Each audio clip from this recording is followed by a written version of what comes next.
Good morning and welcome to the 2024 British and Irish Cup taking place at University.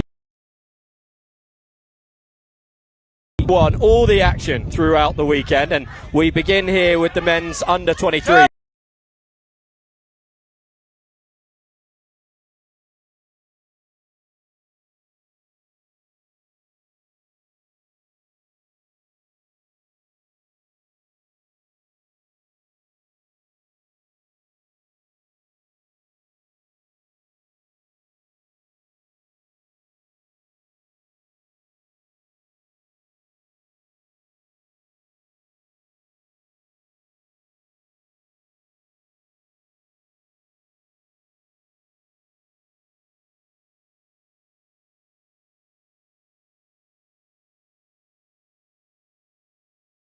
All the way up to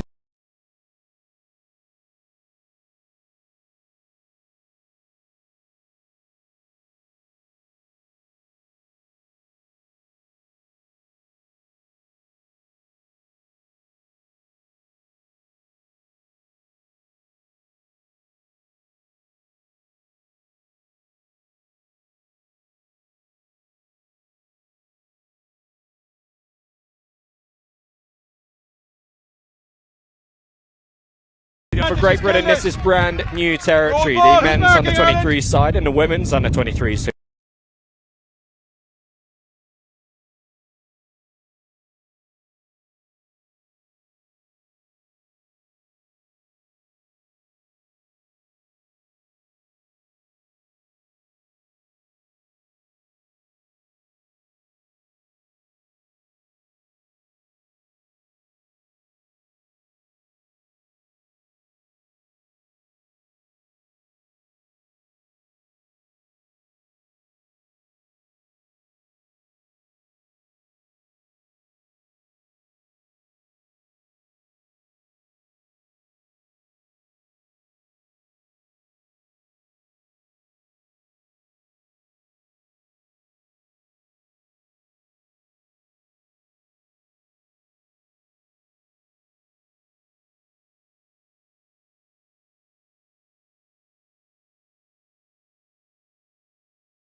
To the right, he's got the ground, tag 4. we are on the fourth tag of the set.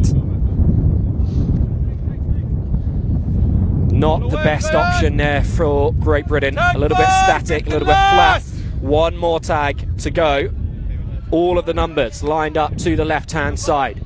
There are gaps there if they can exploit them. Petridge with the kick just bounces up a little bit too high there. To be taken in by Jack Oddie, and so possession will switch back to Ireland. Their second time with hands on the ball. They spilt it forwards on their first attack just as they were reaching halfway, so they'll look to get a little bit further down the pitch and complete the set this time. Yeah, definitely a bit before a knock on there by Great Britain at that final tag after the break kick. It was a fantastic kick, but put the Irish defence in trouble, but unfortunately couldn't get both hands on the ball and that left a chance. Almost a bit of an accidental contact between players. Great through the gap, but number 9 there. We're having a great defensive set there. Very well done by him, and he's chasing again here. It's great of the wing, getting some rounds with tag 4 now. Fifth to final, sorry. And Ireland have to find some way through. Will they go for the kick or will they try and find some gaps? But they have a penalty for late tag. O'Mara with the deft kick through. We saw him shaping up for it earlier in that set. As you say, they had the advantage there, so they had a free play, and this the most positive opportunity they've had so far. Well into the British half, and with a new set of 6. It is Wiseman over the ball again, taps and goes. Loose one, but it bounces back up into his hands. Nearly round Oddie there. Solid defence. All the numbers to the right hand side. Great step back to the left from Bevington, and then he finds Rothwell Mitchell. Wiseman again. Tag 3! Tag made just short of the line here. There's the dive, and the try has been awarded. The knee was down, but it was over the line. So the first score for Ireland in this game. It's a 1-pointer. And a nice lead for them to have taken, perhaps against the run of play. Yeah, Great Britain have looked better in attack, but the issue was the late tag down here gave Ireland 6 within 15 metres. And at this level, those kind of penalties will hurt you. You have to be very, very careful of making sure you're not giving the ball away in those areas, or especially in fifth and final tag, you're not getting that late tag in to give Ireland or your opposition any chance at all. But Ireland here will take the kick. We always look to pin Great Britain back or maybe get a drop out, but they won't get that this time. Not the greatest kicks in the world there, not will allow Great Britain to reset there as Jack Burton tries to go up the line, unable to do so. Ball coming through the hands of them again here, but Ireland bit out of line there. Defence in this kind of half the pitch hasn't looked great so far. Well, defensively on their own line look great, but sometimes they're shooting at the line a little bit. That's going to leave gaps for Great Britain to exploit. They're giving up more metres than they'd want to on each tag so far, and Great Britain will be looking to exploit that. Again, just getting a little bit held up there as the options closed up around him, and ball spilt forwards, let off for Ireland, and they could go from broken play. No, called back. 2 knock-ons in that, so they can't play the advantage, and they'll have the roll ball 5 metres short of halfway. Working over to the left and twisting hips there from Conor Dignam. Gains an extra few yards. Really impressive so far here from both teams. Good attacking line. That's a great line. Through the centre. Can he get through again? He's been well tagged there, but he's in near the 10-metre line already. Great metres gain there from Ireland. That's put them in a real attacking position here with 5 tags left. Hands will do here surely. The skip pass through. Ireland will put it down. It's 2-0. What a great start here for the men's under 23s for Ireland here in the first of 3 games in this series. 1 point. So that was Daniel Fitzmaurice who followed over Bebbington's first try. As you said, the hands would do it. Ireland nearly mucked it up with the bouncing pass, but it was well cleared up by Fitzmaurice, and all he had to do was throw himself over the line despite the attentions of the defender, and a 2-point margin. So for those of you new to tag rugby watching this for the first time, in the single gender game, each try is worth 1 point unless they score in a box that you can see marked on the try line with blue cones. That gives them an additional point, and Ireland delighted with that restart, forcing the knock-on just out from the British line. And they will work the ball infield and towards that bonus box. Oh, he's still going, and that will be a second try for Dignam. Yeah, it's great play from Ireland again. Unfortunately there for Great Britain, a bit of a stumble as they tried to gather the kick off and just knocked it forward. Ireland, of course, tried to go quickly, but the referee rightly called them back because the roll wasn't perfect.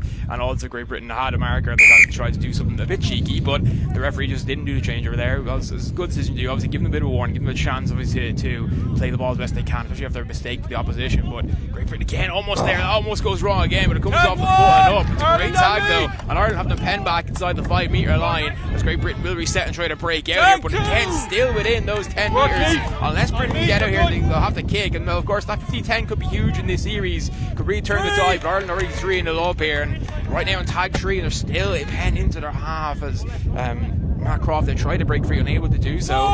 Good play there, but Billy Jones tagged again and tagged 4. Now Ireland here really defensively solid after that. Really first 5 or so minutes didn't look that good.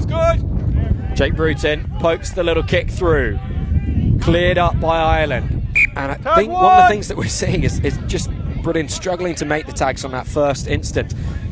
So often you see the Irish hips twist and they gain extra yards. It happens again there through Passberger, and that's proving to be the difference so far, that the Irish are just making more of each carry, of each set, and that brings them their 4th try of the game. 1 point! As Fitzmaurice, I believe it is, that goes over once more. He's going to sub out as well after that. Obviously been on the field a while. Good interchange here from Ireland. You're going to take a lot of players off. Obviously have a plan of attack in that regard, not to get 1 or 2 players at a time, just resetting whole teams, which is a viable strategy, especially at this level. I mean, especially going to be competing a few times throughout the day. It's a really good way to do it. It just allows a lot more chemistry between the teams, especially if you've got like 2 kind of squads or 3 kind of squads that you have within your whole squad. It just allows for better symmetry, better chemistry, and obviously of course you have the different positions that are really important, middle, link and wing, and of course you got a few roamers or rovers as they're called depending on where you're from. Wales, they call them rubbers, we call them roamers here. So very, very interesting to see what's going on as the ball comes through now. Number 10. That is Jack Dunn. He's trying to get through. Does very well. Makes a lot of yards there on tag 2. He's going to give Great Britain now a platform to attack here if they can really get this going. But that's a lovely paw pass. Great play, and there's a chance there for Theo Pete, but he couldn't work out get through. But couldn't pass it wide. Ireland struggling now. The line's caught up. That's a great tag. Across the penalty body for contact, dropping the arms, and that's a great chance for Great Britain to reset here with 6 tags.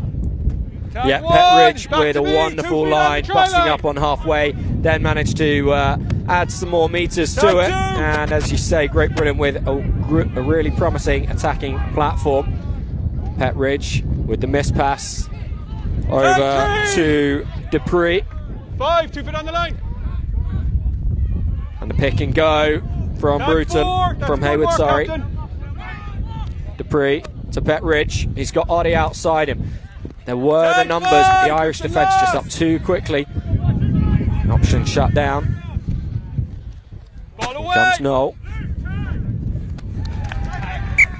Tag 6, turnover. And Ireland claiming that tag, the referee in agreement, so no score there for Great Britain. They remain 4-0 behind in this game. And Ireland with a really electric breakaway, wasting absolutely no time in getting down the pitch. And tag 1.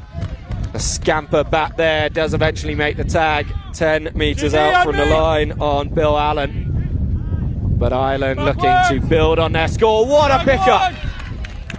Wonderful stuff from Hayward, really opportunist as Shahin takes it up now and will draw the penalty. Closing the gap is the call given against Ireland. Shahin will need to hand that over to Petridge. He's not got his tags on yet. Just the execution on some of these passes we saw going awry with Ireland's early doors, but they've cut that out and it's now Great Britain that are coughing up possession when they wouldn't want to be. No, definitely not. It's not what you want in these kind of games, especially when you're penned back as you're behind. That's a great breakthrough here. Hands will do if he wants. It's a great tag though. That's fantastic play. Great Britain do survive that, but Ireland now still have the advantage. And a great tag again. Great goal line defense here by Petridge. Absolutely amazing. Great Britain here really trying to get out of this gap. Tag 4 now, though. 2 more to go. Can they hold it out? Tag 5, if the last. It is just holding firm, this British wool on the try line, and the kick that we've seen a number of times now from Wiseman. But in again, but that is going to be a changeover. So GB will play out from their own goal line. Dupree through. Tag 1. Caught by the sweeper, Bebbington. We've seen him contribute in attack. Lovely tag from him there. Petridge once again. Real heartbeat of this team at the moment. Nice step. Fens though comes in from Hayward. And that is the kind of thing that you see when players are newer to the game. It's just such an instinctive thing to put your hand down there as the break comes in. This is going to be our first box try of the morning. Owen O'Mara going through for the 2-point score. And that will make it 6-0 to Ireland. Yeah, that's a huge try. It's very well. Shift those hips beautifully. Changes where the tags are going to be. Great Britain have put their hands where the tags thought they would be rather than where they should be. And that's just allowed them to break through. It's a great try by them. Ireland now 6-0 up here. It's been a great first half by them, but that one might just about goes 10. Oh, Billy Jones. Chance ever. Billy Jones. Can he get through? He's doing very well. He's making the meters. Well, he's out in the 15-metre line thereabouts. Fantastic start. As Finn Apache will get the ball there 4 now, and he's going to do again. Very good scrum, dummy half by him. 13 coming across now. It was Henry Van. It's a penalty, offside, I believe, for Ireland. Yeah, it's a penalty, offside Ireland. No. Yeah, so Van Heerden 38 with the tap and go, and he finds Langford. And no try awarded, but another penalty against Ireland on their line now. Langford flings himself over the line sideways to get Great Britain's first ever score in the men's under-23s category. They are on the board and they're going to be working their way back into this one, and that was actually Josiah Gibson, sorry. Don't want to rob him of that history-making moment. Gibson scoring the first try. The GB men's under 23s. And there's Jake Bruton's kick deep down into the Irish half, but well fielded by Jaffrey. They're going to have to come back here for the tag. Lovely as the pass was over to that left-hand side. Jaffrey will roll, just need the dummy half in place. And we are back underway. Tag 2! Tag made by Shahid. Winger! No doubt on that one. Great Britain looking to grow into this game defensively. Nice flat pass over to this right-hand side as Passberger steps back in. That flat attacking line working well. Jaffrey with the break, trying to find Adebawale on the wing, and he has done so. Final tag of the set called. Tag 6, turnover. And there is the changeover. So Ireland not scoring on that one, but the ground they've gained from their own try line to just outside the British 10 metre really means a lot of work has to be done by GB, but still going. Hand down, blocking your And fend again. It's a real shame, building really nicely for Mikey Dando over on that far side, but called back for the fend. Yeah, it's just an instinct thing sometimes when you're running. That's the way your hands are meant to go, and it's something you have to only learn really from other sports. If you can run like that, it's absolutely fine. But in tag, if you block the tag at all, you cause contact with opponent's hand, it will cause an issue. It will give the referee every reason to give a penalty, because of course you need to get those tags to stop the set, to stop the attack happening. So blocking them is just a serious thing, but also can cause bad injuries like broken wrists, broken fingers.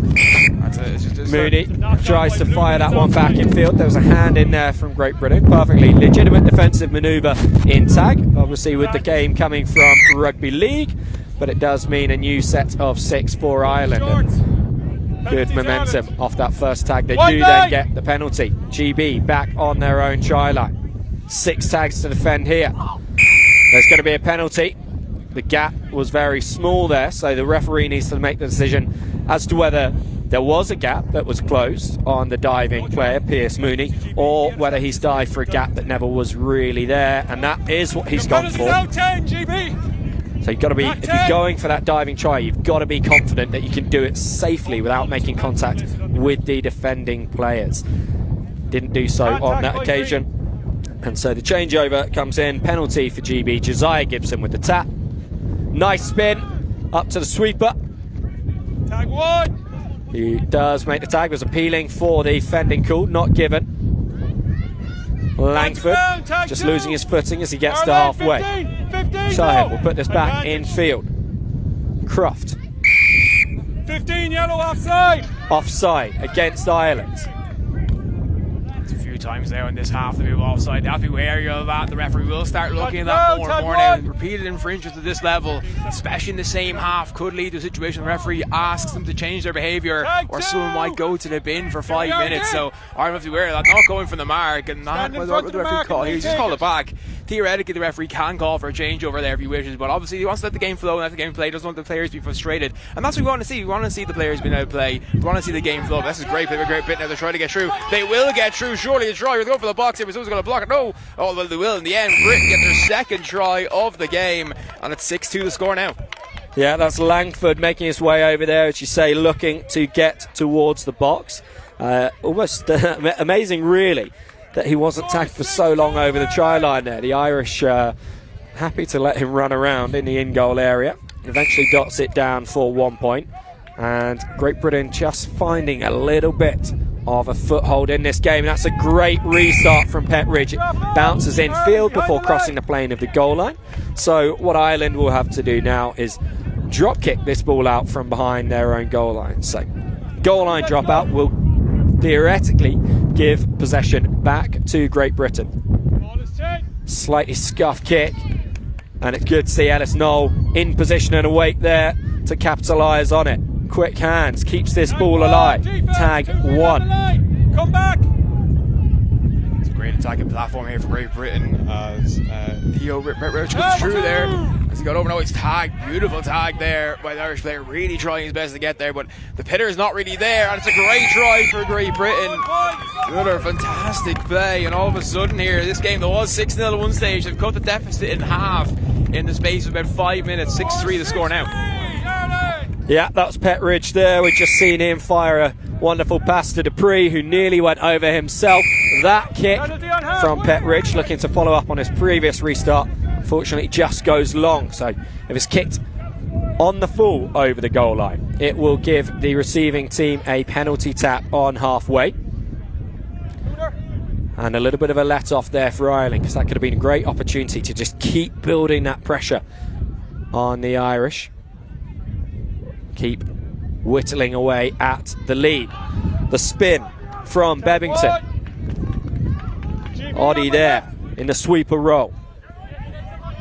The Irish numbers to the right-hand side. Step back inside, but Apiafi with the tag.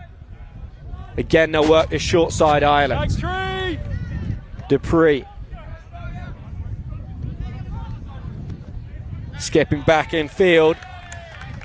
And that is going to be a try and a box try for Lee O'Grady, the vice-captain of this under-23 side. Yeah, it's a great try there. Well worked as well. Ireland going to the short side twice, just trying to cause them to come over a bit more than they should have, and that left the gap in the middle net wide, and ultimately they went through the middle for that box to get those 2 points. Obviously they still have 3 tags left, but that will be the half. So half-time score for Ireland is Ireland 8, Great Britain 3. But Great Britain, those last 5-6 minutes of that half looked like they were getting back into this tie. They were trying to find their confidence and really look like a team that can cause damage on the attack. They certainly were, and that's obviously what we want to see, is a contest between these two sides.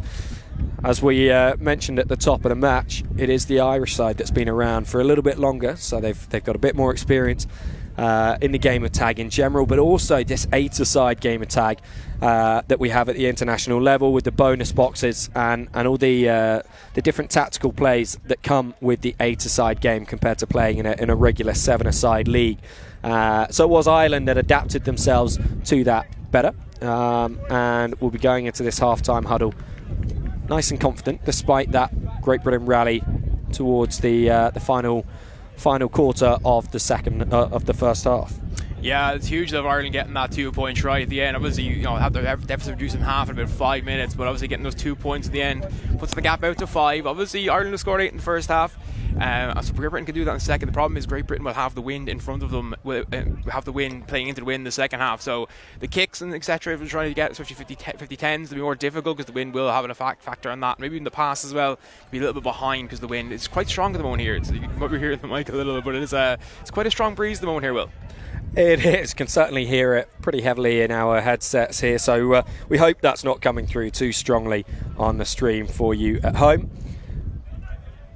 But it otherwise is it's a pretty nice day for an Irish summer. It was raining when a few of us arrived earlier in the week, but the Great Britain players that have been over to Ireland for multiple British and Irish Cups, World Cups, International Tag Series, they'll be used to needing to be prepared for every possible type of weather through a weekend over here.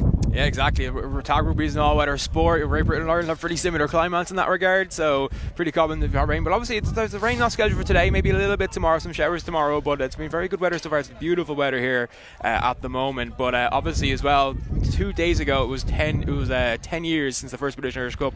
2 days ago, down in Limerick, at Pick and Porter, I had the pleasure of refereeing at Pick and Porter, and also came on the Friday to watch those 3 games. Obviously, Ireland winning that series 2-1, of course, 7-2 overall in the series so far. But Great Britain probably a bit unlucky in Leeds a few years ago, and then obviously dominated last year's British and Irish Cup. Yeah, it took quite a long time for Great Britain's first win in this historic tournament. 2019 was when they stopped the Rots after 5 Irish victories in a row, then 2 really tight losses. 2021 over here in Ireland, and then 22, as you mentioned, in Leeds, when it was tied on categories and came down to games won. So this category, the under-23s, isn't counting towards the British and Irish Cup or the awarding of the cup. this weekend. It's an exhibition category, as is the women's 23s and the men's 50s, all of them involved alongside the cup for the first time. The categories that do count are the 3 opens, the 3 seniors and the 2 masters categories. Each of those teams will be playing a 5-test series against one another. 2 tests today, 3 tomorrow. The nation that wins the most categories out of those 8 will win the British and Irish Cup.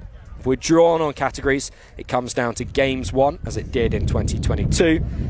And if it's drawn on games won, it comes down to points difference overall. So we could be talking about very fine margins come Sunday evening.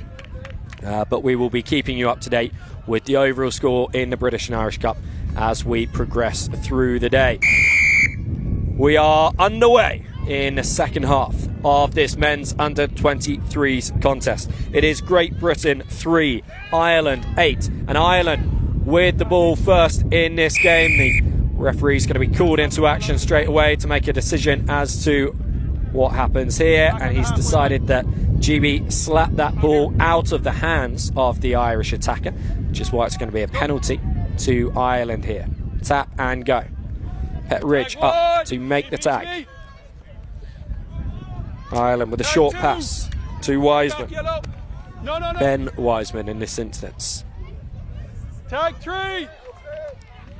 Good defence early on here from Great Britain. Obviously unfortunate with the penalty. May accident. That's a great line though. Is there any way to follow up? There is. A great tag before he gets into the blue box from one of the Great British players. But a real chance here for Ireland on tag 4 to really find some way through. Hans will do again on the wing, and that's surely going to be trying to get through. Tag 3. Difficult for the referee to call there. Looked like he'll grab with the shorts, but the referee didn't see it. He's spun the other way. That's a great try.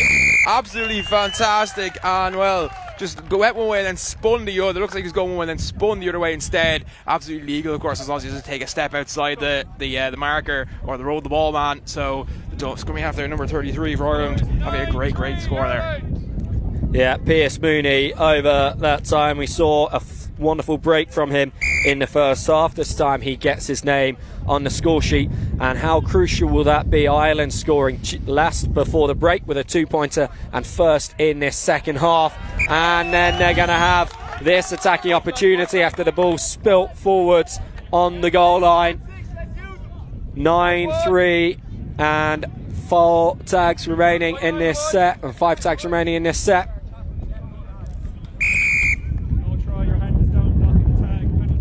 Defend before he puts the ball down. It looks like, defend before he put the ball down. And unfortunately, it can't happen, of course, trying to put the ball down.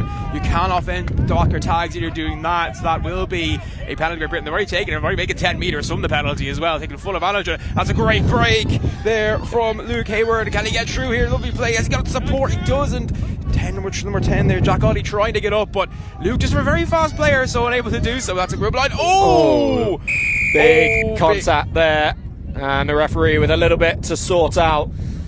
Petridge was on his line, and to me that looks like the Irish defender, although he's come off worse there. Petridge, a fairly big, strong Union player.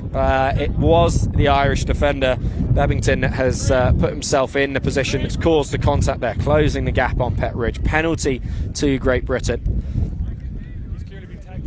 And in fact, the referee is going to go to the sin bin here. Bebbington will have to take up a position behind the Great Britain bonus box at the far end of the field. Huge opportunity for GB to claw their way back into the game here. Oddie trying to step around. 1-man advantage for them. 8 on 7. Petridge, quick hands, numbers to the left-hand side. And that is going to be a try. Yeah, it is awarded. 1-pointer. Fifth in there, having a great try indeed for him, but can't really argue with the yellow card there at all. Bebbington came in very aggressive on that line to Petridge. Although Petridge was the man who was still standing afterwards, it was a very aggressive line. It was dangerous play, and I think Michael Reedy, who's the referee in the middle, was absolutely correct in giving that yellow card. It seemed like a clumsy challenge, and you can't be contact at all of the sport is not allowed, and that kind of contact has to be penalised as level with something like a bin. Yeah, as you say, really good call from the referee. You'll sometimes see as that pass goes forward there from Ireland, unfortunately for them. sometimes you see referees making their decisions based on outcomes rather than the cause, and so they give the penalty to the player that ends up in the worst situation, often the one that's on the ground. Not always the way that the penalty should be given, and so good to see such strong officiating in this game as Jones takes the first hit up for GB in this set. Yeah, it's also Michael's first ever game internationally refereeing, so it's his first ever cap, so to be that strong early on is a sign of perhaps the consistency we'll see with the referees over the weekend. That's a great breakthrough there from Callum, and he's put it down for a try, and all of a sudden the gap back to 4 points here, 9-5 now, and a great start here from Great Britain in the second half. Of course, the yellow card is helping, but they've also been attacking really well this whole game, so you can't just stay with the 7 players. It's also been the level of attack that Great Britain have brought at times. It's been far and away their best side of the game here. Yeah, brilliant opportunist strike from Matt Croft, and it's going to be followed up with a goal line dropout for Ireland. As you say, the margin down to 4, so the sin bin costing Ireland 2 points so far. Still time remaining on it as Gibson runs hard at the Irish line. Apiafi will be there at dummy half to find Bruton, and the interception, and Wiseman comes away with it. Great supporting lines here from the Irish, and it's the captain Murphy takes it all the way up to the 10-metre line on the far side. Lovely hips from Passberger, and Ireland strike back with a player down. That is 10 points up now for the Irish. Yeah, that's a huge try for Ireland, obviously under the cosh in terms of Great Britain having the momentum from those 2 scores, and also down a player. And well, came from just a missed kick there from the British player. He didn't get the kick as well as you like, not allowed Ireland to pick the ball up, and then Murphy with great interlink play between some of those other players, but showing the captain's resolve there, getting down the wind to the 10-metre line, and from there Ireland always look certain to score. But Great Britain now have to find some way back into this again. Obviously, they still got time with the bin happening, so it's not a case that they're they still got the advantage, so they have to make that work for them. A bonus box try here, and it makes things very, very interesting. As Ireland will get Ireland get the penalties over contact. It's been into contact there by It's Van Heerden, after he'd shown a lovely bit of skill receiving the kickoff and flicking it up. It's now equivalent skill from Dignam, working his way towards the box. Going to the short side, Wiseman, but it works really well. He knew that the defence there from Great Britain had gaps in it, and he put Fitzmaurice through comfortably. Fitzmaurice going over for his second. Yeah, and that's huge for Ireland there. 2 tries in the space of a minute. Peels back that advantage that Great Britain had gotten from the sin bin, and obviously once it's over, Ireland will love to still have that gap. Obviously now 11-5 up, still have that 6-point gap if they can when the sin bin ends. There's a real opportunity just to maybe not sit back, but definitely able to defend. And there's another knock on from a kickoff. That's the 3rd one of the game. It was a difficult bounce, don't get me wrong, but at this level you have to be catching those balls. Yeah, it just looked like he wasn't expecting it to come all the way to the corner he was in, and the bounce surprising him a little bit. The kick from Rothwell Mitchell there leads him to then run into contact, so penalty will go against Ireland here. So the referee's just explaining to Wiseman why that is. So Great Britain able to bring the ball out to their 10-metre line, and it is in the hands of Petridge. What can he get his team to do here in order to narrow the margin? Maybe a little bit too much to do, but not if Noel's got anything to do with it. He is going to make it to the corner, is he? Tag made at the last, sin bin over, so Ireland can get back to full strength during this set. The ball just cleared up there. Yeah, knock on from Ireland now. The advantage. That's another set here for Great Britain. So tag 1 now happening as Great Britain will look to set up here and get an attack there. Lovely pass there from. Oh, he's got through the box. He has it. Yeah. It's a 2-point try, and it's back down to a 4-point game. 11-7 to Ireland now. Still about 10 minutes left in the half. Really nice to see Noel finishing that one off. It was his creation that got Great Britain into such a good position. Perhaps could have taken the try if he'd not been looking back at his chasing defenders as much as he was. But in the end, he gets an extra point for it by throwing himself into the bonus box. Ireland just fielding that restart off the body to avoid the knock-on. And will make a little bit more ground there through Wiseman. Two of them in this side. Ben Wiseman on the ball most recently, and Matt Wiseman, who's been crucial to everything good that we've seen from this Irish side so far. It's Mooney. It's up towards halfway.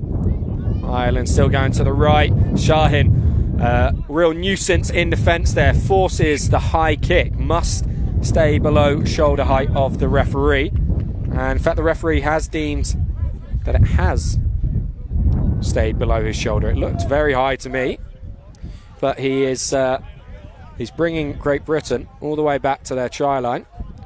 I think it was a late tag. I think that's the issue. It's either a penalty, late tag, I think, and then wherever the ball bounces first is where the penalty comes from. I did think it was high as well, so it should be a penalty in the halfway to Ireland instead of where they are now. As if he kicked through, can he get it? No, tagged. Picked it up and tagged right as he's able to put it down. Great tag there from Great Britain. But here's a chance now, and Ireland will get over, and that makes it 12-7 now. 5-point lead, and Ireland just every time Great Britain try to claw themselves back into this one, it seems like Ireland have the answer and find that score to change the momentum in their way or to put the gap back higher, more difficult to catch up on. Yeah, very frustrating for GB. They keep trying to build that momentum, and Ireland keep stretching their lead again. So that 5-point margin remains with not too much longer left in this one. Really good take from Dando, but he will have to go back to the mark. That just takes a bit of the sting out of this attack. Good spin by Croft, working his way down the line, but Adibawale there with a solid tag. On to Bruton. Skips past the first defender. Caught by O'Grady. Petridge has to take that at a standstill. His kick perhaps not quite as deep as he would have wanted it to be, so Ireland take over and don't have the whole length of the field to go. Just short of the 10-metre line inside their own half. He was up for a 50-10 there. He's inside his half, good position, had the angle as well, and the defence wasn't really that side, but unfortunately couldn't get the kick off the way he wanted, and that's absolutely massive for him now as he halfway through their set though, of course. Great Britain tagging well now, keeping the defence up, and tag 5 now, so Ireland will have to either kick or try to put this wide. They're just going to try to make the meters instead of get the try. They won't manage to do so, but it does take a bit of a sting off the clock as well by keeping the ball in hand and putting it wide and just taking those extra few seconds. You know you have the lead. It's all about game management now for Ireland in a sense in that regard. Yeah, but Great Britain back in possession. Ireland won't mind too much this 5-point margin, letting Great Britain run the ball back at them, tire themselves out a bit. Spin from Croft. Not the first time he has beaten the defender and gained those extra metres. Bruton was calling for it at first receiver, but the pick and go from Van Heerden down the blind side. Back into Croft. Again, beats the first defender. Adibawale there. Van Heerden to Bruton. Bruton with the kick now, very flat. This bounce might work for Petridge. Lovely stuff for Great Britain. He goes for the box, but it will just be the 1-point score. A very fortuitous bounce, but you've got to be in it to win it, and Petridge was alive to the opportunity, gets himself under that high hanging ball and goes over for the GB score. Yeah, some of the Irish players, they're claiming that it was a kick. Even if it was off his foot, I don't think it was a deliberate kick, so it can't be ruled over the shoulder because it just bounces off his foot rather than him trying to swing at it, so it's not a kick. Absolutely great decision again by the referee. Knew the laws exactly perfectly there. It has to be a kick. It can't just be an accidental bounce. The ball can bounce as high as it wants after it hits the ground the first time, and even if foot comes in afterwards, unless it's a deliberate kick, it is still the same kick. So a great decision there, and Ireland now here still in this game, obviously still in front 4 points, but Great Britain, box try, and it makes it very interesting indeed for them, and the tagging here is really improved in this second half, Great Britain as well. it has certainly a lot of positives as Great Britain have grown into this game. Of course, they're playing 2 tests in the single gender category, and then they'll be combining with the women's under-23 side as that kick from O'Mara, is beautifully collected by himself. Piece of individual brilliance that once again restores that 5-point margin. Yeah, that was a beautiful kick. He saw that there was no sweeper in behind, or at least that side anyway, and he knew he had the speed to get through that gap, especially because Great Britain are facing that way. He can go the way the kick, Great Britain have to turn, so it gives you about half a second really to get through there. When you've got that pace that O'Mara has, that half a second is 2, 3, 4 meters past them before they even get around and start running at you again. So absolutely fantastic kick, and it's golf now here from Matt Wiseman. It's a good one, bouncing high. It's going to allow Ireland to reset and get up on that line quickly and pin them back in as much as they can. It's a great tag there as well from O'Mara, and he's really doing everything now here he can to drag Ireland over the line. Oh, it's a 5-point lead, but Great Britain have looked so good in this after reduced the deficit a bit, and you know, O'Mara here really trying to show what he can do in this Ireland team. Yeah, Great Britain in possession here through Gibson, and as I was starting to say before O'Mara's stunning try, lovely winding run from Hayward.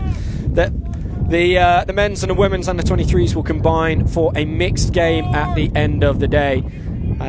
So really give all the players involved the maximum amount of international experience in both the single gender and the mixed formats.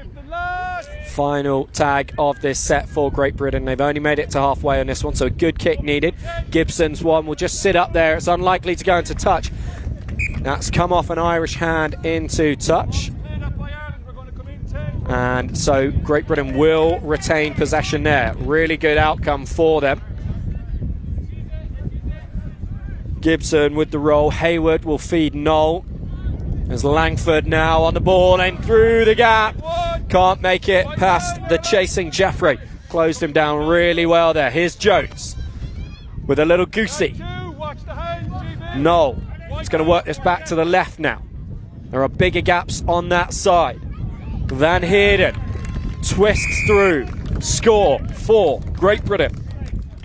Yeah, 4 points, the margin again. Great play there, really well. He could have gone wide there, there was overlap on, but decided to go himself. Saw that the Ireland defence was very scattered on that side, so he could get through the gap. Did very well to avoid the attack, just twist the hips in the last second. Really made it very difficult for Ireland to make that tag, and gets through and scores. Maybe could have gone for the box, but you know, good decision to put it down, get the score on the board.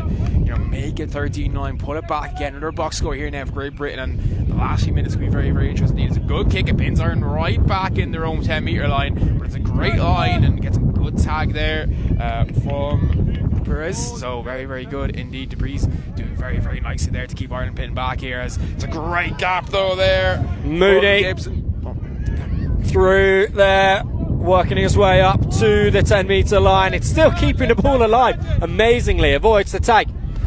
Adibir Ali called back, penalty to Ireland. So there was contact on Mooney after his wonderful break, and that allows Ireland to keep their progress going forwards. Mooney stumbles there, and the momentum just taken out this attack a little bit, but Ireland won't mind that too much. The clock is on their side, the scoreline is on their side. Wiseman shifts the hips, laterally slides through, and a 5-point lead once again for the Irish. Yeah, it makes it a 3-score game essentially, with time really ticking down here. That might just be the nail in the coffin for Ireland here in this first test against Great Britain. They will absolutely be delighted with that, obviously, if they can get the win here. But you know, Ireland have to, you know, just be patient now. Just keep the composure now. 5-point lead, loads of time. Not a lot of time left, and that's another knock on. It's the 4th of the game from Great Britain. Just let it come off your chest and let it bounce back into your hands. That's probably maybe the thing the coach may have talked to him about after this game. So that's a lot of errors in that goal line. Yeah, it is. I mean, to do that, when you think about the situation in the match that's happening, you're receiving a kickoff, so that means the opposition's just scored against you. You're on your own goal line, so you're coughing possession up right by the try line again. And then, as we see, Ireland have done so well in this game to capitalise on it, and they stretched their lead out to a 6-point-1. They had that lead early in this game when they went up 6-0. Yeah, I think arguably getting that right gives Great Britain the opportunity to really go toe-to-toe with Ireland in game 2. But if they allow these mistakes to continue, then Ireland are just going to keep building the points and building their lead up. Yeah, a little mistake there from Great Britain in terms of just no communication. Then it comes off someone's leg and goes out. 2 players looking at each other saying, whose ball is that? And neither of them go for it. Maybe that's a bit of nervousness if so many knock-ons, but it comes off the leg and just goes out. So it's an Irish roll ball, obviously, because it didn't go cleanly out into the 50-10, so it will just be a roll ball. But Ireland are setting themselves nicely. It's a good tag 1 as Mooney trying to burst through there. Unable to do so. The ball coming out now here. Finds Rafraf Jaffrey and great play. And that is another try, and it's scored by Jack Curran. And Ireland now here up to 16-9 lead. They've scored a lot of tries in this game, a few box tries as well. Oh no, it's a penalty. No, it's a penalty actually. Never mind, it's a penalty for contact by one of the Irish players.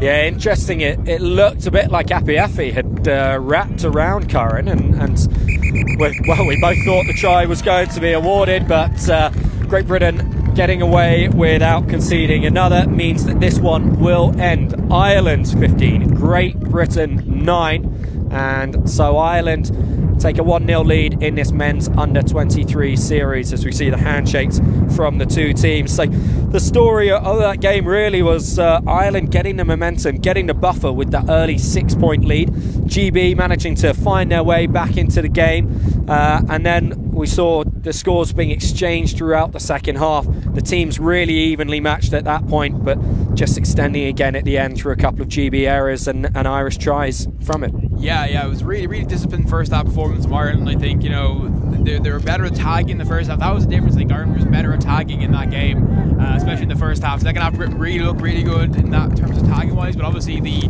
knock-ons in the try line, with a few mistakes along there, gave Ireland so many good platforms to attack. And at this level, you're giving teams opportunities to attack that much at you within your 10-metre line. It's giving them a big chance to score. And Ireland did very well as well. The score right at the end of the first half to put Ireland 5 points up at half time, I think was a huge score as well in the context of the game.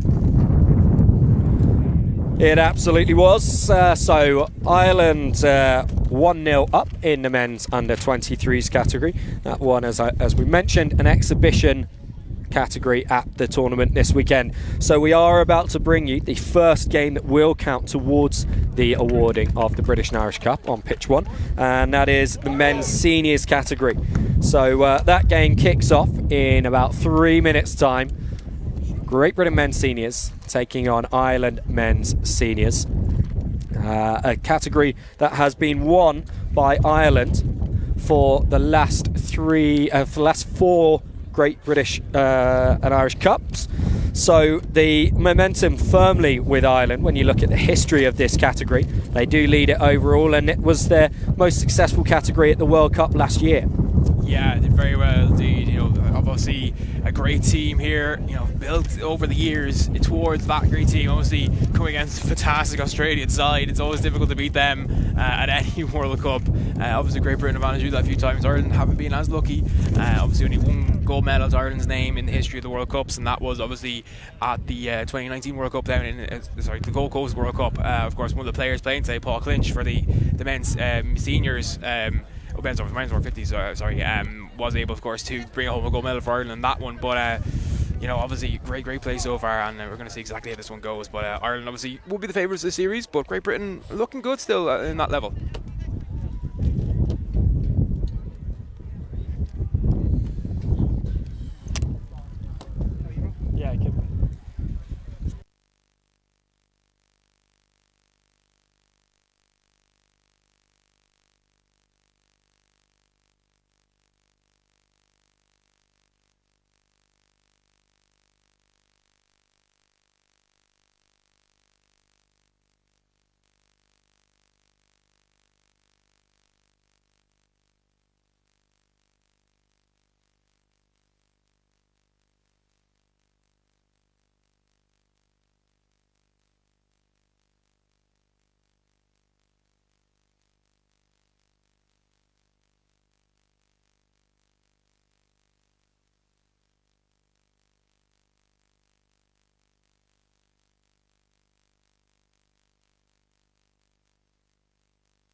Dom.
So we are just a couple of minutes from getting underway in this first men's seniors game of the weekend, and I'm very pleased to say we're joined by Matt Kennison, who was the coach and superstar player for the Irish men's seniors side since 2019. Must be strange for you seeing them in action here and not being on the pitch, and stuck in with the boys. Yeah, it is. Kind of same feels of when I moved from mixed opens to the men's seniors. It had that same kind of vibe that I was, not there for them. But it's exciting to see the boys from the last World Cup, some new faces. The boys who played for me last year have taken over the coaching, and super excited to see how they get on. And you're moonlighting as a commentator today. That's not your only role this weekend. Yeah. Also now stuck in with the mixed seniors. Yeah, I was hoping to have my first BNI Cup off and just cruise around, but a little injury got me roped in last week, and I'll have a run later on today.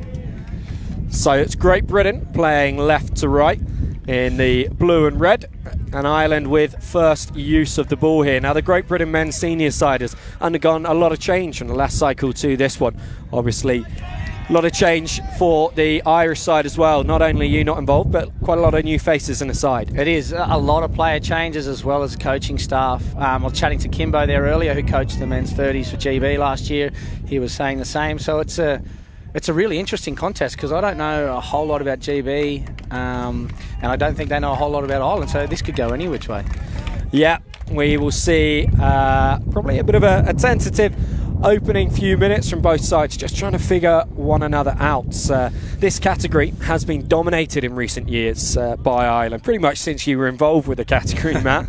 Ireland having won the last four to lead the category 4-3 all time. It was one of Great Britain's strong categories in the early days of the BNI. But Ireland certainly in the ascendancy the last few years, and that culminated in a silver medal at the World Cup last year. It did, yeah. We had a clear goal when I moved over that we were going to try and stack the division, something we thought we had a lot of strength in, and work hard at that World Cup. And a couple of results went our way, and we got to the final against Australia, and we're actually in front 2-1 with a while to go, and then as Aussies do, they just go for 40 minutes and rolled us. But a huge honour to get a silver medal, and great to do it with the boys, and really looking forward to what they can do leading up to the next one. And it's Great Britain who are working towards the end of their first set here. So nice bit of ground gains. They made it all the way from their 10 metre to deep inside the Irish half, but second opportunity with ball in hand for Ireland here. Yeah, nice two sets really to feel each other out. They both got through to the end of their sets, put a kick on and ended in the other half. So it's a normal way for men's footy to start, is just to get out of your half, complete a set and start the game on the front foot. So it's head to head here at the moment. Yeah, so we see Sandu, the vice captain, working the ball back to the left hand side and over to O'Brien. He's one of the coaches there, Angus, and the captain there, Jackie Reels. Gone all the way from the far left to the far right in that one phase of play. Final tag of the set here, 10 metres out. Nice interlinking. Still numbers over on this left-hand side. Oh, it's a good read. It's a good read defensively. Stop that 2-on-1. Very good by GB. Yeah, really well done by Coltart on Bruin. And so Great Britain escape, and it's Aaron O who will run the ball up first for them. now over to Hayes. Entwistle, who has been a key player in a Great Britain mixed open side through the last World Cup cycle, making the transition up to men's seniors this year. Play allowed to continue. The Irish thought that might have gone forwards, but not so in the opinion of Dom Collingwood, the referee. Hayes. And now over to Button, who made his debut for Great Britain against South Africa earlier this year. And of course, Great Britain have had that run out, playing tests against South Africa and Reading, as Entwistle looks for the 50-10. It falls just short. Is this Ireland's first international engagement of the year, Matt? It is, yeah, with this new side. They've been training really hard. The boys have put a lot of work in. Training, a couple of times a month, different venues. A lot of different faces have come and gone too, so they've been keeping it fresh. They have interior games against the 40s and some of the other teams, but this is their first real hit out internationally. So it's an old black and white one, straight up and down, getting out of your half. Simple footy to start the game. I think they have to press harder a little bit in defence, the Irish. They're giving GB a bit too much time on the ball. We saw there at the end of the sets there was a couple of offloads and plenty of time to kick on the last, so they really need to push up in D if they're going to keep them in their end. Levin's just creating a huge amount of space there. Certainly one of the most talented players in this side now. Oh, he'll love you for that. He'll love you for that. Here he goes. Oh, great tag. Great tag. He's moved from what would have been on the wing, sweeping and link. He's moved into the middle this year to get a bit more time with the ball in his hand. So that's a new role for him as well. The miss pass now, and once again they go for this left-hand side. And tackle being the operative word there. Bruin is down and he looks to be in some pain. He's a tough fella, Frankie. He'll be fine. He's trying to milk it, I think. That's a good tackle if you can't run without legs. So Collingwood just sorting things out here. Yeah, Frankie's fine. He's walking back to the box. He's all right. No penalty given. Fifth and final tag of this set. Levens. Coast to coast here. Oh, good feet. Oh, great tag. They're very good defending on their line, GB. They've had 3 sets there to stop points, and they've never looked in trouble at all. So I think that's their strong point, line defence. Done a lot of work there. Yeah, really calm. Heads prevailing, and that will have been a big thing that the coaching team of Tony Musgrave and David Dunk will have worked on with them. They both in their first year coaching with Great Britain. David Dunk has got experience with the South London Seals and tag rugby, but it's Tony Musgrave's first year in the sport. Comes from a rugby league and rugby union background. Wealth of experience there, but tag is a different game. It is. With his rugby league background, if you're saying now, I think he'll be all right. Pretty much the same game without getting hit. So if he's got a bit of league knowledge, he'll be able to transfer that into tag, no worries. You say without getting hit, but there was that hit just in the corner there. That was straight out of rugby league as Dickinson makes it up just over halfway. Gurung on debut finds Ainsley. I think they got a repeat set there just outside halfway, so they'll have a crack here. They've got a couple more tags up their sleeve. Trying to set something. Rob Murch, always on, finds Sam Button. Short side play. Dickinson was player of the tournament for men's seniors against South Africa, and showing a little bit of this time on the ball there of why he managed to win that award. Back in field through Babb to Murch. That ball loose. Dickinson clears it up. The Irish will need to reset their line. Good D. That's last there. And a good set. They've got to get to a corner, far side, and finish the set. They've given away 10 metres here and made Ireland start to set a little easier. They've got to be a bit smarter than that, I think. Ireland here have to do something a bit different too. I mean, this will be set 4 or 5. We're rucking out of our half. They're going to cross halfway on 3, so the 50-10 option's out. So they need to go into attacking mode here, change the policy, get flat on the ball, and try and take the contest to them. Here we go. Andy. Shaw. It's D. Rowan from Cork there. 2 Cork boys. Andy, he's one of the new fellas, number 77. He's just come into the international scene this year. Evan Maloney's moved up from the men's opens last year, shifting the ball. Jack Levens, taking inside ball. That's not played at. Let's play on. Yeah, it's going to be our first try.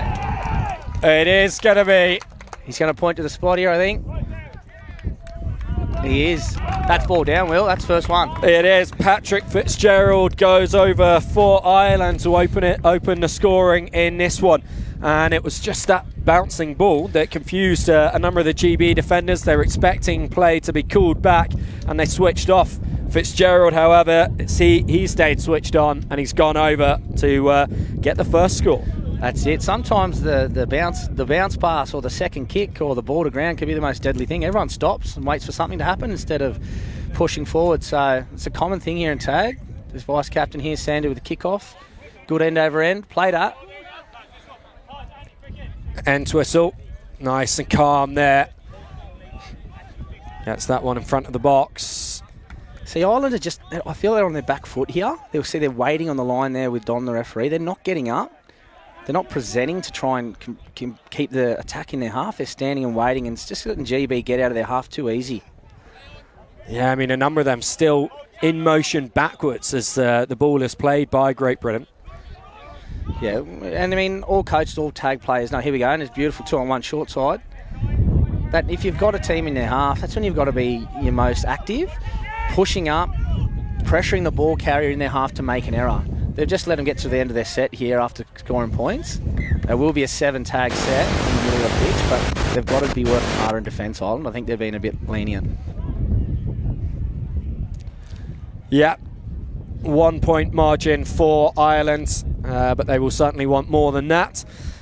Got the opportunity here, as you say, Matt, with a 7-tag set, with that ball having been kicked dead over the goal line. Dickinson was really pushing for the 50-10, but it just stayed a metre in field before going over the goal line. Levens with the first hit up for Ireland, and Entwistle making the tag, 2 in a row. Ainsley now at dummy at marker. Levens once again skips back inside. That's Angus O'Brien. I'll grab you there, Will. That's the other one. Same hat, captain coach. They look very, very similar. But that's the difference there with a 7-tag set. That's only tag 4. We're over halfway. We're now into attacking position. It's really beneficial getting those 7 tags coming out of your half. You get to have a crack at the end of your sets. Oh, dummy and go, short side, great tag. Really good tag from Gamlin. He's also on debut for Great Britain, but beautiful passing play from Ireland. Takes them from the left to the right and just short of the goal line. Coast to coast. 1-on-1. Oh, it's another good tag. He's defended really well, that fella. Yeah, Price doing fantastically for Great Britain. Ireland continually trying to use Bruin to get over in that left-hand corner. Not working for them so far. The kick cleared up by Entwistle. So O'Brien who put it in there, and now the step back inside. That's better D there from Ireland, pressuring the ball off the first here, chasing from marker. That's 2 back-to-back. They've got to get on the back of this and push up and keep them down here. Yeah, that was a poor pick and go there from Great Britain, kind of league tag that you might see on the park on a Wednesday afternoon. They've got to be more direct with their attack, and they lose the ball here, and Collingwood happy that Ireland have gained possession legitimately, so a full set all the way inside the GB half. I think that comes from those first 3 tags, Will. That pressuring a team in their own half, forcing that error, keeping them on their line. They're on tag 3 or 4, nowhere near a kicking possession, and they've turned the ball over. That's the aim of the game in the half. You've got to keep on top of them. Huge moments here for Great Britain. 1-0 down in this one. Excellent platform for Ireland to attack from. The overlap on the right-hand side, and 3v2. Oh, the execution just goes awry. Yeah, they Bloom set up in a good well. position defensively. Set up well. They had good shape there. They took one to the middle, had a nice shape set left to right, but you're right, execution just didn't go their way. This is huge here for GB. They've been let off the hook here. First one's a great meter maker straight up the middle, and they've got to get on the back of this now and get down in Ireland's half if they want to change that deficit before half-time. That's good footy, that. Yeah, nice dart from Benji Hayes, receiving the ball from Jack there, and Entwistle pops it back inside to Bab. That Irish defence getting up a little better now. But here's the spin from Hayes, and he's running down towards the box inside the 10-metre. Bloom. Oh, they've gone the wrong way here. Yeah. They had to come right. They come right here. They've got a bit of shape set. All the numbers were to the right, and then just thinking about what to do next before having actually secured the ball. Spilt forward, and Ireland let off. You've You've got to have your 1%ers catch, pass, make your tags before you do anything. Here's a try scorer. Oh, great tag. Good meters made. Yeah, not able to get round the outside of Watson there. It's a good start to a set. That's on one. Ollie, I believe he's pretty new to the squad. Fellow who lives over your side of the pond. He's come over and, I think he's just outside there anyway. And just over the shoulder of Dom Collingwood. It's not a bad option there. I think they made good meters on one with Fitzgerald. Ollie got to the middle. It was an early kick, but there was no one at home. I think he just rushed his time there a little bit. Right idea, but just the execution was a little bit off there from Levens. This is a great opportunity here for GB, getting a roll ball on halfway. Yeah, they did everything right in the build-up of their last set and just went awry on the final two tags. Loose ball again. O does well to clear that one up. You need to relax here and just get down the try line here. Look, they're just throwing the ball away. You need to make some meters early in your sets and gain momentum off the back of that. You've got to earn the right to ball play. Here we go. That's better. On the front foot, pushing to an edge. Good meters made. That's better from GB. Yeah, a lot calmer. It's only a 1 point margin in this game and loads of time remaining, so nothing needs to be forced. Good passing play here from GB to get it all the way over to Bab, and the pick and go from good tag that. Bab will feed this one back to the left. Final tag of the set for GB. Button, Entwistle, keeps it alive. Back to the right hand side. Hayes, Bab. He has O outside him. He goes himself. That's a try. Well taken try from Alex Babb. Levels things up in this one. That's a good square up there. It's good defence from Ireland. They didn't come away from their line too much. They slid really, really well. And the edge defence here from D. Rowan was really good. He kept his body to 45. He bought his length time to get out and make that tag. It was just unfortunate a missed tag. And it's a great end to a set that started pretty poorly for GB. It's a good square up to go 1-1. Yeah, really pleased with that one. I remember coming round during the first game of the men's seniors last year in the British and Irish Cup, and you boys were already a long way up at this point in the game. So huge confidence booster for Great Britain to have gone behind but levelled things up, and a 1-1 scoreline. It is, certainly shows how much closer these two teams are this year than they have been for the last few. Here we go. It's numbers here. Good meters made. Good tag. Yeah, it has been. It's a big change in the men's 30s that we were the dominant side for a long time, but it's clear in this first 15 so minutes that it is a very, very even contest. I know there's a lot of feeling out. We have a lot of games over the next day and two, but it does seem a lot closer than it has been in years gone. So it's going to be an interesting series for these guys. Long ball there. Oh, great feet. Oh, that's a great tag. Not for the first time we see Price make a crucial intervention on that left-hand side, this time on Padraig O'Brien. And Ireland working the ball over to the right now and just not quite up in that attacking line. Oh, he's a great tag. The winger there for GB, Price, is that he hasn't missed an assignment. His positioning is really good. He gets in and does some work with the ball. His tagging's unreal. I'd be attacking the other way. If it was me, I wouldn't be going back against Price, I'll tell you that. Yeah, they've been working this left-hand wing a lot, but to no avail for Ireland so far. Dickinson beats the first, beats the second. Good cover and tag there by Evan Maloney. Murch will keep this moving on the right-hand side to Coulthard, and O steps back inside. Good feet, again, still goes. And in the end, it's Harris who makes the tag. Murch with Knowles bursting up outside. This is a good set here for shoulder. Oh, it's a great tag there, Tom Newman. Another new member on debut for the Irish men's 30s. Great tag needed to there. GB had 3 on 2. Switch play. Ooh, closing the gap there, definitely. Yeah. Penalty for Great Britain.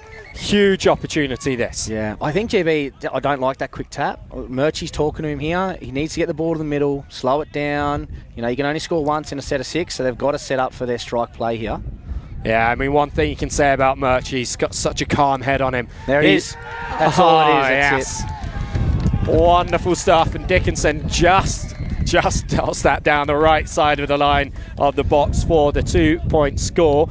And so Great Britain 3, Ireland 1. That's a lovely little move. The old 21 sweep and round short play. We used that in the World Cup last year, and it actually killed teams. It's the little deception from the ball player looking away and passing the other way, and that's it. When you get a set on the line, you can't score 6 times in 6 tags. You only need one. So you saw Murchie there calming them down, getting them ready for that strike play, and it paid off. Ireland have to ruck out here and get to a kick. I don't think they need to try and scrap back points. There's still 20 minutes to go. I think they need to complete a set with a good kick and pressure them with defence and turn them over with an error like they did earlier in the game. Yeah, their opening few sets really strong and getting good field position, feeling out this British defence, and it led to that excellent score from Fitzgerald. Been a bit more scrappy recently, but already into the GB half. Here we go, hitting hard holes there. I like that by Ireland. They've actually run the footy this set. They didn't look to kick. They've run it down to the half. They've just got to complete. I do not like that. I don't like the old reset back over halfway. Oh, he's played at that. I think that's going to be Ireland ball. We left the field of play. Yeah. No, Tom's gone the way. I don't like that with a set of 6. You've got GB on the back foot. You're running over the top of them, and then you take 15 steps back to kick over the halfway with no momentum. You either kick early behind the halfway or you keep ball playing. I think, and that's the reason. It gave the sweeper time to set and get ready for that kick. It's not the right play there. And here we go, GB starting their set 15 out. Stanworth picks and goes, wrapping around the defender. Ainsley feed this back inside to Gamlin, and then Twistle caught just short of halfway. We put it on the toe here. That's smart footy, that. Play that, there'll be 6 more. Oh yeah, really good from Knowles. That's a smart set of 6. And the halfway needs to be an indicator when you're rucking out of your half, and they saw that there. I think they're only in tag 3, maybe 4. Took his time. You sit behind halfway well, put it on the toe. You're either over halfway, you ball play, or you're behind halfway, you kick, and you let your defence do the talking. That's smart footy by GB, especially after scoring the last try. Yeah, showing Ireland exactly what they should have done on the previous set, perhaps. Yep, definitely. And that is half-time in this one. Great Britain with a lead, 3-1. New territory for them in this category to be going into the break with a lead, and it's a well-worked one. Ireland, who scored first through Fitzgerald before Great Britain struck back through Babb on the right-hand side, and then when they had a penalty just short of the line late in the half, they were able to work it into the hands of Dickinson, who got the box try. I think it's actually good for Ireland. There's some boys there who were with us last couple of years, and have been on a good run in BNI. So this will show a chance to show their character. They're behind 3-1. The win's going to play a big factor, and they had it behind them in the first half, so they're going to be against it in the second. I think they probably tried to spin the ball a little too much rather than running through them. As we saw the last set of 6 there, they just hit short holes, ran hard. There was a couple of 50-50 tags, but they made metres. I think they need to simplify their game in this second half, especially running into the wind. And yeah, it's a test here to show their character, to see if the score gets the better of them, or they can just stick to their structures, go through their sets, and get down the other end of the field and try and score points. I think their try from Fitzgerald, like we said, from the old bounce pass, was potentially a bit of individual brilliance and a bit of luck, where the GB tries seem to be well worked, especially that last one. Last one forcing the error off the kick, getting to the middle, Murchie slowing the ball down, targeting where he wanted to run his play and executing. That's smart footy, and then kicking the following set. That showed the back end of that half that GB are a serious outfit this year and are playing real good footy. Yeah, very intelligent tag from Great Britain. We obviously can see there, Matt, that if you were in the huddle, the advice you would be giving to the Irish side, but you're out of it now. Who is going to be stepping up in this situation and leading the chat? Angus here, Angus Breen, he's the coach. He was one of the guys last year who was kind of a calm head. He's a teacher turned principal. He's a very level-headed guy. He only speaks when he needs to speak, and that's my experience from him last year. So stepping up into the coaching role, he's not going to be a hothead like I was. He's not going to be barking orders and calling people out for not, completing their assignments. He's going to go back to basics. This is what we have to do to complete our sets and get back on top. And there's a few leaders in that team. I'm really happy that Jackie Reels has got the captaincy. He led by example at the last World Cup, just a little grafter. But he's a passionate guy, He's a proud Limerick man who is really honoured to captain this side. I'd say he'll have a voice in this huddle as well. They're first to break, so there's a bit of energy about them. They want to get out on the pitch first, which I like that. So this is it. This is 20 minutes to turn the game around and start the tournament the way they want to start it. What do you think, GB? Will, what's the chat going on over there? So it's going to be Tom Entwistle who's led the huddle there. Such an experienced mixed player and a new challenge for him this year in the men's game. But the calm head, the understanding of the game of tag that he has will mean he is sparing with his words. He just gets straight to the point, really focuses in on the areas that Great Britain can still improve on. And then a final word came in from Muzzy, the head coach, before the GB huddle breaks and heads over to have the wind at their back in this second half. It is big. Is that Tom there, the number 7? That is Tom in the number 7. Back when I was coaching playing mixed, Tom was, he must have been early days and Tom was playing mixed. I remember running against him. He's a crafty ball player, he's smart. It's good to see that there's a leader stepping up here for the boys, and let's see how they start this second half. They've really just got to get to the end of the set, big kick with the wind at their back, and put the pressure back on Ireland to start the second. Nice calm reception from Gurung to begin this set, and now we do see Entwistle in action. Button now with the option outside him, keeps going himself, beating the first defender. Pick and go from from Hayes, sorry. Gurung, good told to go right. Kick. Yeah, smart footy, great way to start half. That's played out, but played out back in field. So Jackie Reel's the captain. He's dodged 2 there. That's a great way to start a half footy. Just get your kick, get them down there. They've got 60 metres to go now to score points. It's a smart start by GB. I still think Ireland are a bit placid on their defence. They're not getting off the line and pressing. Something they really need to fix if they're going to keep this GB side in their half. Newman here. Newman seems to be directing the footy around a little bit in the middle. He definitely needs to take charge and get some structure around this side. Here he is looking to kick, I believe. Oh, slightly scuffed kick, and while Newman seemed to know what he was doing, there were just a couple of people loitering outside him that seemed a bit unsure about where they were and perhaps whether the ball was going to come to them or not, and maybe that put the pressure on Newman as he executed the kick. I think he knows what he needs to do. I don't think early kick. That's going to be a silly turnover. That's tag 1. I think for Tom, he knows what he's got to do. He's got a good pass, good ball play, good kick, but he's not using his voice. You know, that's your strongest weapon out there, telling everyone what you're going to do, when you're going to do it. The defence still has to stop it, but at least everyone's on the same page. So that'd just be a little fix I'd be giving Tom, just to get his side on, just behind him and get on the front foot. Here he is again with a long out ball pass. Evan Maloney pushing out there to Andy Shaw. Oh, that's played out to be 6 more. This is a chance now. Just like Robbie Murch did in that first half, this is 20 metres out, probably roll on to 15 on tag 1. Tom Newman has to step up here, take control and organise for a strike play to try and score some points. So will we see that calmness that Great Britain epitomised in the first half? Some good shape. In the same position. That's good shape. I'd reset now. Take another one, go to 11s, maybe reset. Take a bit of time away, that's good. Pulling them out, and here we go. We should be set now with a bit of shape on the right-hand side. Tom Newman looks like he's barking orders out here to Ollie and Podge O'Brien. Here we go. Early ball. Good feet by Podgy. Tag just made in the end by Ainsley after being missed by Murch. Newman here again, first receiver.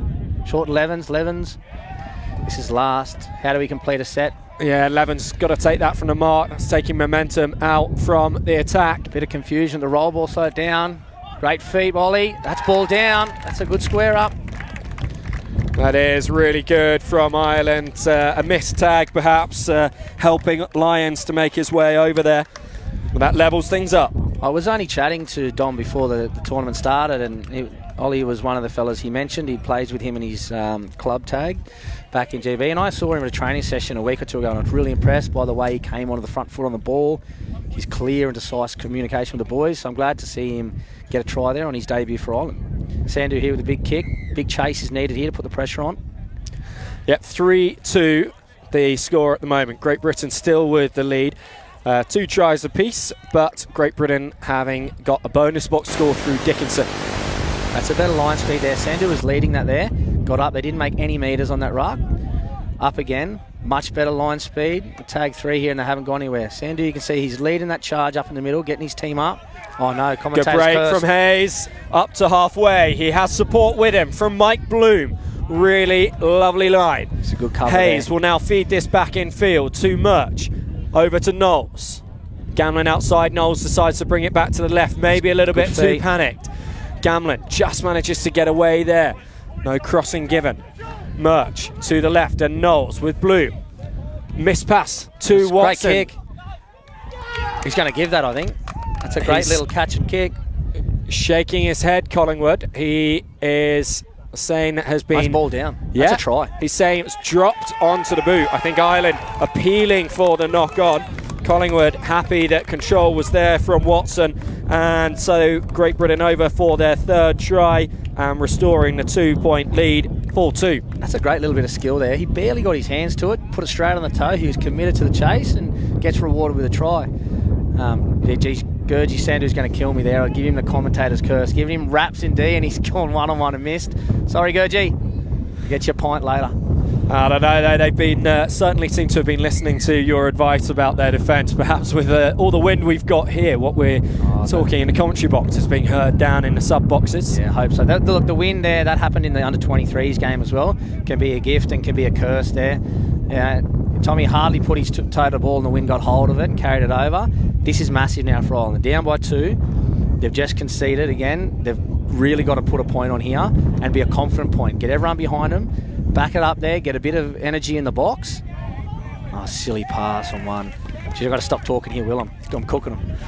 Yeah, although Knowles diving on that ball that was dropped by Ireland, so technically should only have been the Irish allowed to dive on that one. But play allowed to continue. Entwistle sensibly decides not to go for the pass. Dummy. He loves the big dummy, does Entwistle, and the dart here from Coulthard. Almost set him up there on a 3v2 the other way. Knowles again on the short side. Dickinson, the good tag box there, try scorer. Entwistle just that ball. I think that's the wind again. It just was dying on him as it got to Entwistle and unable to take it cleanly. Ireland let off and a nice dart there. Maybe to that's the start things commentator's off. curse. My commentator's curse is rubbing off on you. I don't think we can talk about anyone who's actually carrying the ball because the last 2 minutes we're killing everyone. We can talk about once they pass it. Yeah, we'll just talk about the subs on the sideline. Yeah. We'll change the subject. That's good feet there by Tig. He was involved with our men's 30s a few years ago. He moved to Spain. He's just back. I'm glad to see he's back playing footy. Podgy with the old dummy kick. He loves that. Fitzgerald, the try scorer, tried to go around the corner. Watson, essential at the far end for Great Britain to get their most recent try, and just as important there, picking up that loose ball. Dickinson. That's it. That's the line speed. They've come up again. Maybe they have that chat, Will, at half time because they are getting up the line. Oh, the big dummy by Tom. They're keeping them down here. The line speed is key here. Gamlin with the strong run there. Dickinson will keep the play moving to the right-hand side. Bab checks his run, goes for the kick. It's ricocheted off the defender. Flicks backwards there. Ireland in possession, on halfway with Tiguri. This is where Newman has to step up. Podgy go corner, push to the corners. He got the toe, the old fella. Great try. Good covering by Price, but I think the ball was down there first. Yeah. And try awarded by Collingwood. I'm gonna have to call Podgy out here. I was at training there the other week and he had his civvies on. I said, "What's going on, mate?" And he said, "Oh, I hurt my back." I said, "How'd you hurt your back, Podgy?" He goes, "I was picking the baby up out of the cot, but don't tell the missus, she won't let me play anymore." You know you're getting old when you're pulling your back, picking the missus up out of the cot. And look at him. He's on his haunches, gas. Well done, Podgy. Good try, mate. Ireland back into this one, just a point behind now as Ainsley fields that with his feet. It's away from the defender, scooting towards the centre of the field. Button now. Dickinson will play this himself. Good metres from half. Very quick, that fella.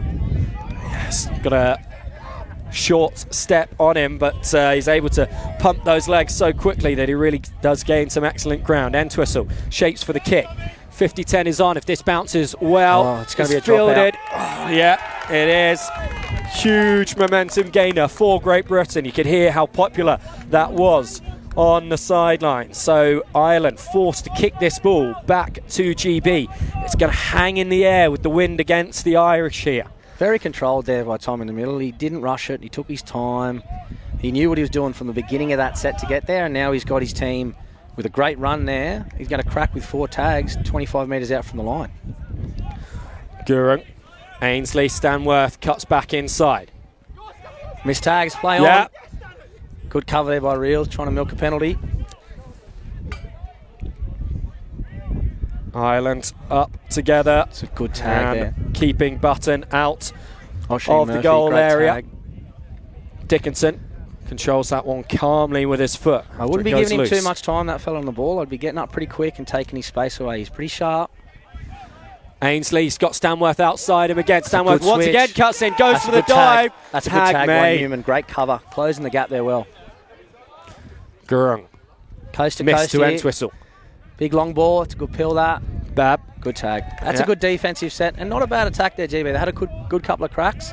They didn't rush it. That was good. You don't have to score every set. Completion is key. So that was good D and good attack. Yeah, I mean, that's just the same as ending the set in your half and kicking the ball deep down into the opposition's half. And so Ireland having a long way to go in this set. They want to work their way up towards halfway, give themselves the opportunity on the kick. 100%. You can very easily get away from you when you're having a crack on the try line. You get frustrated, try a silly kick that's not on and give away 7 tags. So even completing there with a couple of good cracks was smart. Ireland here pushing up to halfway. 5th tag, got to be a big kick here. Controlled. Take your time. That's not played at. I don't think we'll get a 6 here. Still be last. Second kick is dangerous. No, Collingwood has called 6 again there, waving his arm above his head. Too.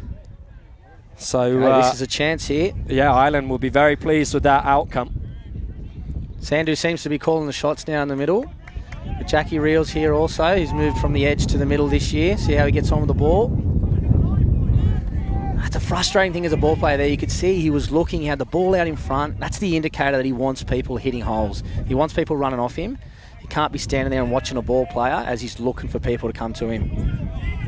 Andy Shaw's calling the shots here, 77. Reels now. Let's switch now, Evan Maloney. Short side, Shaw. Oh, it's a great save and tag there. Yeah, Ainsley doing terrific work to get over. Sandhu. Gap close. Sandhu's Ball's down. over. That's a try. Vice captain stepping up there. The levelling score in this one from Sandhu. 4-4. Look, other than my commentator's curse, Gurge has been having a very good game. He's leading by example. He's got the VC on his jersey. He squeezed over for a much-needed try here, I have to correct myself there. I was calling Andy Shaw, but it's Shanahan. Apologise, Andy. I'll just call you Andy from now on. Get in trouble. So consecutive scores from Ireland in this half. Having been 2 points down, they are level again. Watson does manage to clear that one up. Half break. Murchie's on here for GB. He's going to be calling the shots now. You can see he's pointing, communicating where he wants them. That's smart control by Murchie. Is he going to ball here? He's got something set to the right.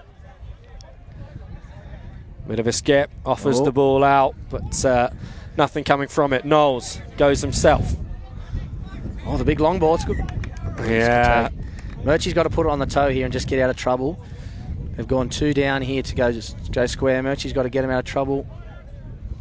Straight down the guts. The kick, trying to divide. Levens will let that go. Smart there by Levens to get a 7 tag. Murchie should have put that one to the corner. This could go anyway here. I thought the ascendancy was definitely for GB there for a while, but 2 quick tries for Ireland. This could go either which way. Certainly too close to call and 2 excellent teams. It's a great tag. Really bringing the best out of one another. Here we go. We've got a couple of ball players on here. Newman, Andy Harris. We need to see who's stepping up and taking control. Sometimes too many, as I say, too many chefs spoil the broth. So got to see what the control is, what the aim is for this set. Are we going to run the ball and ball play? We're going to try and get to an attacking kick at the end. Coast to coast, right to left here. Newman to Levens. Oh, no. Levens just losing his footing, and that does not look good. That was a bit inconspicuous, that. That doesn't look good here for Jackie Levens. Yeah, and Hayes from GB, the fact he's calling the medic on such urgency suggests he's seen something in that he's worried about. Levens tentatively trying to get back to his feet, wants to take his time here. He's up, which is a good sign. He's up fairly quick, which is a good sign. He's going to go off the far side of the field. I hope Jackie's all right. He's come into a coaching role this year and really wanted to step up as a leader. I hope that's nothing he can get back to the rest of this series. He's a huge part of this Irish men's 30s team. Little block play at the back to get a 3-on-2. Bloom there in defence. Ireland, though, with the overlap if they ship the ball to the left. Good feet. Dart back in. The coach, he set one up in the corner. That's lovely. That's Jack Reels there. He snapped back with good feet to go to the short side. Angus O'Brien, the coach, he took his time. He measured up what he had in front of him. He didn't overplay it. Little pump. Waited till he pulled in the winger. 2v1. It's a good try on the short side. It's a good way to take the lead there. That was well earned there by Ireland. Yeah, lovely stuff from Ty Geary, but it's Great Britain really just getting themselves in a tango on that short side defensively. Not sure who was on who, and it's led to Ireland's third score in a row and their first lead since the early stages of this game. Ireland 5, Great Britain 4. I think that's the knock-on effect, Will. The GB boys had a good set in the middle, and then it was a long kick to release 7 tags. With 7 tags, you make up some serious meters, and in this kind of level, you can't afford those mistakes. That'll be 6 more there for GB. This is it. Murchie's got to step up here like he did in the first. He's got a fresh set of 6, just over halfway. They're down by a point. Have to capitalise here if they want to square it up. Yeah, maybe not the best start there. Stanners getting tagged as he picks and goes. Murch looking to inject some momentum here. Ireland have to tighten up their middle defence. There's too many spaces for the switch back in the middle like this. There's way too many spaces. They're not collapsing. The broken play. Button's done well. Again. The old bounce pass is dangerous. Now we've seen it work for Ireland, nearly working there for Great Britain. The spin from Coulter. Numbers to the left. Price fires it in. Murch finds Gamlin. Good tag defense. there, Sandu. It's last. What are they going to run here? Last D. Got a man on here on the short side. Good take. Good defence by Jackie Reels. That probably wasn't a play there. I think Murchie was calling for the ball on the open side. Ireland now have to play simple footy. Bang up a couple of runs, get out of the half. It's good to see Jack Levins here. He's just walked back around in front of us. Seems to be moving fairly freely. Hopefully we see him back either in this game or the next. Got to get to their kick here, Ireland being a point up. Not too long to go. Yeah, it's all about game management from Ireland. Calm heads will prevail if they don't do anything silly. And you can see there that GB are trying to be smart, a little cheeky. They're pleading for the contact penalty, so they've got to play smart footy for Ireland. Get to our kick here. The chase is even more important than the kick. Don't rush it. Good feet, great tag. Wow, super tag, mate. Here we go, kick coming up. Oh, that's not the option. That was tag. Yeah. Oh, but they've done well with it, Ireland. Wow. Come away with this here. Maloney out to Andy. Andy to O'Brien. O'Brien over the top. Geez, they got away. They got away with murder there, Will. Yeah. I think Jackie Reels had made a huge error darting out of half. I think he got tagged before he got that away, and they got away with some good meters. That could have gone the opposite way really quick. Yeah, Great Britain was so set for the kick and not expecting anything else that they then struggled to defend the play as the ball was thrown back over to the left-hand side for the Irish, and promising ground gained by them in the end. So Great Britain with a fair way to go with not long left in this one. We see Collingwood have a quick check of his watch. End whistle. The main man's on here. The main man for GB. He's going to be calling the shots here. I think the old 50-10 is off. Jack Reels is back there. We have Fitzgerald on his far side leading back. Got to try and run the footy here. Bloom, he's going to run the footy. Knowles, options closing down. Flicking it over to the right. Oh, it's good. Goes for the kick himself, but this sits up. Good defence, Jackie Reels. He's solid back there at sweeper. He always has been. Really good. He's active. His effort plays are really good. Bit of a Dylan Edwards out the back there for Ireland. He's subbing to the box here. Have to get a bit of control. Number 7 for Ireland run on Tom Newman. He has to be the loud voice here. Get to the end of the set and make sure we get a good kick on. Can't be a 7 tag, and it can't be kicked into the legs of a GB player. You've got to get to the space. I'd be going now. There's no sweeper at home. Plenty of time. Good boy. They do from That's Newman. Smart footy. Bloom's got to get back here. Good chase. Got to make here. Got to pressure him. Got to make. That's good footy. That's smart footy by Ireland. Putting the pressure back on GB. Surrounded by 3 green jerseys, Bloom had nowhere to go, and really needed his teammates working back as hard as the Irish were. And so now it is Bloom once again on the ball. Fake to Entwistle, who will be at dummy half and feed it out to the left-hand side. And Gurung. Levens is at that sweeper here. He seems to be carrying that knee a little bit. He doesn't look to be at 100% as he's moving around the backfield. Interesting to see if we put on the toe here, if he can get to the ball quick. Floated pass from Entwistle over to the right-hand side. Oh, again.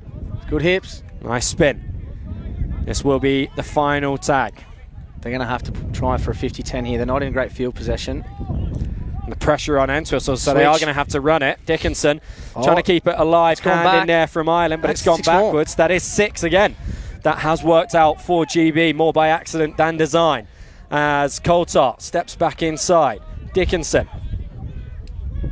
Knowles with Entwistle outside him. Knowles takes it himself. Does use Entwistle in the end. Perhaps not the best option at that point, and Entwistle lucky not to be called for surrendering. Got to be moving. And that sounds to me like the hooter. Because that's tag made. That is going to be it. So huge progress made by Great Britain compared to the last few years, but ultimately the tale at the end of the match is the same as it has been through the last cycle. It's an Ireland win, and they take a 1-0 lead in this 5-test series. One more game to play today, 3 tomorrow between these sides, but it's Ireland in the ascendancy early on, 5-4. Yeah, I really enjoyed watching that game. Very different styles. You could see GB had a very different idea of how to play. They were a bit more controlled in the middle, got to their kicks well. When they did have a repeat set on the line, like we saw in the first half, they set up a move and executed well. I think a couple of tries there from Ireland were definitely individual brilliance that got them back in the game. If I'm the coach there for Ireland, I'm taking the boys away. I'm saying when the ball's rolled, dummy half's hands on, we've got to get up, we've got to press. That's an assignment we've definitely missed with slow line speed. We've got to be a bit more critical when we have the ball in good possession. That comes down to Newman and Andy Harris. Sandu, we've got to be better with the ball in hands. I mean, individual brilliance got us away with the win there, but I definitely don't think we earned it the right way. We need to be better in our systems and complete our assignments. I'm excited to see the second game here with GB because they're a good outfit, a really good outfit. I think it's going to be much, much closer than it has been in years gone past. Murchie, all right, mate, good game. Yeah, so Great Britain, they're going to be frustrated. They got themselves at a winning position. They had a 2-point lead. It's a lovely box drive from Dickinson that stretched that margin, and a bit of individual brilliance from Watson to score their third try. But what are they going to be going away now and talking about in order to make sure that when they get themselves into that position in game 2 that they're able to hold on to it? Yeah, I don't think it was the systems that let them down, because they were in front and you could see Tom and you'd see Murchie calling the shots and saying, you know, from here I could tell they wanted to slow it down, get to their kicks, work to the corners. I just think the execution was a little bit off, and maybe not everyone was on the same page. It seems to be their strength of their structures with the ball in the attacking half. They've just got to ruck a little harder, back Tommy and back Murchie on the kick, and work with a bit more effort play on the back of kicks, because it showed in the first half and even in the second, when they're down there, they're dangerous on the line. So I'd be just saying our effort plays. Coming out of our half, let's ruck harder. Let's not overstep the mark. Let's get to the kick and chase off the back of the kick. Try and pressure Ireland. And when we get good ball as GB, we can execute tries. That'd be my chat there for the GB boys. But I'm sure the coach and staff saw the same thing we did. Hopefully the coach and staff for Ireland saw the same thing we did, with a bit of line speed and, you know, some errors made. And the next one, I don't see the next one being a blowout. I'd say it'd be just like that one. It'd be very close. I'm excited to see it later on today.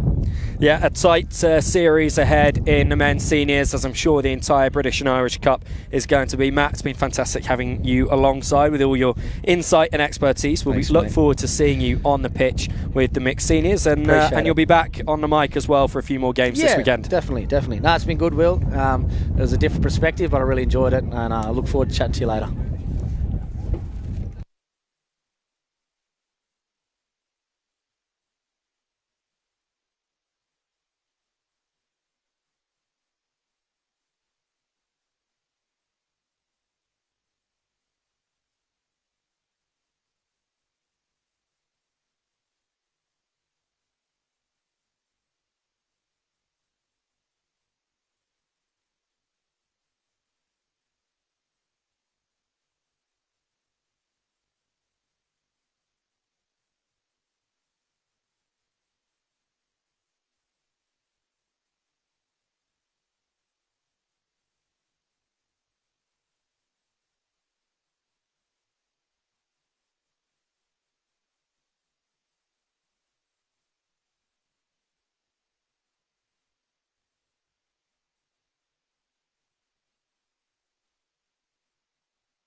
Thank you.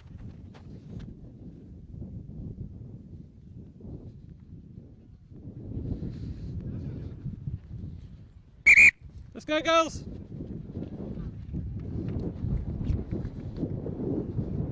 Let's go, Ireland.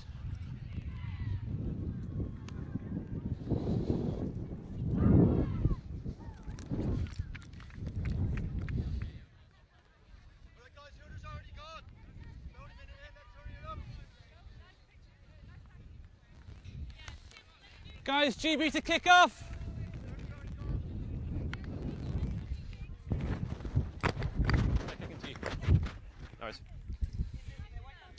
Yes.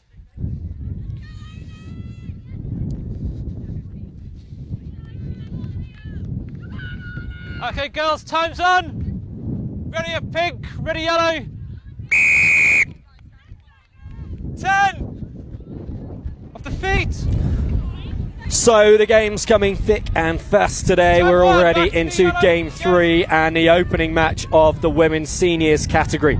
Our first opportunity to see the world champion Great Britain women's seniors in full international action since their triumph at the University of Limerick last August. Just over a year ago now that they became the only Northern Hemisphere team to won the categories at the World Cup, and it was Ireland here, the bronze medalists at that World Cup, who are starting strongly with a set that they looked to close out with a kick, played at by Great Britain, bouncing high up into the air and ending up in Irish hands once again, as the Irish now working it to the left-hand side and into Great Britain's red zone. And tag made a little bit further back than the Irish thought initially, so that takes a bit of momentum out, and the GB defence will work themselves over to the left-hand side to try and keep the pressure on here and hold the Irish out.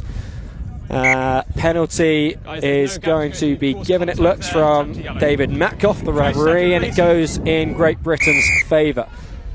Steffi Geertsen taps and goes. Yeah, it's a good decision there. The referee just saw that he was stepping on her horse, trying to draw the penalty, perhaps trying to make it look like a trip, but no, she went over the foot. No, absolutely.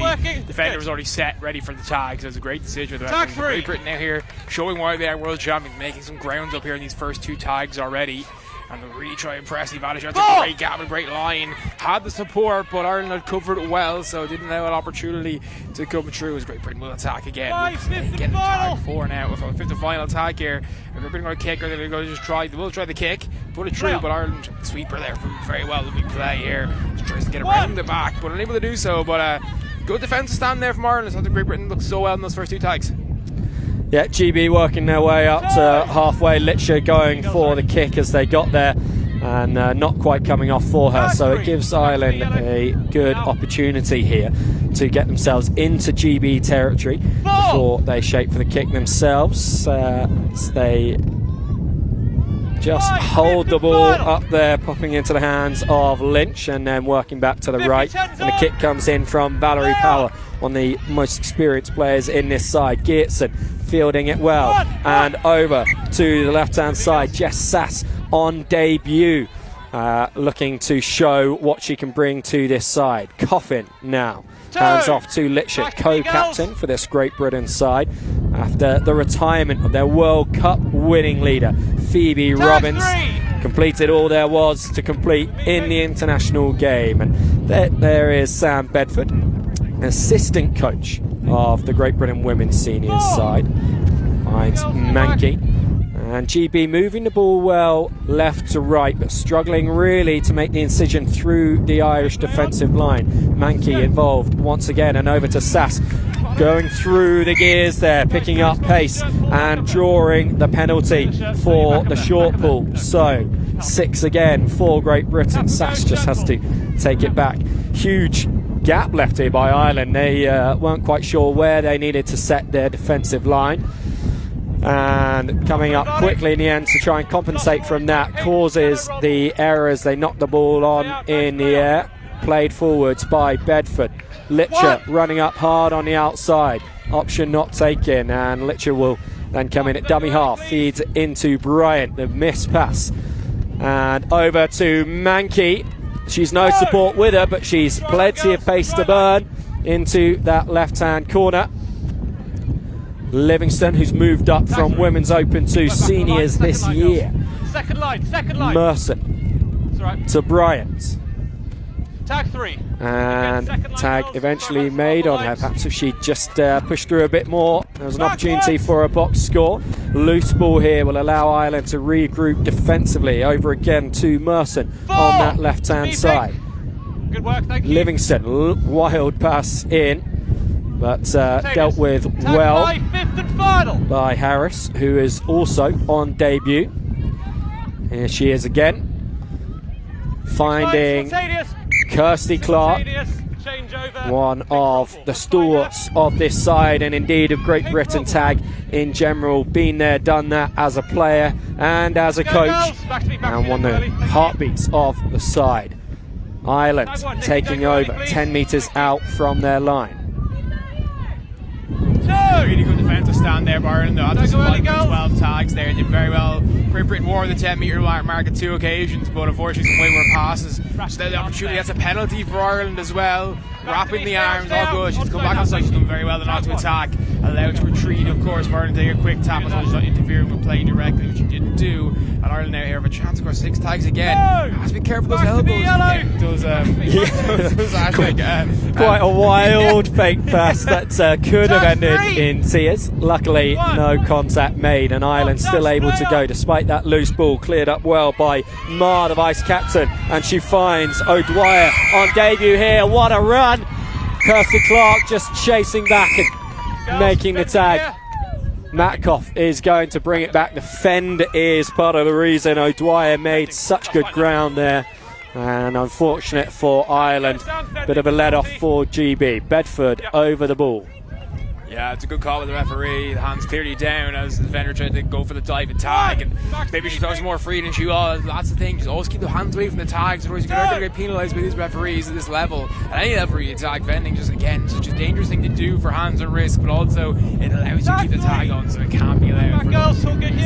Great Britain now have to fight a way out again. Of course, they had that's a really good gap there, but covered by all the Rovers in the back, and Great Britain now really starting here to show the attacking news they have, why they won that World Cup. And that's a great line break. Can't you get all the way? It's a lovely pass, good support. It's a great tag by Ireland, but Great Britain here with the advantage on final tag. Yeah, Geertsen and Merson linking up well on that left-hand side. Coffin on the short line from Lau, and the changeover for Ireland as we see Pennyfather on the ball. And now back to me, girls. Ma once again. Oh, that's not the pass that Brown Ison would have wanted to receive there, with the British defence rushing up against her.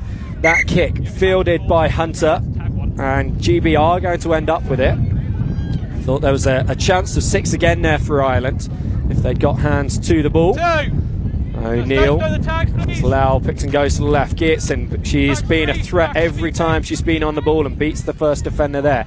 Lau to Coffin and Hunter. Back to Coffin, loose ball, well cleared up. No. Bring it forward in 10 out of 10. Has been spotted as an error there from GB, and so Ireland will take possession. Great Britain there going out quickly in the line. Lucky the ref didn't spot like 2 or 3 of the players offside before that ball was touched. The ball has to be touched by an attacking player in order for the defensive line to be able to move, and it wasn't there. But that's one real thing to hard cause a referee and tag, is that offside, because you are looking sideways first, but then obviously you have to keep an eye on the roll ball. You have to really have your head in a swivel half the time, Will. You absolutely do. It certainly helps to have touch judges, but just the one man on the pitch in control in this one, and that one has been kicked over the goal line. It's gone dead, so this will be a 7-tag set for GB. Chance for them to make some good ground up the pitch, as Coffin has ball in hand for this tap. Goes to her left, beats the first, beats the second, loses her hat. She's at such pace, over halfway already. 6 tags to go, and a really excellent start to this set from GB. Just pulled back there as the tag was taken on Livingston before the pass. Geertsen to Bedford, and we see that ball sit up a little bit with the wind here. Harris draws the penalty. So Ireland once again are going to have to field more than 6 tags between drinks breaks for them in defence. Bedford to Bryant, flat line outside her, limits the options. Livingston does make the reception. Bryant goes to the right despite the sweeping line from Harris, and a few loose passes just taking the sting out of this GB attack at the moment. Been a few of those in so far, especially in their good attacking positions. Just that pass needs to be a bit flatter, a bit more into the hands, gone either backwards or it's gone really low, and the players are worried about knocking on to go behind because they know they have cover in that backfield. But it does stifle the attack. It allows Ireland to set their lines. And, that's a knock on. It's an Irish roll ball, and that's well survived again by Ireland, but they are living by the skin of their teeth at the moment, Will. Yeah, it does feel like the momentum is building from Great Britain, and eventually it's going to come good for them. But that was well ref by Matkoff to see that the ball had hit the ground first before Geertsen got her foot to it. And a break here for Ireland, and the kick coming in as well. She's round Clark. Excellent bit of play from Tierney. Penalty drawn as well. Ireland's best opportunity of the match so far. Tierney hands over to Spillane. Great decision there with referee again. Just saw the concept. That's a great roll through. Can she go to the box? The question is, has she got down? How many points is it going to be? Matkoff looks to be ruling this try out. He has ruled the try out. He says, what he's saying there is that Birmingham, as she's gone to loop round to try and get in the back corner of the box, she has run into the defender. Penalty given for contact, and a huge let off for GB. That's unbelievable. Against the run of play, Ireland could have gone 2 points up in this one, but execution just counting against them, and it remains a scoreless game. Yeah, I think that was a bit greedy, really. She saw the defender coming. There was no need to dive there. Take the try, put yourself 1-0 up, especially when you're behind momentum right now. Take that momentum back, get yourself right back into the game. And obviously 1-0 lead as well. Like, you can really defend that a lot easier. It gives the confidence as well, scoring the first game, drawing first blood. But unfortunately, she saw her name in lights in the 2-point box, and she took that nicely. But Great Britain here still just having struggles keeping that ball in hand at times. Yeah, and they're just going to calm things down a bit. The ground that they're making on each tag, on each set, is really good. They're getting themselves the field position they need, but perhaps just forcing the play each time and putting in a pass that doesn't need to be made, and that sets them back. O'Neill just holds on to that one. No, penalty is given against her. Defending with the ball, that's what that was for her. So obviously putting the ball in front of her to try and stop the player getting in for a tag, and obviously there was contact after the Irish player on the British player, but defending will come first because that was the first incident. And so Ireland, they will be hoping to get themselves as far downfield as they did on their last set and make up for that lost score. 0-0 when it could have been 2-0 or even 1 would have done, just to get things moving in the right direction for the Irish. The kick there, falling short of the 50-10. Yeah, but Ireland have done that in a little bit, like first time a little bit long, that time a little bit short, so they are finding that range, and one of those kicks will come good later on if they keep trying it. Yeah, it's a beautiful surface that they're playing on here at UCD, a really well maintained pitch. So they'll get a nice true bounce as they kick. Coffin calmly deals with that bouncing ball. O'Neill involved once again. Litcher will go to the left here, and her co-captain Lowes, they link up wonderfully together there, but the Irish defence up quickly to shut that one down. Lau with Coffin sprinting up outside it, decides not to use her. O'Neill over to Hunter with the kick herself. That's just going to beat everyone to the touchline, and GB will be relatively alright with that one in the field position they've got at the end of this set. Yeah, the two position. The whole teams are doing that. They're pinning each other back on the last tag, and it's nice to see. We've seen the other 2 games so far, players who like on tag 5 to take the ball up, and that's great as well to watch great attack tag rugby. But sometimes it is about that field possession. Sometimes it is about that how you put your opponents back on the back foot. That's just being near the 10-metre line, and that's the best thing to do. Also, the 50-10 being on as well. It's such a big opportunity, so it's good. As a big one, it's a tag first. Good to call away the referee there, I think. Yeah, I mean, talking about putting your opponent on the back foot, getting possession back midway through a set as GB did there, really does put the pressure on Ireland. They nearly gave that away then, but do hold on to it. Another bounce pass over to Orford on this right hand side, another of the debutants in this GB side. Hunter, nice twist of the hips, but Marr is there for Ireland. Lau links back up with Coffin, and the interception again and lost forwards. Is it Metcalf just coming in to speak to the players? In fact, he signalled with a straight arm there would suggest a penalty, but he's obviously not given one here because there is a marker in who's just explaining why GB were retaining possession. Back to the line. Lau to Coffin.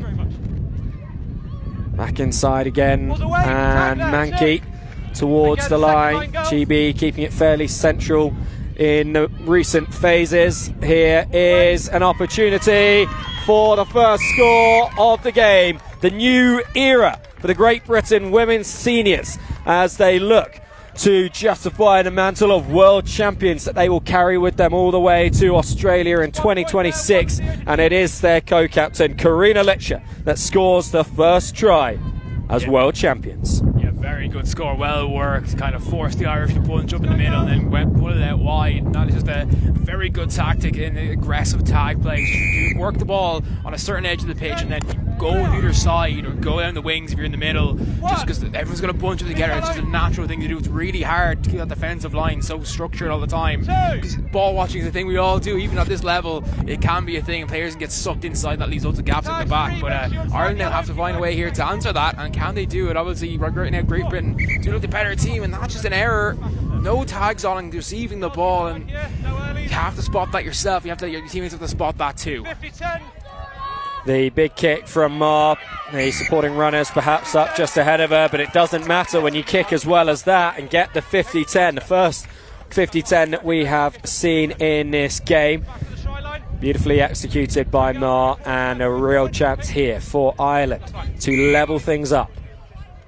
Yeah, great kick again. I said it will come off eventually as well. They kept trying it, and it was a perfectly weighted kick. About 5-6 metres behind the try line, the halfway line as well when she took it, but that's a great play there. Trying to get through was Kate Martin, but unable to do so. And Ireland now here have to really shape up. They've got numbers out wide here, just getting sucked in, not letting that ball go out as quickly as they should. Maybe not trusting themselves in the attack as much as they should do. Yeah, they got themselves into a bit of an awkward position. Too many attackers and too many defenders in such a small area of the field, and it works against Ireland. They will lose possession here. Contact there, there's no gap to go through. Kirsty, bring it out. Contact called by Matkov, so GB allowed to bring the ball 10 metres out, and it's Kirsty Clark with the tap. Tag 1. Work to me, Pink. Work to me, thank you very much. Livingston finds Bryant on that short line. Geertsen again beats 2 defenders. Her dangerous running is going to be so crucial to this side. Of course, Stone for many years was one of the chief attacking threats to this women's senior side. She's moved over to GB's mixed seniors, and so Steffi Geertsen, who for so long was her equal in the side, is now really going to take on that mantle as the runner. And there she is again. There are more meters to her tally. Bedford to Bryant, outside to Clark. Goes for the kick, contact made. Metcalf is just going to rule in which direction that contact was made. It looks to be awarding it to Great Britain, so suggesting that the gap was closed on Bryant, on Clark after she made the kick. Yeah, interesting call there. Obviously, kick is so difficult to call. If that was anywhere else in the field, or if that was like maybe she had ball in hand, that would be penalty try. But obviously, you can't guarantee you're going to regather the ball, and the referee has to be sure his try will be scored. So that's a great line again. Those pop passes really been used with great effect by Great Britain at the moment. They're so flat and so fast. The Irish can't hold up, and the little gaps that are popping up. And that's a great try, and it's what Great Britain deserve as well. 2-0 up now. Yeah, wonderful stuff from Sam Bedford. Real opportunist score as she bent down to pick that ball up at dummy half, glanced up, saw that there was the gap and took it. Should be chuffed with that one. Seems to be a bit of an issue here at the moment. I'm not quite sure what it is, but Half-time, girls, 2-0. is that half-time perhaps? It is, it's half-time, that's what it was. Sorry, apologies. I was very unsure what that was. I saw someone with one of the helpers, one of the VMs come on the pitch, and unfortunately I think the referee heard the hooter go. We didn't hear it go either. And that half felt like it flew by. Didn't feel like we'd seen 20 minutes at all, but it does mean that we go into the break with Great Britain leading 2-0 in this one. Tries from Litcher and Bedford, one on the right, one on the left, and that will be a pleasing result from the first 20 minutes for the Irish, for the Great Britain team.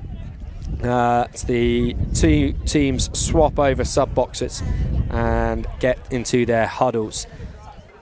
Yeah, obviously we saw Valerie Power there go by. She doesn't look too dishappy. I think Ireland will be happy to do 2-0 down at the half, to be honest. They've been under the cloche most of this half from Great Britain. I think Great Britain will feel a little bit hard done by not 3 or 4-0 up, but obviously in control and in the lead. But second half can change for Ireland if they make a slight little 2 or 3 adjustments.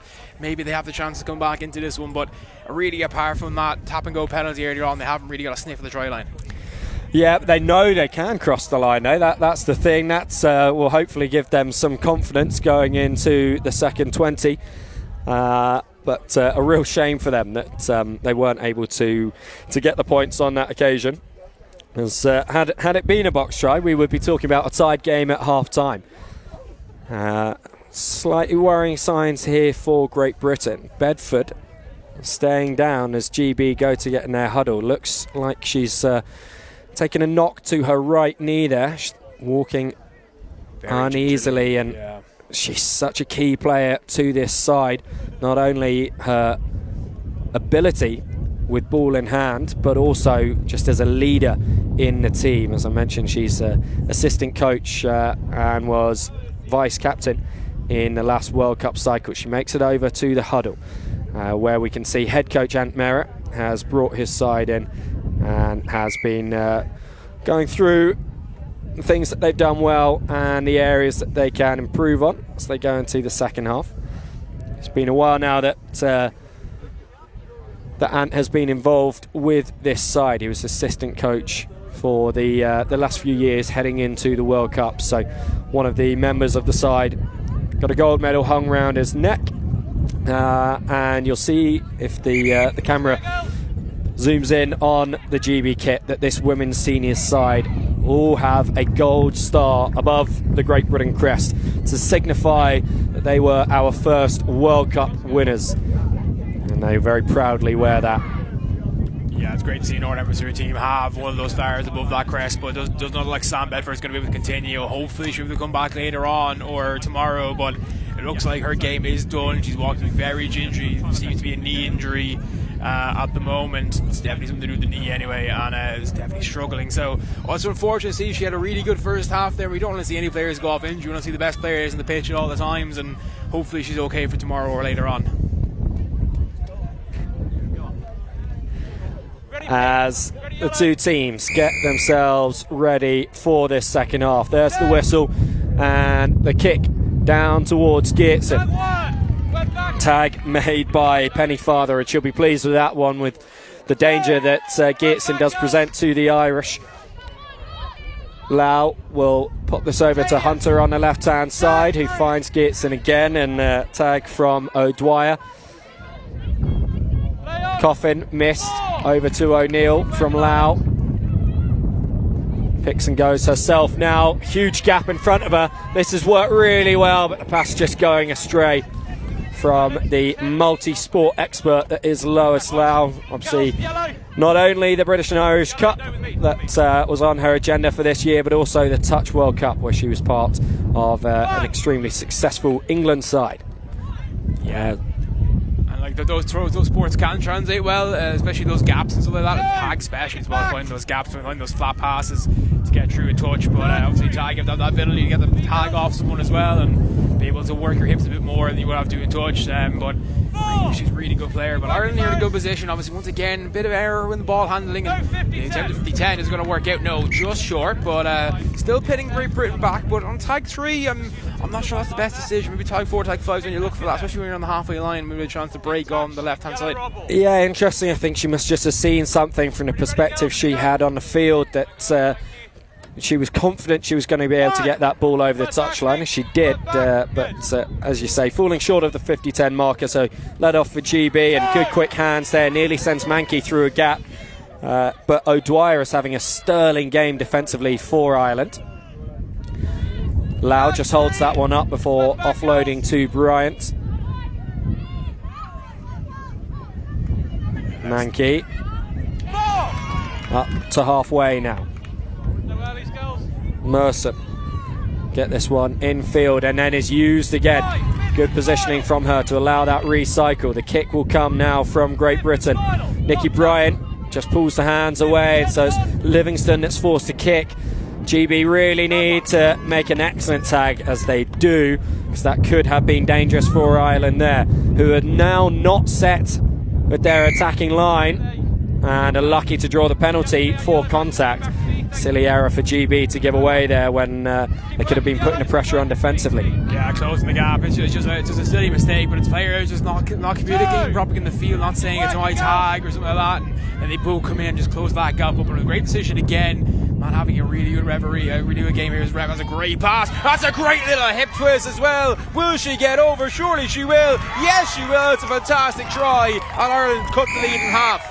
Wonderful stuff from Maeve Johnston, just twisting her hips to beat Merson, and despite the efforts of Mankey racing across the goal line, it is a try for Johnston, and she halves the GB lead. Ireland 1, GB 2. Huge try for Ireland there, and they need to score first in this second half. I think we didn't really lose with them at half time. I think that was kind of an unspoken thing the way we were talking with Great Britain. It's been so dominant in attack. That's good to see. Ireland's first real opportunity since that penalty, and they punish it very well, but it's also well worked by the Irish team. But again, those gaps showing up in the midfield, players lunging on a bit quickly or looking for that tag when it's not really on, and that's not the smartest thing ever. Backwards call there by the referee. I'm not sure about that one, Will.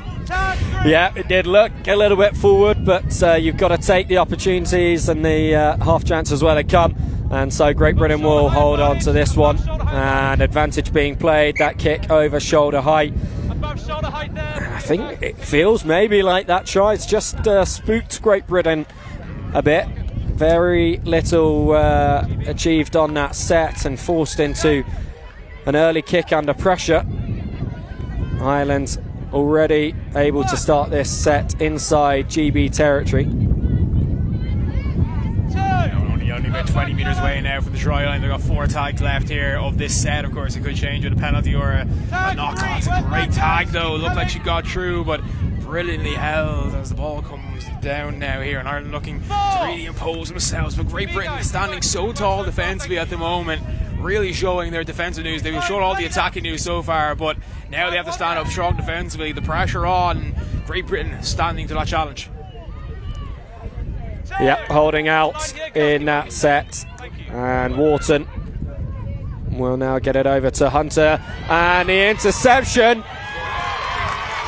She has to run away from the box in the end, Penny Father, to make sure of that try. Didn't want a repeat of what happened in the first half, but that levels things up. A pass that shouldn't have been given, pounced on perfectly by Penny Father for the equalising score. Yeah, I think that's the best decision there. Obviously the box is really tempting to get that lead, but if you're behind the game, really Great Britain have had a way better first half than you have. Just get yourself back on level terms, keep that momentum going in your favour, and you never know what can happen next time.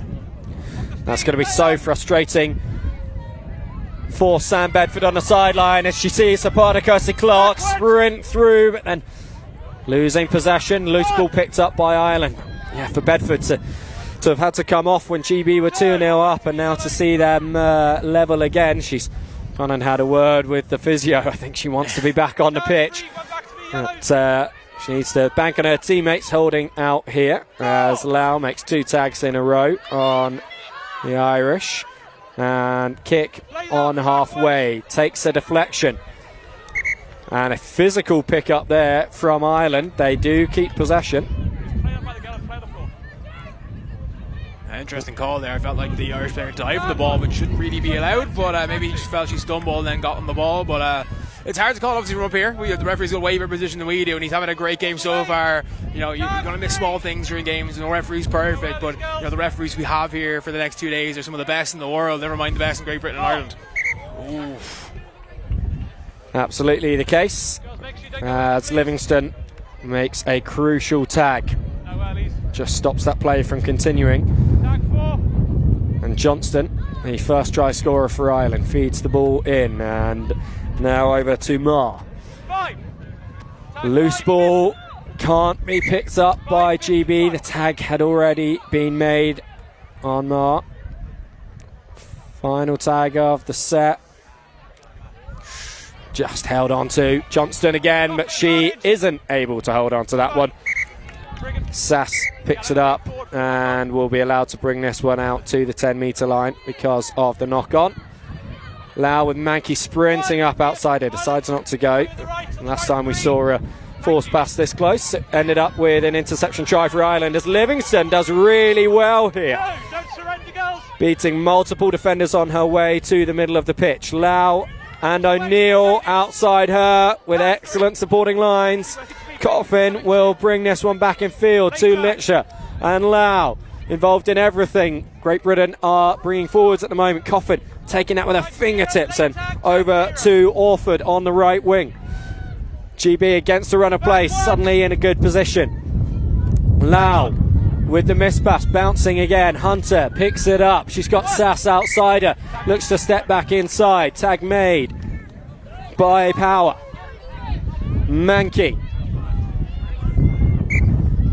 tries to calmly pick that one up and flick it back to O'Neill, but it is forwards, and so Ireland hold out on that occasion. 2-2 is the score still. Late tag, tag 0, late I think Ireland, if they can get away with a draw or even sneak the win, I think they'd be delighted with themselves. And really good second half from them. Definitely let us slide in this second half. Great Britain just, sometimes the ball's not going to hand, sometimes they're just making a little bit of a miscalculation in attack, and yeah, that is definitely a contact penalty now. They're just a bit aggressive, but I think just a bit overeager, and I think that's because Great Britain really want that ball back as quick as they can right now. They really want to be in control of this game right now. They feel that control is slipping from them a little bit. And the first mention of a draw from you there, Mark, which a word that still gives both these sides sleepless nights after their 2022 encounter in Leeds, as the half break comes in there from O'Donovan. 2022, of course, when they last played a 5-test series against one another, and they drew 4 of them, including a 0-0 draw.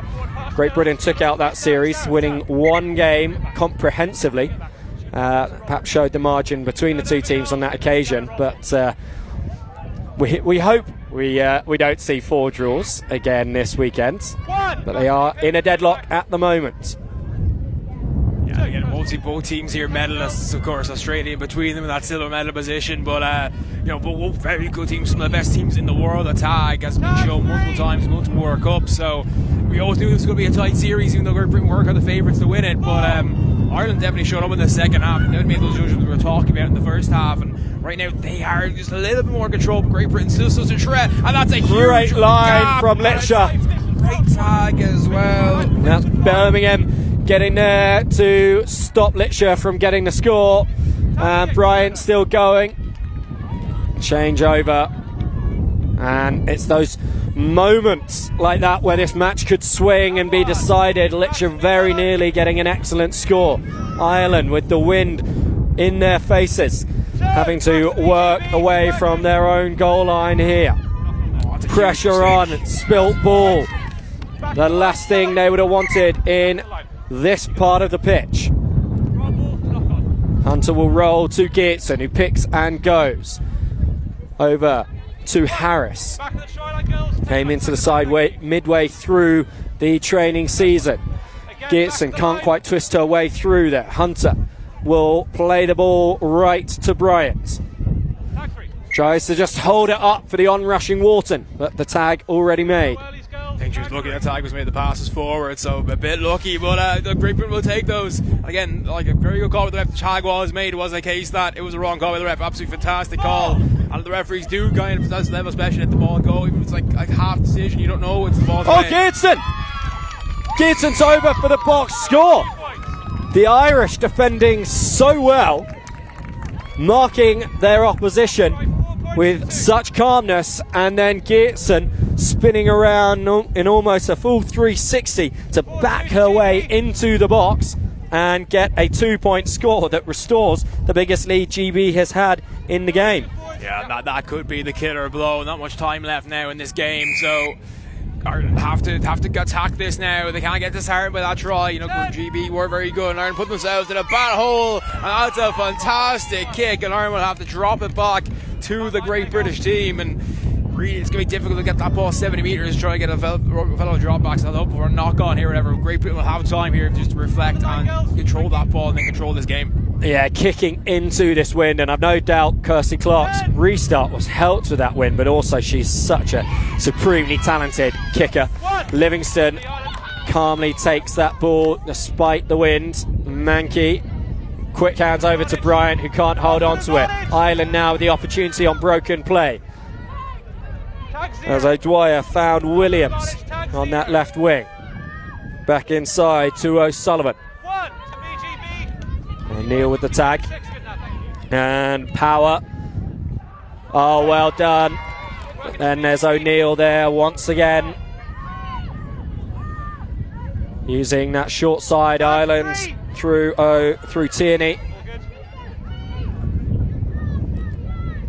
Power up to halfway now.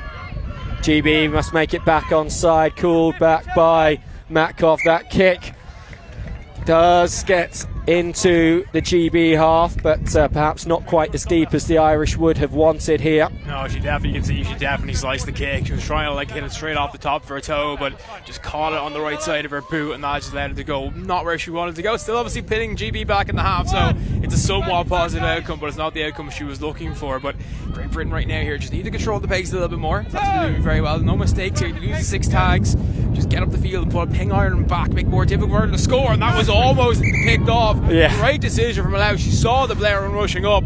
Fantastic hold. Yeah, I mean, they do have a 2-point margin, but we see box tries from both sides, so we know that this game can swing in an instant, and it could have been off that play there. Lau involved again, finding Hunter. Good tag. Fifth and final here. Mankey doesn't look to kick, she plays it to Merson, spilt forwards. So 2 sets in a row from either side, not being finished off quite how they would have wanted. The pick and go now from Pennyfather, who scored that wonderful box try off the interception for Ireland. Hassett. Pennyfather again to Tiernan, not able to get away from Coffin. Smart play from Great Britain here. They're taking their time, making those methodical tags, not giving Ireland the gaps, making Ireland have to go sideways and then forward. Here's the attempt at the kick. It's not a great one. It is touched, but Great Britain will control it, so no chance of Ireland getting 6 again. But good tag there by Maeve Johnson, so she'll be delighted with that. But Great Britain right now here in the ascendancy, looking like a team we saw in the first half. Another great tag there by Maeve Johnson, and she'll need a few more of them, you feel, just to get Ireland the ball back. Time is ticking away, and it's ticking away too fast for the Irish Hearts right now. Certainly is, but that will help them. Getting the ball from an incorrect roll and able to start this set off in the GB half. Pennyfather up to Coffin. Bit of indecision there, that will help the GB defence get up. Tiernan caught by Lau. Back to the right through Pennyfather and Marr. O'Dwyer tries to dart back inside Merson. Ma. Penny Father with a huge gap and support outside her. Oh, that's an incredible effort from Harris to get across there and make the tag. Ireland arguably should have scored for all money, and now being their own worst enemy, throwing this ball back loose, and it's going to give GB so much time to get their line set. Ireland get the penalty for closing the gap. I think that's correct. Lau comes across. The gap is there, and then Lau comes across trying to gather the ball, but she doesn't get the ball, and therefore it's closing the gap. It's a good call by the ref, in my opinion, that time. I think, he's had some great calls in terms of penalties today, and that's another one right there. Yeah, so Ireland with another chance after scuffing the first one, and they are in a good position here. The interlinking play nearly sending Tierney over. They had a free play for an offside anyway, so they have the 6 again here, and right now the GB discipline letting them down a little bit, but of course they still have the lead, and they're going to guard that box their lives to the next minute or two. Yeah, this is going to be nearly 3 sets in a row that they will have had to hold out on. And I think that's going to be a penalty for closing the gap again. Yeah, it is. And there might be a warning now as well. Yeah, I mean, on the line with just 2 points in it, consecutive penalties. GB need to be very, very careful to keep all 8 women on the park here, and that is a try for Ireland. Somersaulting over the line goes Shauna Birmingham and makes this a 1-point game. Yeah, huge score there, but is there enough time here to get the ball back from Great Britain and take control and get that equalising score, perhaps even get the winning score? But the time is very much against them right now, and it is about how they're going to recover here. They have to probably get a drop kick or a knock on from GB right now, right, or it's going to be over. Yeah, just a couple of minutes left in this one. Geertsen does well. This is an opportunity for this GB side to show why they are world champions, to show all the experience that they have. Clark, none more experience than her, gets up just short of halfway. Referee checking his watch constantly. You know the time is almost up if he's doing that, but it will be tag 5 here. We're going to be careful. They don't have to lay the throw ball either. We'll be penalised for it, but here's the 50-10. It's a decent kick. It's going to put Ireland under pressure. Backwards ball, and Great Britain do manage to get the tag, and Ireland have to go all the way to the field with not much time left. Yeah, that knock back there on the ground allowed Hunter to get up and make the tag. Ireland in last chance saloon here, deep inside their own half. Tag made by O'Neill. Flat attacking line means there are not many options. This is where you need the energy. You need to sniff blood and know that you can get your way back into the game. The tag made.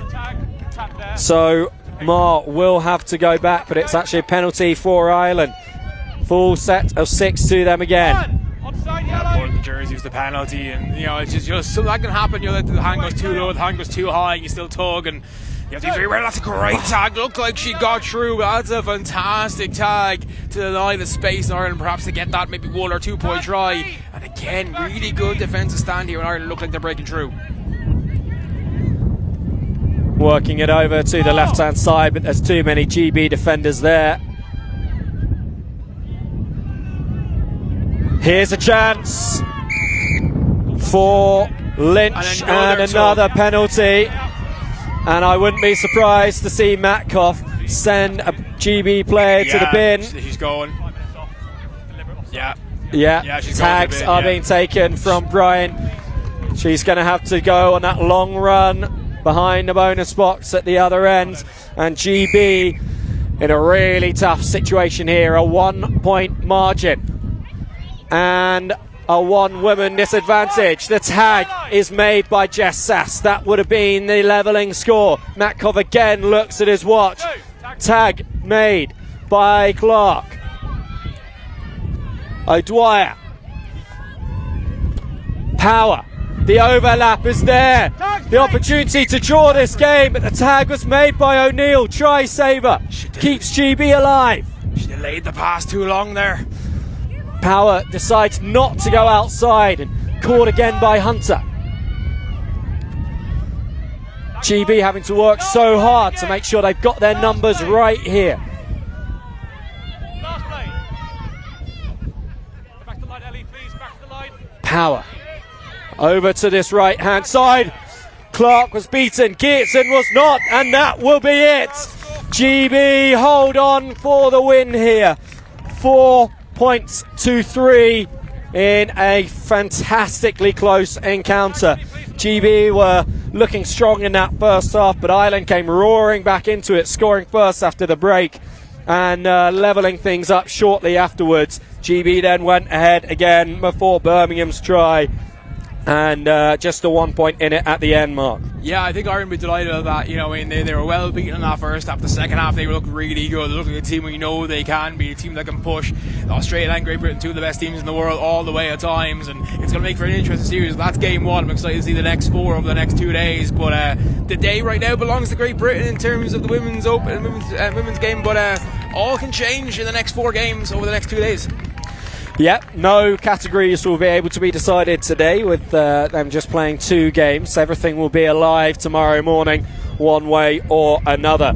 So we have seen so far in this morning session 2 Irish wins and 1 British one. Ireland winning in the men's 23s and a comeback win in the men's seniors. They were pushing for the comeback win in this one, but it was GB that held on. 4-3 the margin and a 1-0 lead in this 5-test series. We'll have a little bit of a pause here before we bring you the next game at 1:10. So do stay with us for that one as we see the women's under-23s in action, followed up by mixed seniors and men's open. Just got to do the one for Ireland. Yes, I'm doing that. I know her name, so Nikki Grant. GB. I know we do the Ireland player of the match, and then I'll give you a good. Ooh, good game.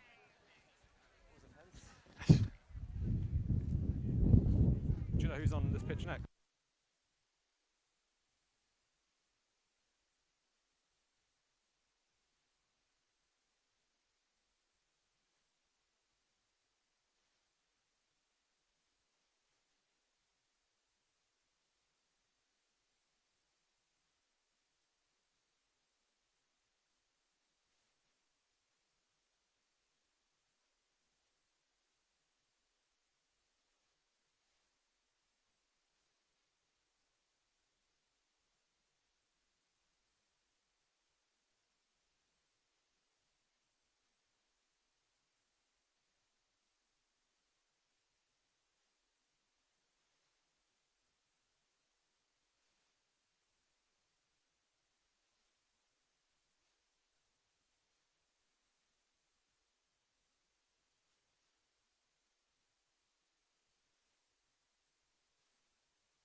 So we're just a couple of moments away from getting underway in the second game of the Great Britain Women's Under-23s.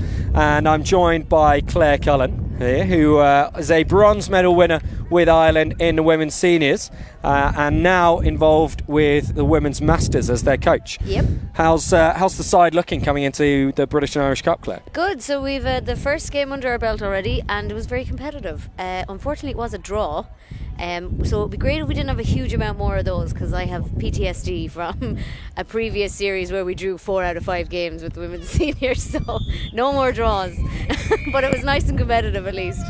Yeah, I did have flashbacks to that when Ireland levelled up. We were talking about it on comms. As we do get underway in this one, Great Britain having won the first game of the day 8-4. So that will give them confidence coming into this one. So the under-23s split one way and then the other, with Ireland having won in the men's and GB in the women's. And it's GB that have the first opportunity here after Ireland lost possession to attack. And the ball flung over to the left-hand side there. But GB do keep possession. Got an injury here, so we're just going to take a moment, make sure everyone is okay. So we have another ladies masters actually woman involved with this under-23 side. So one of our players is the coach, and she's there on the sideline. So Ireland are doing assistant coach players this year. So some players are coaching other sides. So there you go. There's a bit of factoid for you. Okay, so she's come off now, and we're going to restart play. Yeah, so GB bursting forwards through Izzy Bruton, who is one of the players that has been involved with the full GB sides previously, but focusing on the under-23s exclusively this year. The ball worked really well from the left to the right and ending up in the hands of Jenny Drew, who gets the early score here for Great Britain.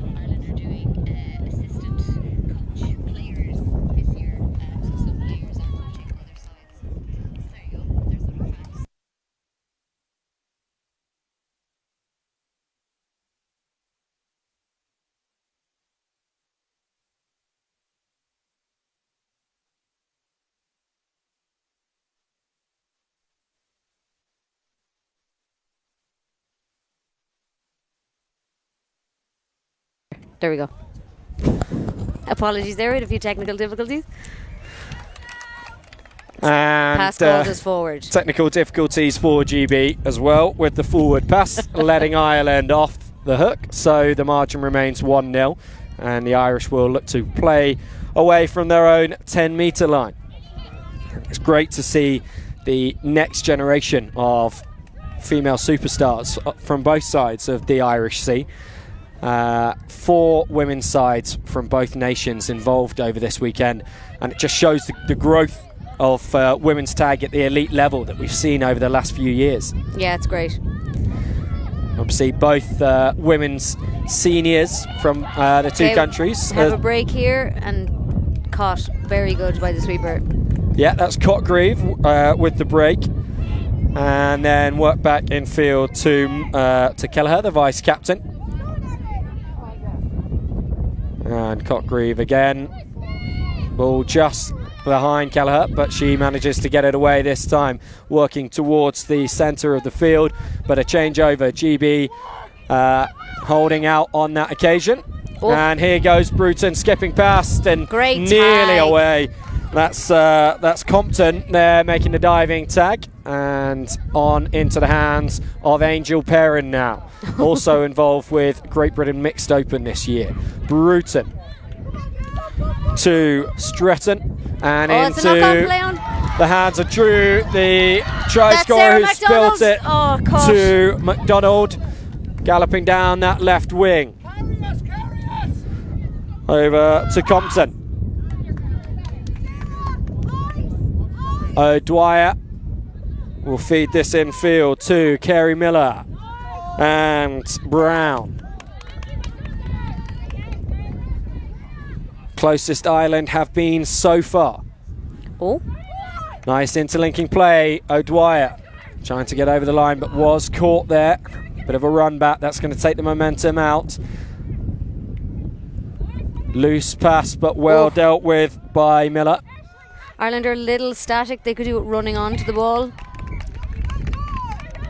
Yeah, they are just making it a little bit easy there for Great Britain to make the tags. When you think about how much ground the Irish gained on the interception, and then the fact that they weren't able to follow that up on the next 5 tags will be frustrating for them. But still, good opportunity, and forcing GB to run the ball back from deep. As Stretton is caught there. Bruton. Hands off to Perrin. The step back inside. Works nicely, still going. She thought she'd been tagged, so just slowed down a bit. Over now to Tatum. And you were saying about the Irish players taking the ball a little bit too static. A nice deep attacking line from GB, but then themselves also not running onto the ball. Yeah, getting it when static. Nice short kick through there from GB. Handled well by Ireland.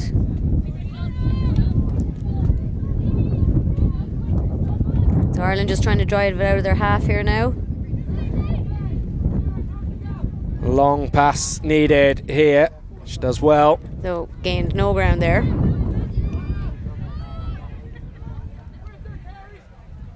Keeping it fairly tight at the moment, Ireland. Yeah, now Ireland looking to go wide. Ireland could do as well with not overrunning, so once they get tagged they should stop quicker and get back, because the overrun kind of kills the momentum. So the kick is coming here. Lovely. Oh, dealt with by the sweeper. Phoebe Shipley, a player with such enormous promise in the tag world. Great step. Yeah. And Stretton clears that one up. The dart again from Perrin. Lovely loop. She tagged her before she got the pass off. Yeah, so not overrunning the mark, but that same kind of thing that you're talking about, Claire, lovely. that takes the momentum out. Yeah, lovely line there though. Oh, and it's Ireland's ball. That must have been a contact call, I actually missed. Yeah, tap and go, and very nearly Ireland's opening score. Oh, great tag. Yeah. Offside though against Great Britain. We'll give another set of 6 here to the Irish. It's Miller standing over the ball. Again, Ireland a little flat, so some of them look to be trying to move deeper now.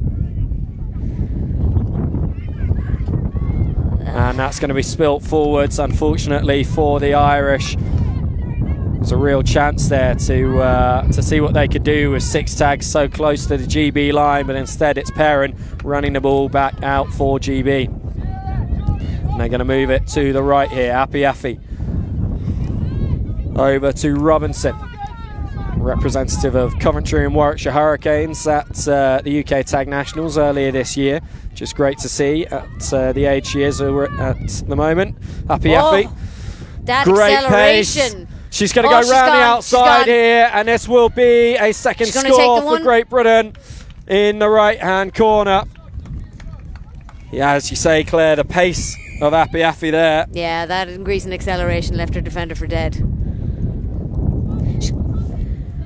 Smart decision as well to take the one rather than try to make it in field, because she did have a defender on her inside covering her there. Yeah, it can always be tempting to go for that second point, and you certainly want to be alive to it as an attacker running through on a break like that. But the right decision. GB 2, Ireland 0, as Robinson kicks this short.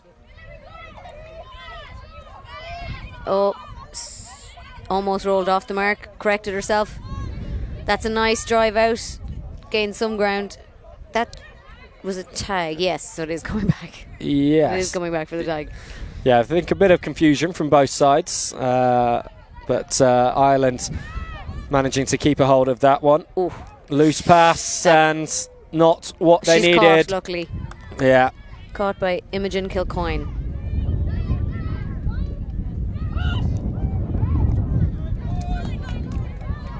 So yeah, GB driving it up here now. Robinson. Oh, she's through. Oh, that's a nice break as well. One-on-one Just a with the sweeper. And she's still Oh. going. That's a piece of individual brilliance there from Millie Robinson. But Ireland are going to be frustrated with that. Multiple opportunities to get her tag and not able to do so.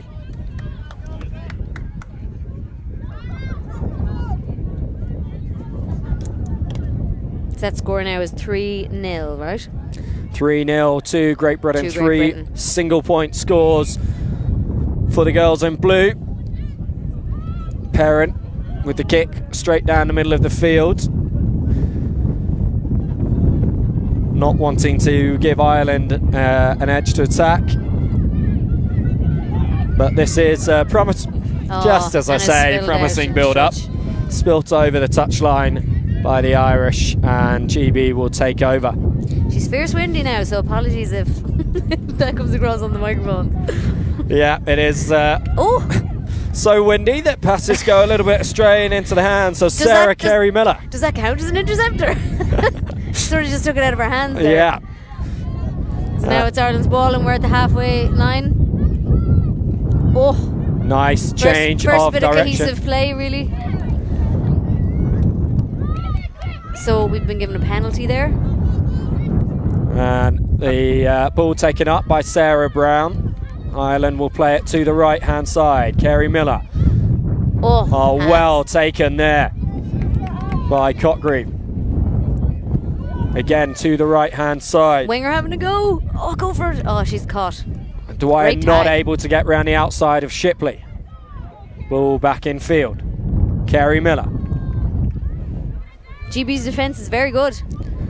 Yeah, they are benefiting from the coaching of Dave Oh, that is going to be an Irish try. Ireland's first score. We opened the account. Maria Compton, it is, who goes over on that right-hand side. Great Britain 3, Ireland 1, just as we were singing the praises of the British defence. Yeah. It's the commentator's curse. Every time we've said something, the opposite has happened. So Ireland getting a handhold back in this one. They'll look to use the wind that's at their back and kick this restart deep into the British half, which they do. It's Nice. taken a deflection off Hambidge, unfortunately, for GB. And so that is going to be given as a roll ball to Ireland. It's not a 50-10 because of the deflection, but it will be taken from the 50-10 line.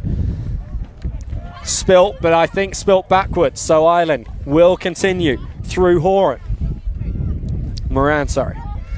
Ireland are in a good attacking position here, and it is a one-score game when you consider the box is worth 2 points. And unfortunately, just it's spilt spilled. forward by Sarah McDonald, but well, no, play has been allowed to continue. The referee must have felt that one had gone sufficiently backwards. Right.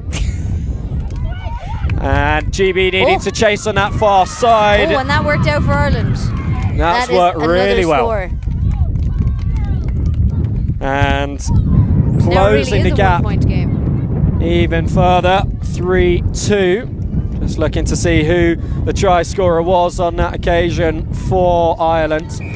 She runs back over to her team and gets the congratulations. It was Emma O'Dwyer who got that one.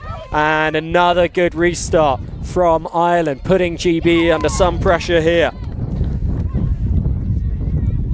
It's great defensive territory play there. They've kept GB back in the 10. Happy. Now to Bruton and Perrin. Not Knocked able to on be held by on to GB. by Shipley. That pass was just behind her. So Ireland get another attacking set here. I think they're kind of finding their groove. Maybe I shouldn't say it. It does feel like they are, and 3 consecutive scores would level this game up. They've already got 2 of them. Oh, No. She. But it not seen Yeah, by the not seen. referee, a foot out by Maria Kearns, but no touch judges in this, so the ref can only call what they can see, and that is Oh, the tag so was made. nearly a third score. It will be shipped in by Condell to Moran. Offloads to Carey Miller. Tag made. They will go back. But a purple patch here for the Irish women. and an opportunity to level things up. Just finding the mark.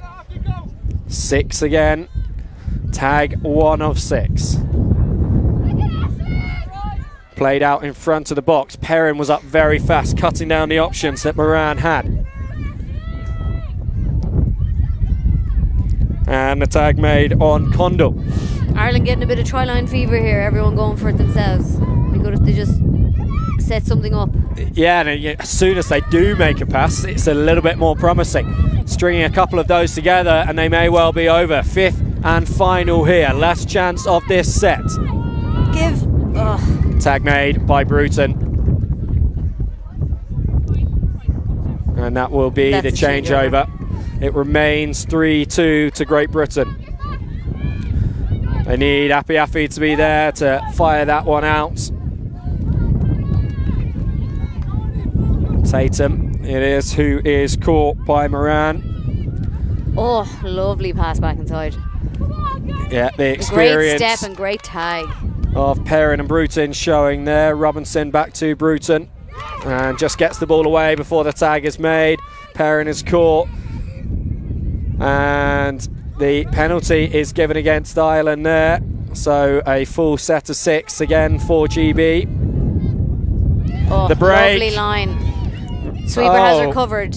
And is it before or after the pass, ref?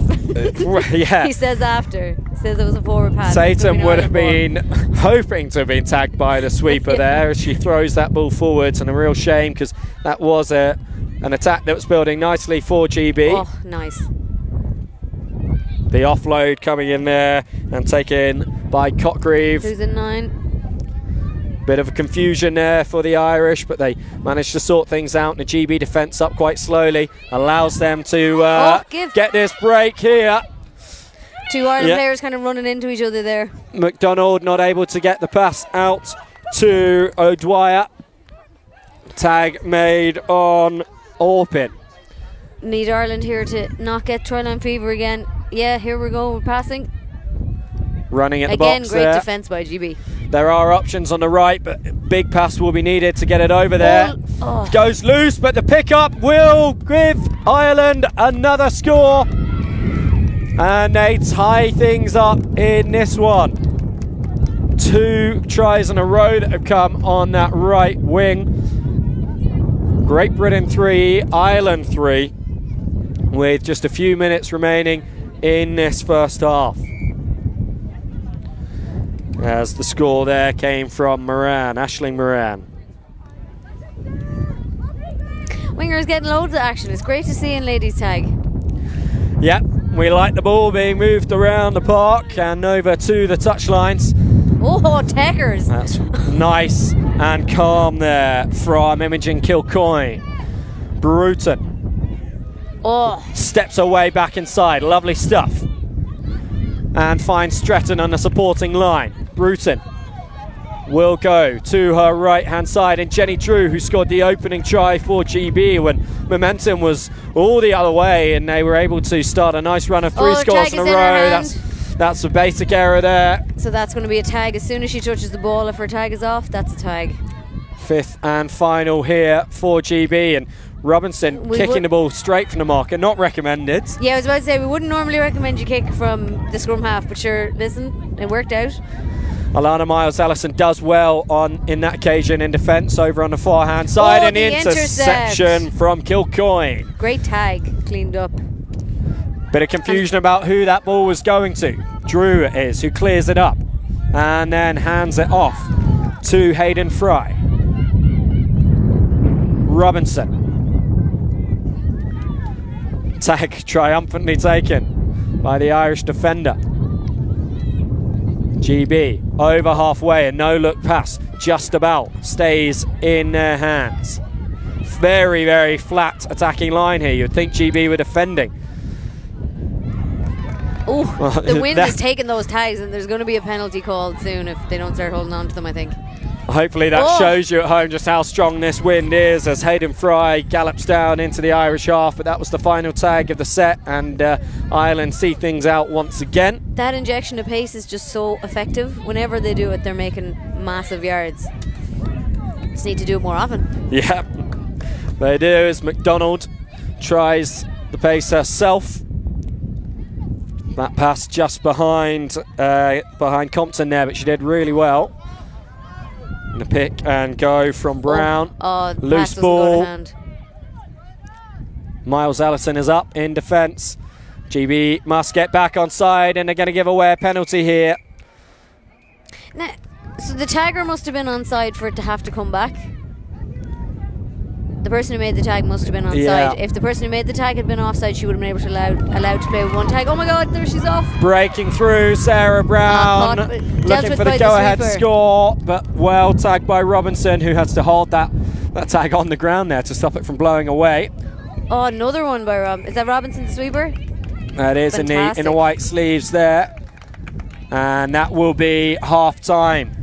So we go into the break with the two teams deadlocked, 3 apiece after that 8-4 win for Great Britain in game 1.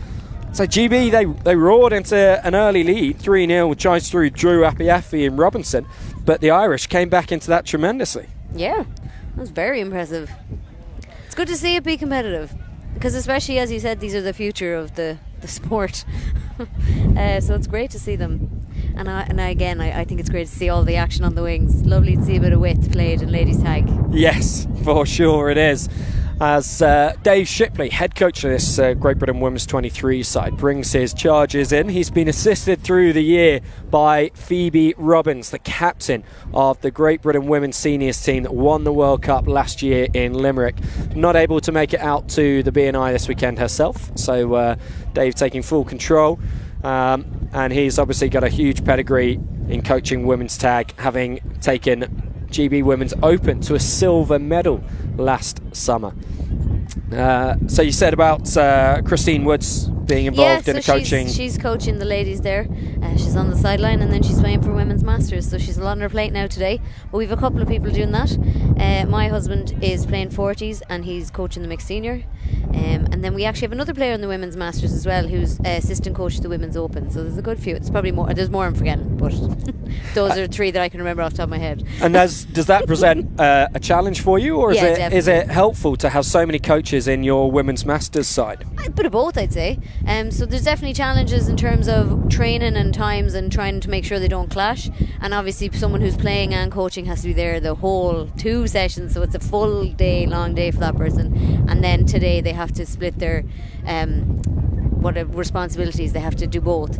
So yeah, it's a challenge. I think it's the first time we've done it, definitely to this degree of amount of people doing it. But it seems to be working well so far, so we'll see. Yeah, something that we were dealing with a lot in the last World Cup cycle in the GB ranks. We tried to move away from it this year to allow people to focus on just the one team that they're involved with. Yeah, that's a fair point as well. I think that we're probably trying to, because it's the first year of a new cycle, so every cycle is 3 years. We're all building towards the World Cup. Year 1 is the year you try new stuff. So we'll see how it goes. And how are you finding it? When was the last time there was a BNI Cup where you weren't a player? 2019, I think. Yeah, so I got my first cap in 2018 at the World Cup, and then I didn't play 2019, and then 2020 happened, and I was back in 2021. So yeah, it's been a while. I'm coaching now, assistant coach this year, just because I've just had a baby, and hopefully I'll be back on the pitch now next year. But yeah, it's you definitely want to be out there. You know, it's tough being in the box on the sideline, stuck in a little box on the sideline. And we're waiting for the first game of the day for Women's Masters. They've not played yet, have they? We have played, and we drew, yeah. It was a draw in game 1. Yeah, so as I mentioned before, I was part of a campaign where there was 4 draws out of 5 games in the women's seniors. So that's, a bit of PTSD, but it's fine. Good that we're competitive anyway. Yes. But hopefully no more draws. Hopefully not too many more draws, no. But there were a number of us, both British and Irish, tipping this to be an incredibly close series. Potentially drawn on categories could be the outcome, and so those wins will be really crucial come the closing stages tomorrow. So I think what's working for Ireland, what worked for them in the first half, is their kicking's very good. Like, that's, their kicking is for territory, they're getting really good distance on it. And I think for GB, it's that acceleration when they get to the ball, that driving it out really hard. So as soon as GB get flat, they lose all of their kind of momentum. And same with Ireland. Like, both teams need to be running onto that ball in attack. GB do have some very dangerous strike runners. We've seen already Bruton and Drew and Great bit of Perrin. play there, well managed by Ireland, but great bit of play from GB.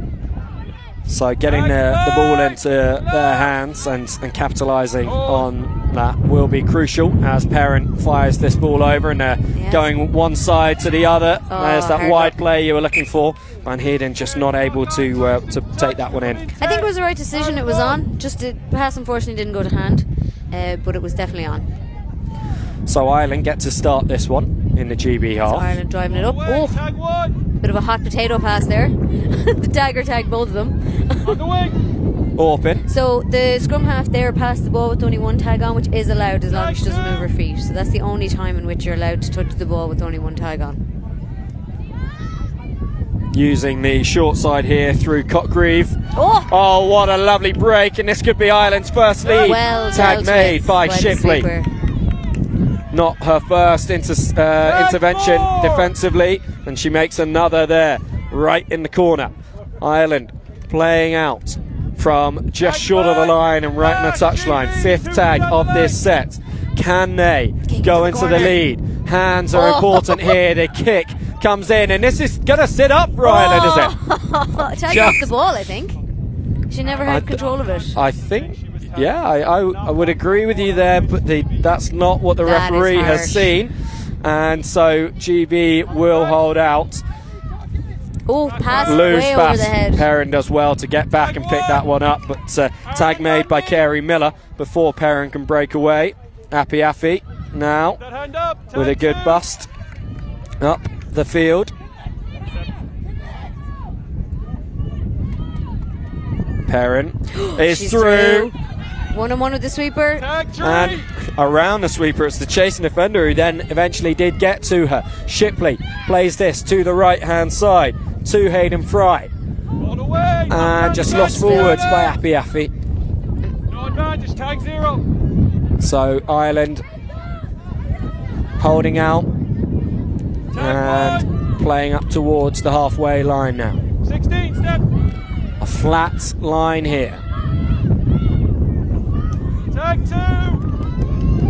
Tag made by Perrin, and again Ireland will go to the right, just trying to get that momentum back, Tag 3. get that go forward in this tie game. 3-3. Tag 4. Nice twisting past the first defender there from Edel Duffy. Now the kick is coming. Well collected by the winger. And covered by Ireland. Yeah, that's Van Heerden there with the gain of about 10 metres off the kick. Shipley, no relation to head coach Dave Shipley, offloads to Api. There's a sniff of a late tag, and Api, not for the first time, is round the outside of the defender and restores GB into a lead here, 4 points to 3.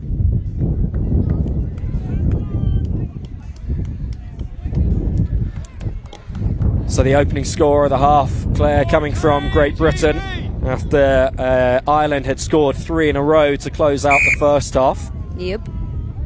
That was a great score, in fairness. All starting from Van Heerden's great take off the kick. It's just as we see a wonderful bit of play there to keep that ball in field. Loose pass, but well Ireland dealt sort with. of need to settle here a bit. It's very panicked. Tag 2.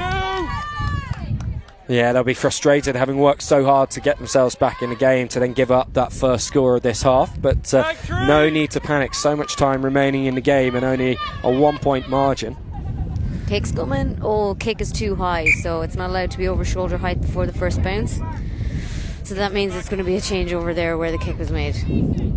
Yeah, that is a really nice place on the pitch for Great Britain to start this set when they're looking for consecutive scores. Robinson beats 2 defenders, 3. round the third, Tag one. Not able to get round the fourth. O'Dwyer was there. Now they've numbers Quick pick here. and go to Van Heerden. Tag made. Well defended by Ireland. Foot in Bruton. touch there, but not really spotted. Knocked on advantage, Ball spills. well, Ireland allowed to play it out. Advantage, tag 0. Caught, Yeah. so they're allowed to bring it out to the 10. Never mind. Tag Yeah, referee allowing the Irish to go with quick play rather than There's a bit of confusion there, territory. but it should be a roll, yep. I think she thought she had a penalty there for a Tag second. 2. Bruton. Just getting competent. Back to his right hand side. Well done by Brown there to hold on to that. Step 7-7. Tag 4. We're just kind of driving it out. Looking to get the kick off. Kick is good. That's a much better kick. That's going to allow a good chase from the Irish here. But Robinson, again, showing what a dangerous runner she is. That's GB back into a good position. Bruton. On to Kilcoyne. Tag 2. Backwards tag. To the left. Nice. Good. Pick and go from Bruton. Oh, Tag Still 3. she goes. Good tag. great tag made. Hayden Fry. Back to Kilcoyne. Tag 4. Goes herself. Robinson will receive this one now with two outsider. She almost looks for the kick, The but winger is very flat there. yeah. But the penalty drawn by GB, late tag on Robinson. They can take their time here, get themselves set. Back to me. No need to rush. It's good field position and another set of 6. Robinson, Tag 1. cool. Again, just slightly overrunning the mark there, as you mentioned earlier in the game, Claire. That takes that momentum out. Yeah. Tag 2. Especially that close to the line. Ireland. If you can get the defending team on the retreat, you're in a much better Tag position. 3. Defense on the Because they have to try make it back to the try line before they can move forward. Good hands. Oh, Just the pass, final pass going astray once line. again. 10 in 10. Roll ball Nothing out. Van Heerden could do about that one as it sailed over her and into touch. Van Heerden is there to mark. And Ireland 10 metres out from the line. The opportunity Tag 1. once again with ball in hand. The pick and go from Tag McDonald. 2. Over to Moran, who has to scamper back to roll this one. Straight back, 7. Straight back. Good defence from Oh. GB. They're up very flat there, straight in the face of the Irish attackers, and that's how Imogen Evans got the interception. that's Oh forward. no. Oh, Hayden Fry had done so well to pick that ball up off her bootlaces. Robinson steaming up on the outside just seemed like too tempting an offer to refuse, but pass goes forward and Ireland take Tag over. 1. That's good ground off tag Be on 1. me. Pick and go. Tag 2. Nicely done from Cotgreave. Tag 3. Just a couple of settles to start this set. Well taken. And Oh, she's a through. good run One-on-one with the here from sweeper. Moran. Oh, it's a She- pace race. Tag 4. She pinned her ears back, Great. headed for the corner, but Robinson is a very difficult player to Great beat. sweeper. Just the 1 point in this. Every try is going to be crucial from here on out. Bruton with the tag on Moran, and that is the changeover for GB. Robinson picks and goes. A bit of a wrap on her there. That is going to be a penalty to GB for the contact. Robinson takes it quickly and runs at the retreating defence. Tag 1. Bruton will play this to Hayden Fry on her right hand side, and she goes herself, finds the half gap. Over to Evans with Drew outside. 3. So what Ireland are looking to do here is to push GB back, keep them in this half. That would be ideal. Bruton with a nice spin. Oh, Oh, she's going to be brought back, fending with the ball there over her tag, so she went into that spin. Real shame for GB. Tap and go from Ireland. Tag Numbers 1. on both sides, Be on me. and they're going to go left 2. through the vice captain Miller. Step on the left. Over now to Luke here Cotgrave. would be ideal. Tag 3! Sporting runner not quite alive to that looping opportunity though. There you go, there's a loop. Yep. Tag 4! Width is on here, but it's quite difficult sometimes in ladies tag and in these weather conditions as well to get those wide passes out. But that number 11 is looking dangerous. If we can get the ball to her. Well, the ball Well does covered. eventually get there, but not amount with of the pace it needed. Yeah, the amount of time it's spent in the air there gave them the time to get there. Oh, Tag 1! just about caught on the line. Very important tag from Hayden Fry. Tag 2! Tries to go again through the middle there, but once again it's Hayden Fry that makes the tag. Luckily, Ireland didn't get a contact penalty against them there. Could have gone that way. And that is going to be a score. 1 point! Diving score there. You did say if they got it out to Aisling Moran, she's already scored in this one. Got Ireland's most recent try. Oopsies. Score is 4! And levels things up here. 4-4 between the two sides. GB with the one game lead in the series so far. Remember, it's just an exhibition series, doesn't count toward the overall BNI. And then the sides, as Api breaks once again, the Great sides will covering combine with the men's under 23s to play a mixed game in the last slot of the day today. Robinson is through here. Goes round the outside, just loses her footing. GB with lots of go forward and numbers to the left. Instead, they pop it back inside to Kilcoyne on the switch. Robinson. Tag 4! She had Hambidge outside her, but went herself. Hambidge will play this back into Evans. And Bruton tries the kick, but I think that's been dropped forwards. Penalty is given to Great Britain. Ref looked like he might have signalled a late tag there. Bruton picks and goes over the top. Just too much on that ball. Just too much on that ball to Madison Gunningham. Ireland to be relieved with that. That's a get out of jail free card. It is. That was on. GB could have been back into the lead once again, but remains a tie game. They may take the penalty again there. Tag 1! Bruton with a tag on Brown. Oh, Loose no. ball. Brown is allowed to, not Brown, sorry. Tara. Keller is allowed to dive on that because it was dropped rather than kicked by Ireland.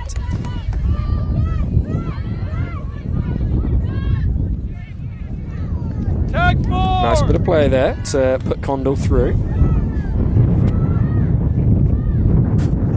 Little ship to the left. Tag 5! Final tag of this set. Big kick needed here from Ireland. Straight Right into the defender. player. Not played at, so the next Oh, tag dear. will still be a changeover, but that tag needs to be made in order the changeover to happen. Eventually is from Api. Bruton finds Gunningham on this occasion. And now to Robinson. Tag 2! Offers the hit for the defender. Step 3.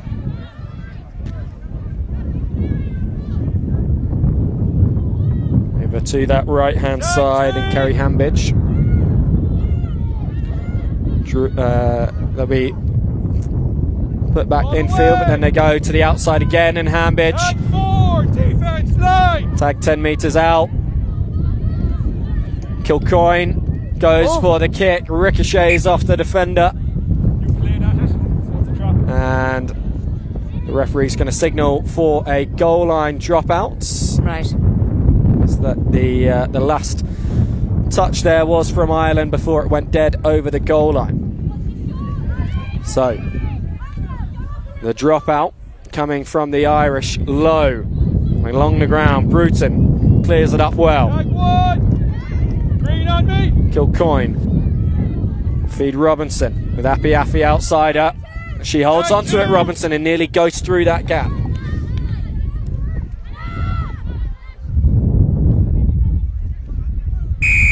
Contact made there, and the referee is going to give this one against Kilcoyne.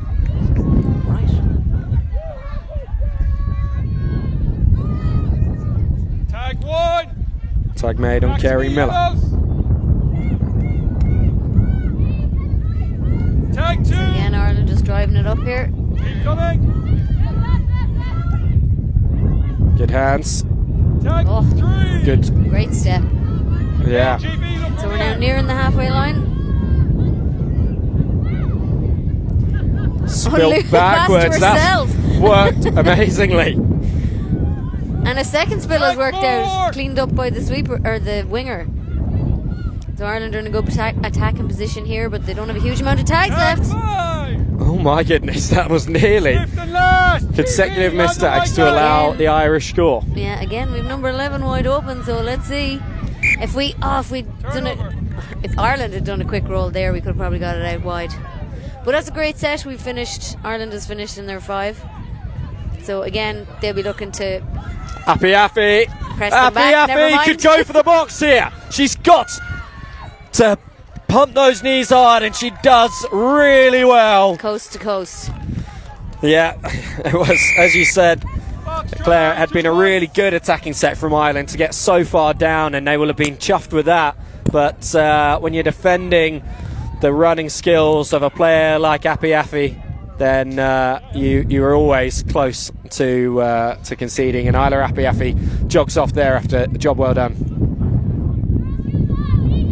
About 2 minutes. Yeah, it's tough. I wouldn't want to be one-on-one in sweeper. That level of pace coming at me, wouldn't be able for it. So her hat trick there. 6-4, GB. 2 single point scores and a 1, and then the box score. So that makes it a 2-point game again. So Ireland now have their work cut out for them. Yeah, they can see 2 points when they'd been looking really promising in attack, and now they have to follow that up with another goal line dropout. Last time we saw one of those, the attack did break down from GB, but Ireland weren't able to gain too much ground on a kick. Same again on this occasion, but So that's Stretton a unable to. better kick from Ireland, and it's knocked on by GB, which means Ireland get. Knocked on into an offside player, so penalty for Ireland. Oh, interesting. Tag one. Here we are, GB. Step. GB needing to put that behind them and close this one out well defensively to preserve that 2-point lead as Ireland Again. get into GB's half. Ireland need to Tag three. run onto that ball. Yeah, so the scrum half picked and went there, had no options. She did well though. Good She did. ground gained. Tag 5. Fifth and Tag last. made on McDonald. The kick Oh. coming in. Nice bit of creativity there is going to work out. Tag 1. Well, covered well Back by to the number 8. Ireland. 18, was it? No, 8. Knock on Sorry. advantage. Bruton is trying to give that pass to Hayden Fry a little bit too hard, and it pops out. Ireland, they're very flat, but they do have the ball back. That's the most important thing. Oh, intercept. Kilcoyne. Tag Well 1. managed. Great stuff from GB. And that is such a beautifully timed pass. And then Oh, what a tag. just equal to it, the sweeper. And contact made there. Now, the 2 defenders did come together, which meant there was no gap. However, the attacker didn't run at the gap. They ran to the defender on the outside, and that's why Ireland will get the penalty here for that contact. Back 10 on me, GB. Yes. Nice and loud in Tag defence one. there. Love to hear it. Wildly Certainly offside do. on this side of the pitch. Yeah, and advantage being played by the referee for He that. spotted it. Winger, offside. Come back to 7. I mean, communication Oh, dear. is They rolled it. and obviously they got away with it. Tag key 1. at all levels of the game, but particularly important to build into the under-23s with a number of them still being quite young and maybe not having found their voice on the pitch. Yeah. Good to hear that kind of communication. Good to get the good habits in now before you get all the bad ones. That will be that in this one. Great Britain taking out a 6-4 win in game 2 of the women's under-23s and wrapping up the series 2-0. It was a closer contest than the scoreline of the first game suggests, with Ireland having gone 3-0 down. They roared back into it to level things up, Claire, before GB then moved back ahead. That was a great game. And sure, there's also how many games do they have in their series?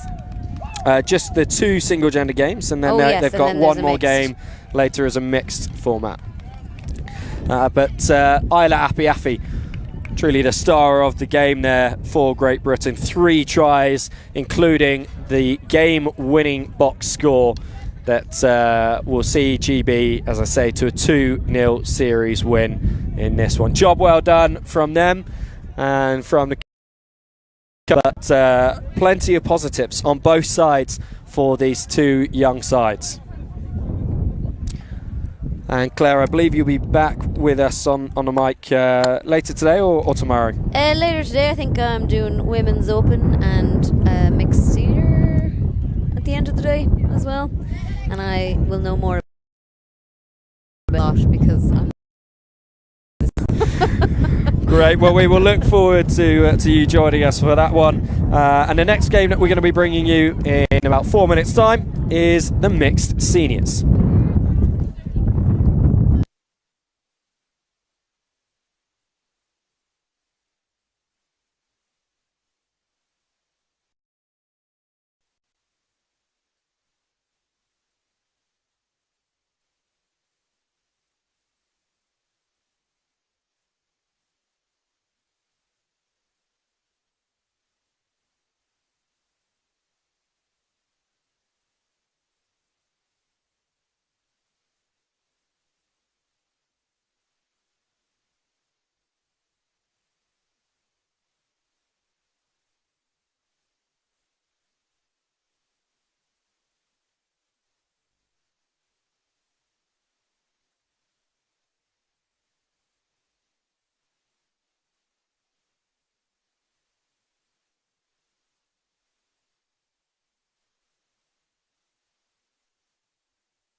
Um, 2 minutes. Get any tags on, just a tagging drill, just at least so they get a couple in beforehand.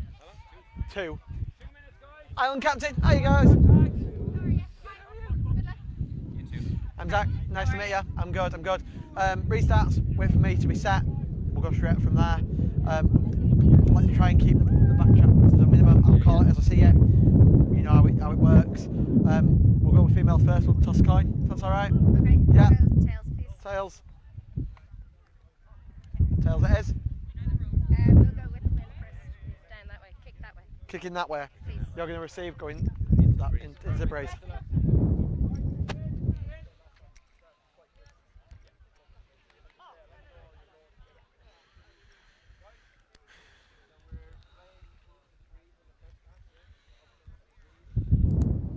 Let's go, guys!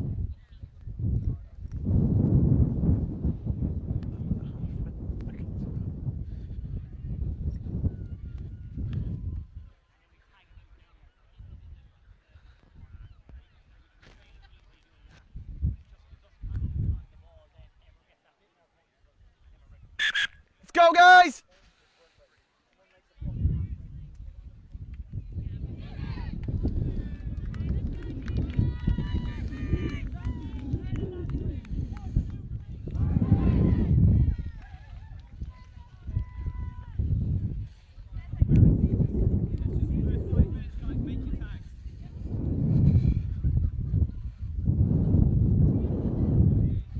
Let's go, Ireland!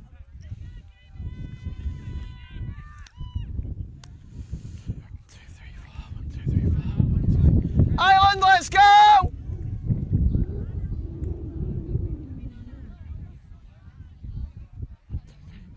2, 3, 4. Nice one.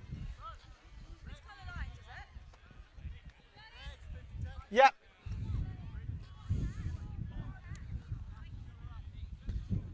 Kick off from orange. Yep, white cone, yes.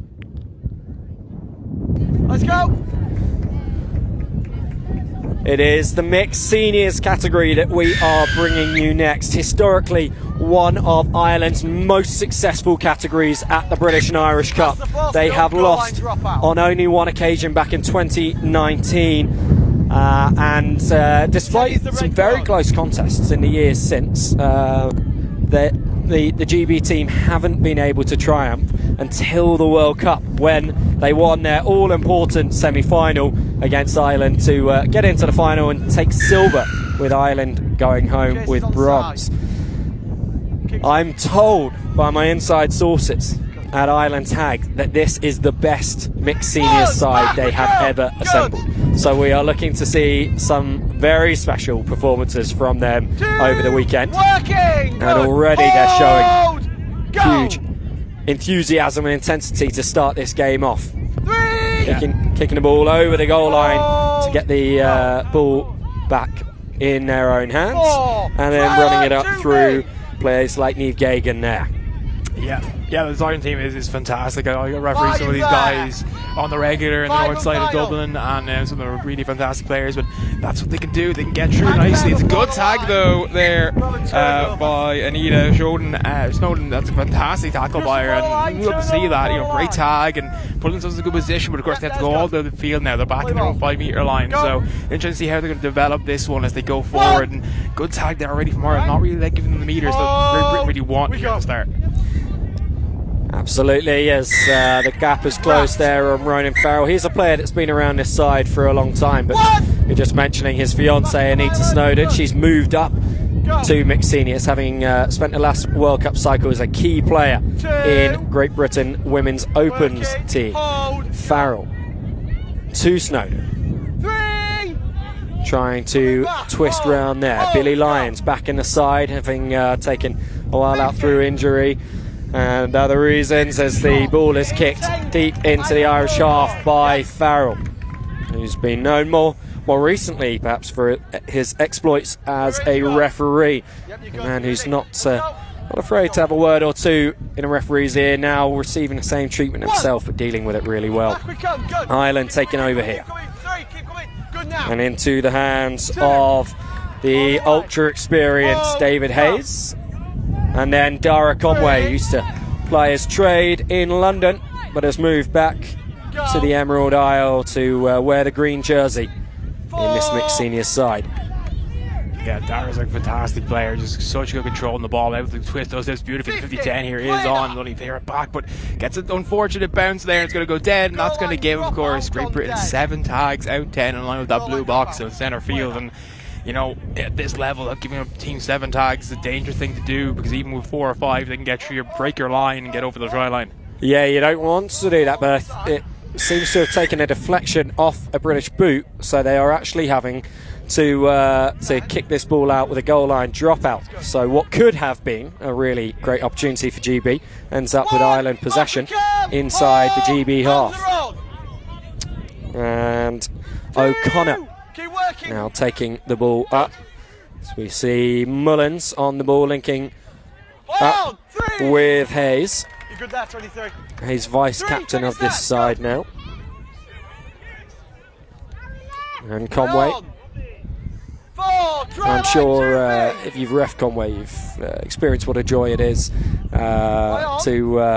to have his advice through the game. Yeah, definitely a player that likes talking during the game, and sometimes you have to commentate that, but to deflect that a little bit, have a word in his ear and let him know that I've got the jersey on. I always say to the players that it's a great try though, and Ireland get through. Oh no, it's a great tag.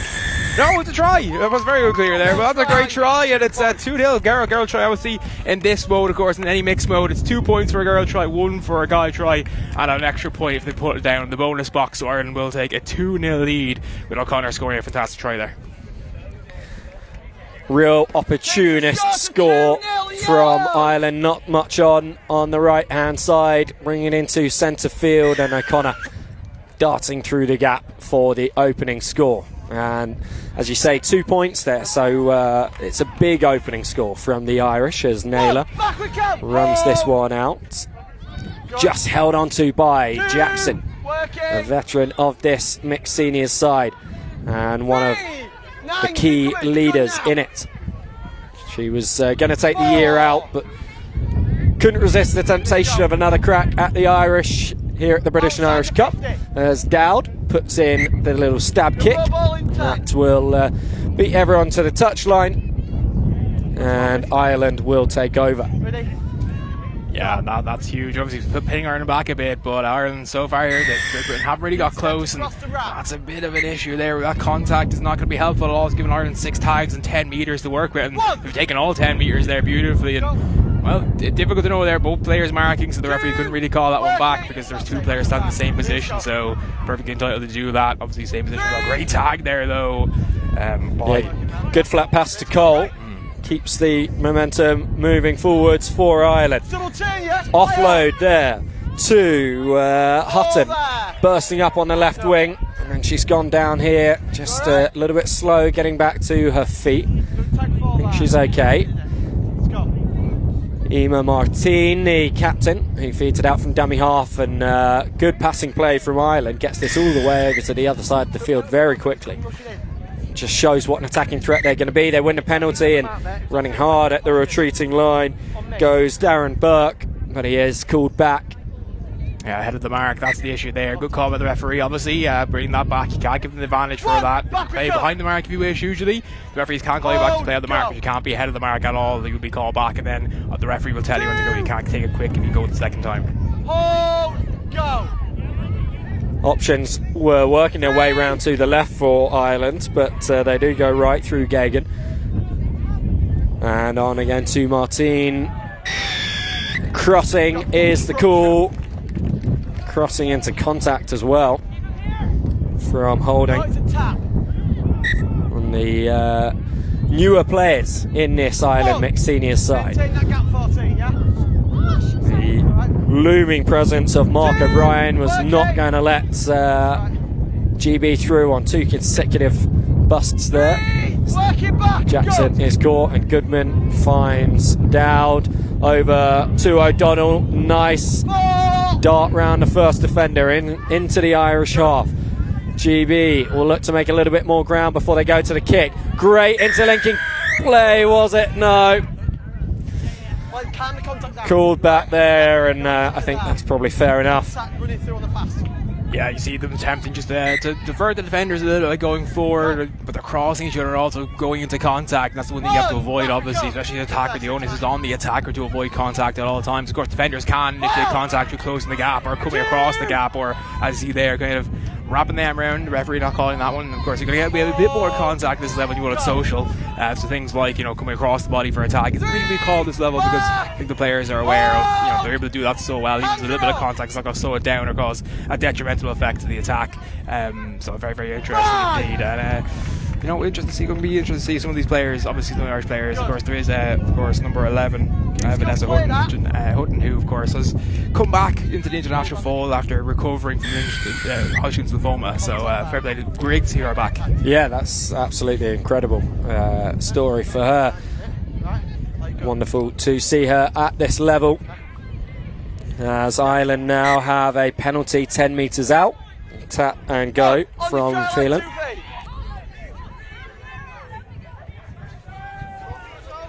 And contact made there, running straight into Jackson. There's power. So Jackson with the tap and go. And just avoiding the surrender. Dowd will ship it over to Lindsay, who is the assistant coach and vice captain of the side now. World Cup winner with women's seniors last year, and was also one of the coaches of the women's open side that won a silver medal, so double, well, actually a triple World Cup medal winner because of her involvement in 2018. Snowdon will play this one herself with M. Stone outside her. Another of the World Cup winners that's moved into this side. Both sides really bolstering their ranks from their success last year. Dowd's kick ricochets back and he does well to reclaim that ball. And the penalty is going to be given to Great Britain. O'Donnell rolls it back to Lindsay. Options just not quite there. But GB do well. And they've still kept this one alive. And it's Lindsay's tag just short of halfway in the end. Lions will fire it back in field to Farrell. To Snowdon. Straight back.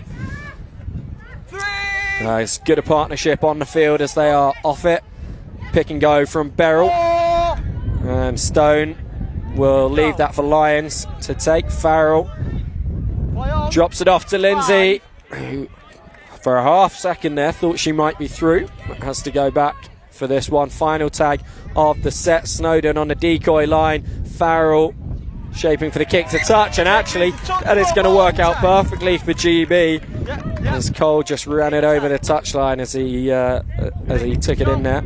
Yeah, I think he might have thought the 50-10 was on, but it wasn't. The kick was from inside the half, so the 50-10 wouldn't have counted, but I think he felt that it was on. It's a great tag there, though. Really denies the opportunity for Anita Snowdon to go through. As a lovely pop pass, but the tag is made, and it's actually a penalty, actually, to Great Britain. Yeah, it's a penalty for crossing, so it's called not contact, so a penalty for contact, and that's huge. And the chance here if they get through. That's a great tag, though, by Ireland, keeping this play alive with Great Britain here. Really starting to come through the phase now. Chance passes it to Snowdon, who gets it over to Jake, and Jake trying to get this one back in there to Dowd. Unable to do so, and right now here Great Britain have their best spell of possession.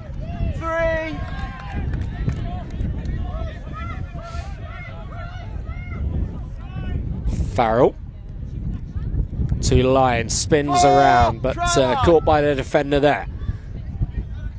Reverses the direction of play. Stone steps back inside. Good tag. Yeah, that's the one thing I've been doing really well so far. Their attack has looked pretty good as well, but they've made some mistakes in terms of like how they've been doing it and such. That's over though. That's a great try as he put it down. I'm not sure the referee's called. Yeah, there. The referee I think might be saying that is short of the try line, and Lyons is saying well the cone wasn't on the line, and that's what's confused him. So that's really unfortunate from GB. That would have been a box try, a male box try, 2 points that would have levelled this game up. In fairness, the line is marked as well. It's not just the cone's marking the line, it's also lined itself as well. The box itself is lined out. So while he can't complain with the cone, the line is also clearly marked. So he can have really no real complaints there. It's unfortunate the cone was where it was, but you have to be sure that you're over the line before you put the ball down, or it's a knock on. Yeah, I think he was almost as we have a break here for Ireland. And David Hayes, I think Lyon was maybe surprised that he got himself through to the box there, and that was where the hesitancy came. And Ireland have capitalised on this wonderfully to get themselves all the way down to the other end of the field. Here is Martin, and the tag made on Mullins, but Ireland will come back for the penalty. Yeah, offside there by the Greater British team. They were asking for a penalty there for crossing and contact. They should have had it, but the offside penalty was first anyway, so should be no call back sooner. But the correct call was the offside. They were clearly offside. Two of the players on that side were off the line. The referee sets as the play goes through. Nice run there by Shannon. She tried to get through but couldn't quite do so. That's it's a poor pass. Almost managed to gather it, but Ireland causing possession again in that final 10 metres, which is concerning a little bit. Yeah, just letting GB off the hook a bit there. It's, certainly more of the run of play has been Irish, but we are still in a tight 2-point game with just the one try scored, and Ireland nearly having found themselves level again when GB ought to have scored a point there. Chance managing to frustrate the defence and keep the play moving forwards. Great tag though in the backfield by the captain Emer Martin. She's a fantastic player, been a long time herself as well, moving up a few years ago from the women's open to mixed open. So she's a mixed senior, sorry, she's very happy with that. But great ball, she got through. I thought she got through. The great tag there from James Pilgrim, and doing very well so far. 50-10 is on. That's a great block though, and it won't be. I wouldn't even if Ireland had got the ball back, and that's a great call. A huge contact with the Irish player. Maybe a bit lucky she didn't get a talking to there. Very aggressive in that contact. Farrell and Pilgrim now to Chance, keeping this ball alive nicely. Hold, go. Farrell drops it off to Goodman. Go. 4. Nice little delayed pass there as well. You just waited for the gap to open up, and it did, and almost managed to get through. It's a great tag by the Irish team, and now here it's a 2-on-1 situation. Surely they go through. No, it's a great tag again. Ireland are really tagging well on the defensive end. Yeah, they are going to make GB work for any and every score that they can get, as Jackson pulls it back to Farrell, and the opportunity just goes begging there as Amelia Milan is not able to get that one over to Naylor. Yeah, obviously, her debut, obviously, she would have liked to get that ball through, and that could be a bit of nerves popping in, but also just go play it regardless anyway, so I'm sure she'll recover from that, and that's what players this level do, make a mistake like that, don't get the pass off the way they want, or the ball goes backwards, or like here, the ball goes loose, and it bounces forward into a great British hand, but it's all about recovering from that and not dwelling on it, just moving past it and learning to next time to make that pass better. Goodman just losing his footing as the tag is made there. Farrell just holds that one up and finds Chance. Naylor now. GB starting to grow into this game a little bit. Milan. 4. Naylor has Farrell has options outside him, but all of them quite a long way away, so he goes himself. We're on the final tag of this set. Goodman waiting for it on the left-hand side. Jackson goes right. Can she offload to Milan? She does, but the tag was made just beforehand. So, GB remains scoreless in this one. Yeah, but it's tight. GB definitely going back into this. I think we've been bolstered by the fact that Ireland haven't been able to punish them down in their half or in that 10-metre line when they've had multiple frays into it now at this stage. Just haven't been able to punish them, and Ireland, of course, getting a bit lucky. Oh, and again, the pass doesn't go to hand. It goes straight out of the touchline. I think it was a knock on anyway, so. It's a pretty flawless. I wonder why the British players are backing off. Yeah, it was knocked into touch. And here's a chance, a good overlap here in the wing, but it's a great tag there. On Goodman. Yeah. Stone. 2. Working back. Injection of pace. Surely it's only a matter of time before she brings her try-scoring form from women's seniors into this mixed side. Lovely weighted ball for O'Donnell, firing up on that deep line. Goodman. Beryl outside him. Beryl goes.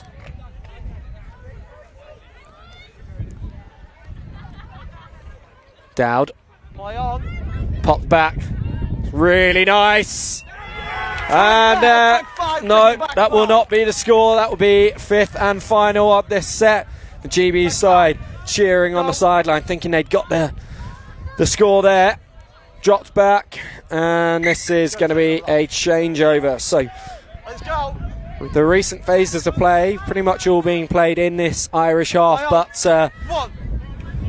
to no avail on the score sheet for GB so far, as Ireland look to come away with it now. Yeah, Darren Conway, they're making some amount of meters to bring his team out of that danger zone, like their own 10-metre line. Again, trying to push through, but great play there from Kat Lindsay, the captain, of course. One of those, the vice captain, I believe, doing very well indeed. The kick is on here, 50-10. It looks good. It's going to just go. Where's that gone? No, it's gone out. It's gone out. It's going to be a tap and go, out 10. 7 tags for Great Britain this time. No coming off the boot this time for Great Britain, luckily. Yeah, no doubt about that one. But great risk comes great reward. If that had worked out for Ireland, they would have had a 50-10 and they would finally have had field position, having been deep in their own half for a long time. GB, 2 tags used in this 7-tag set so far as they try and work their way back out their half. The spin from O'Donnell. He's got to run back. Lions to Lindsay, the decoy line from Dowd. Didn't quite draw the defenders in the way that GB would have wanted. Lions has to go back. Snowden to Lindsay. Dowd, and we hear the hooter for half time. So next play it'll be over, but Ireland could finish the half with a score here. Galloping down the right hand wing goes Matthew Holding, and the perfect end to the half for Ireland. Nothing had been on for them in the last 5 minutes, and then they end with a second try and a third point of the game for Matthew Holding. Yeah, that's a huge try for Ireland. Obviously, kind of the last 7-8 minutes, they've really been under the cosh on their line, but they're tagging so well. In particular, Kev Curtis and Matt Kennedy will be tagging very well on the defensive line, but then they get a breakaway, obviously intercept the pass, did very well to hold on to it, and then just had the pace to burn, had a girl to beat.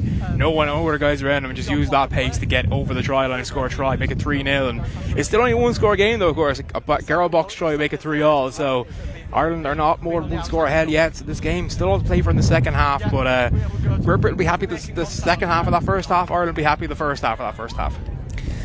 Well, and they'll be happy with that final 10 seconds as well. Yeah.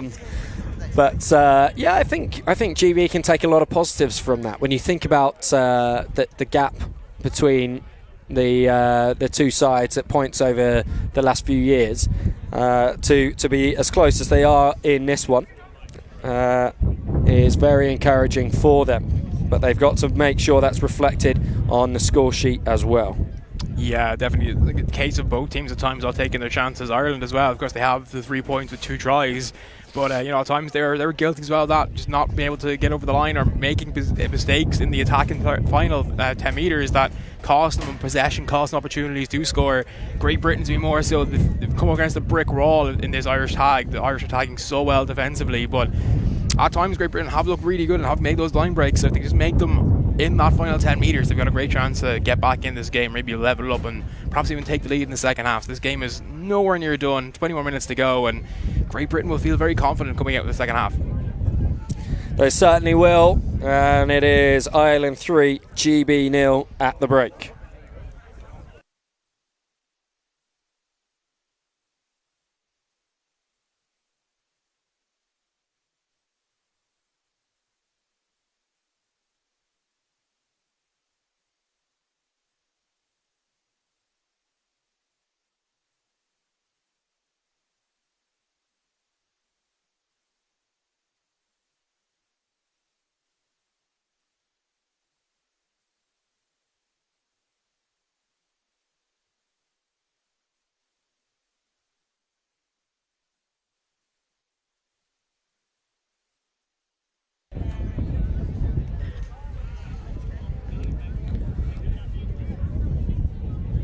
So a 3-point margin between the two teams, and beautiful sunshine accompanying this game here. The wind hasn't really let off. It's still playing a big role in the game for both sides. It will be behind GB and into the faces of the Irish in this second half. So we see Dave Hayes making sure doesn't miss out on an opportunity to be featured on TV again. As GB's going to be GB's first kick-off of this game, of course. They didn't score in the first half and they were receiving the ball in the first half, so this will be the first opportunity to see how well they do. Can they force Ireland back or get 50-10 maybe, or a dropout? That's going to be the big question. Comes off a player, that's an accident, that's an offside. Manage, and it's offside. Comes off a player, she's ahead of the other player, so it's a GB penalty, and that's a great start to the half for Great Britain. Yeah, they'll be happy with that one. A little bit accidental, but you take them wherever you can get them. As Chance offloads that one to Snowden, who did really well picking up the bouncing ball. Chance again involved. to O'Keefe. First time we've seen him in the game. And Liam O'Keefe gets Great Britain's first score of the game to narrow the deficit to 3-1. Yeah, great score. Obviously comes off from that accidental offside penalty, and they work really well. Snowden doing well as well to keep the ball in hand when it was bouncing in front of her. And it's a great score by them, and obviously hoping for the same similar result of this kick-off again. Have to be careful though, if it seemed to be deliberately kicked at a player, it is a penalty against them, so you have to be careful of that. Again, that does kind of look like they're purposely aiming at the player. It's an Irish ball. Luckily, it's not deliberately played at, so it will be an Irish ball. Even if it hits an Irish player, as long as it's not deliberately played at, it will remain the team that received the ball.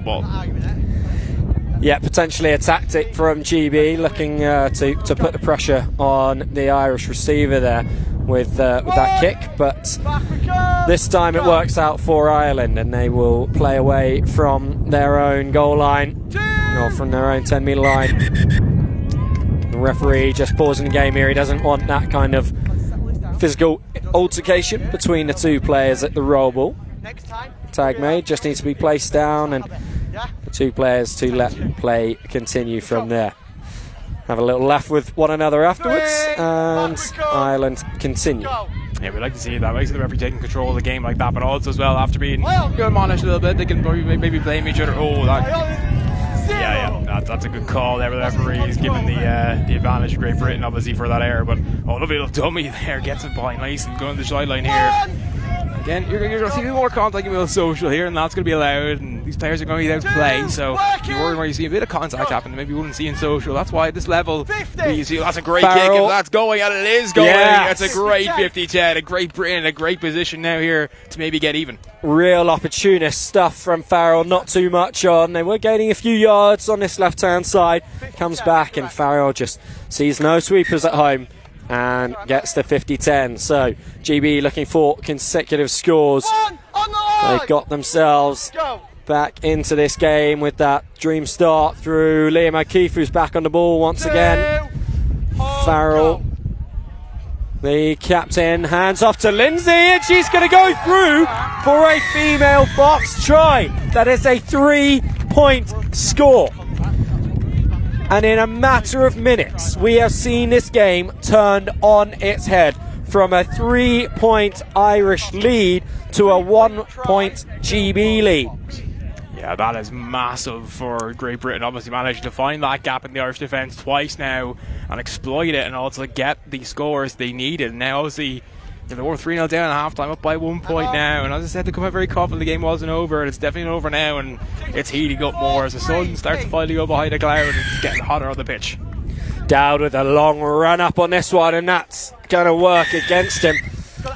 The wind behind the ball meant that probably a little bit more caution was needed on that kick.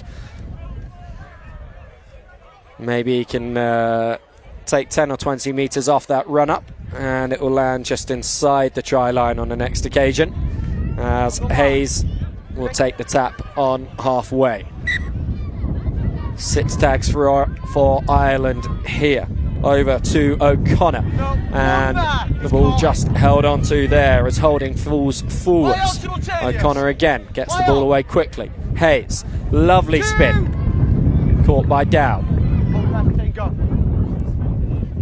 Here goes Phelan, and up into the hands of O'Brien. A late tag, so 6 again. Ireland will get 6 tags again here. The referees deemed that was a late tag, so Ireland, of course, got 3 or 4 metres off where the late tag was, so the referee just playing advantage, and then giving Ireland 6 tags again, so that's only tag 2 now. Hayes involved again, not able to find holding.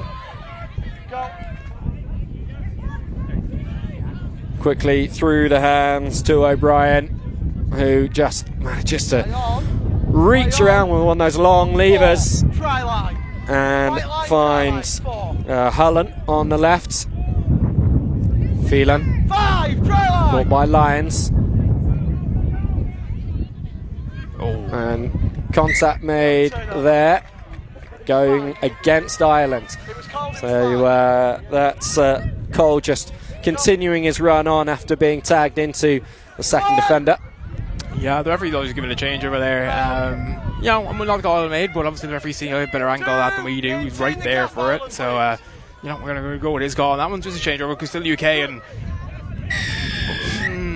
okay, so if you're giving a penalty there, you should ultimately. Well, no, it's a British penalty. I agree with that one. I was wondering if it was given an Irish penalty there rather than a British penalty. No, it's closing the gap definitely. So good call with the referee there. So tag one, and Great Britain in control here and in a good position. Obviously, just a few meters away from their halfway line.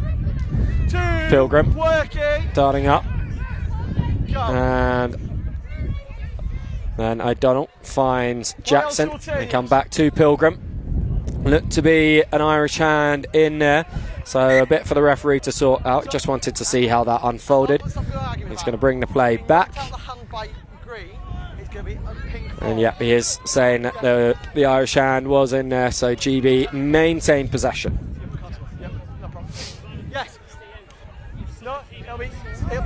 GB. No, so what it was is he's. Oh no, it is. You're right. Sorry. Look, for a second, I didn't see the 6. So I thought it might be the tag that he was calling, but no, it was. It was a knock on by Ireland, and he's called the 6 again. So reset of tags again here for Great Britain, and that's nice for them. You know, good position again, and if they get another score here, really puts the pressure on Ireland. It makes it more difficult for Ireland to get back in this one.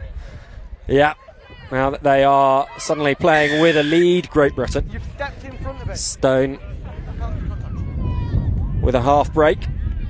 Comes to nothing, but GB had the penalty.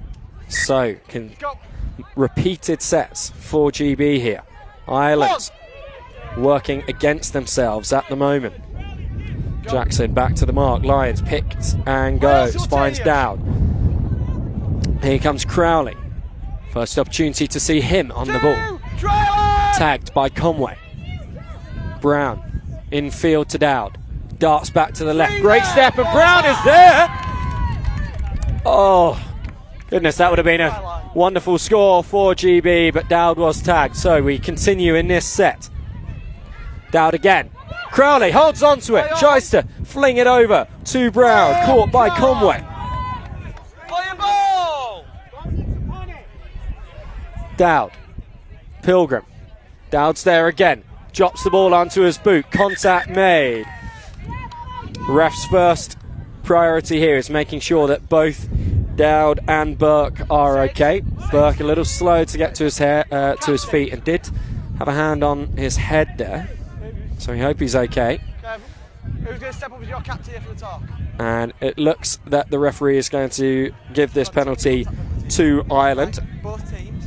Yeah, just calling the captains over now. There's been a bit of contact in the game, so he's called some of the captains on the field over, the vice captains or the captain whoever is on the field. So the Irish captain, the British vice captain, and he's having a word with them. A lot of contact happening. The referee's rightly having a word now because it's getting a bit dangerous at this stage. It is, yeah.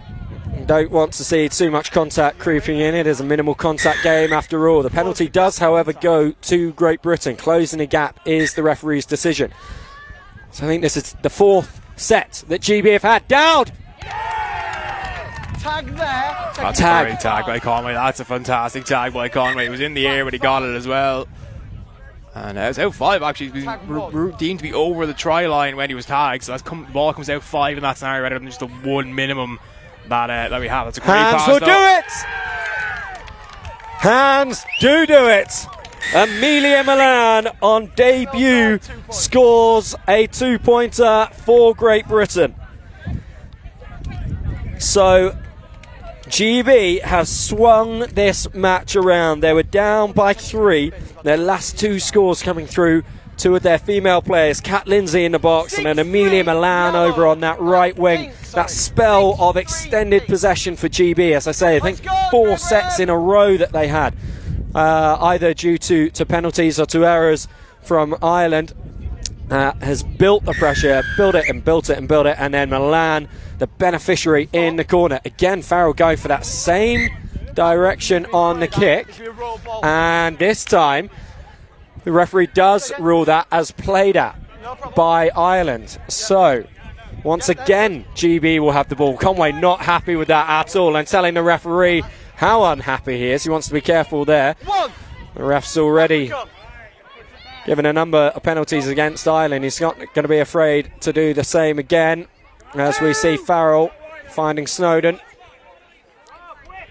I'm a little bit unclear as to. I understand the decision. I think Lindsay! And she's going to go over here. Oh, not going to get nearly into to the box again. But it doesn't matter. It's 2 points. Still 2 points Huge score there. I was going to say that I feel that the Great British kicker is constantly targeting the female on this side, and if that's the case, it should be a penalty to Ireland. You cannot aim at a player with the kick, and that's what it feels like is happening at the moment.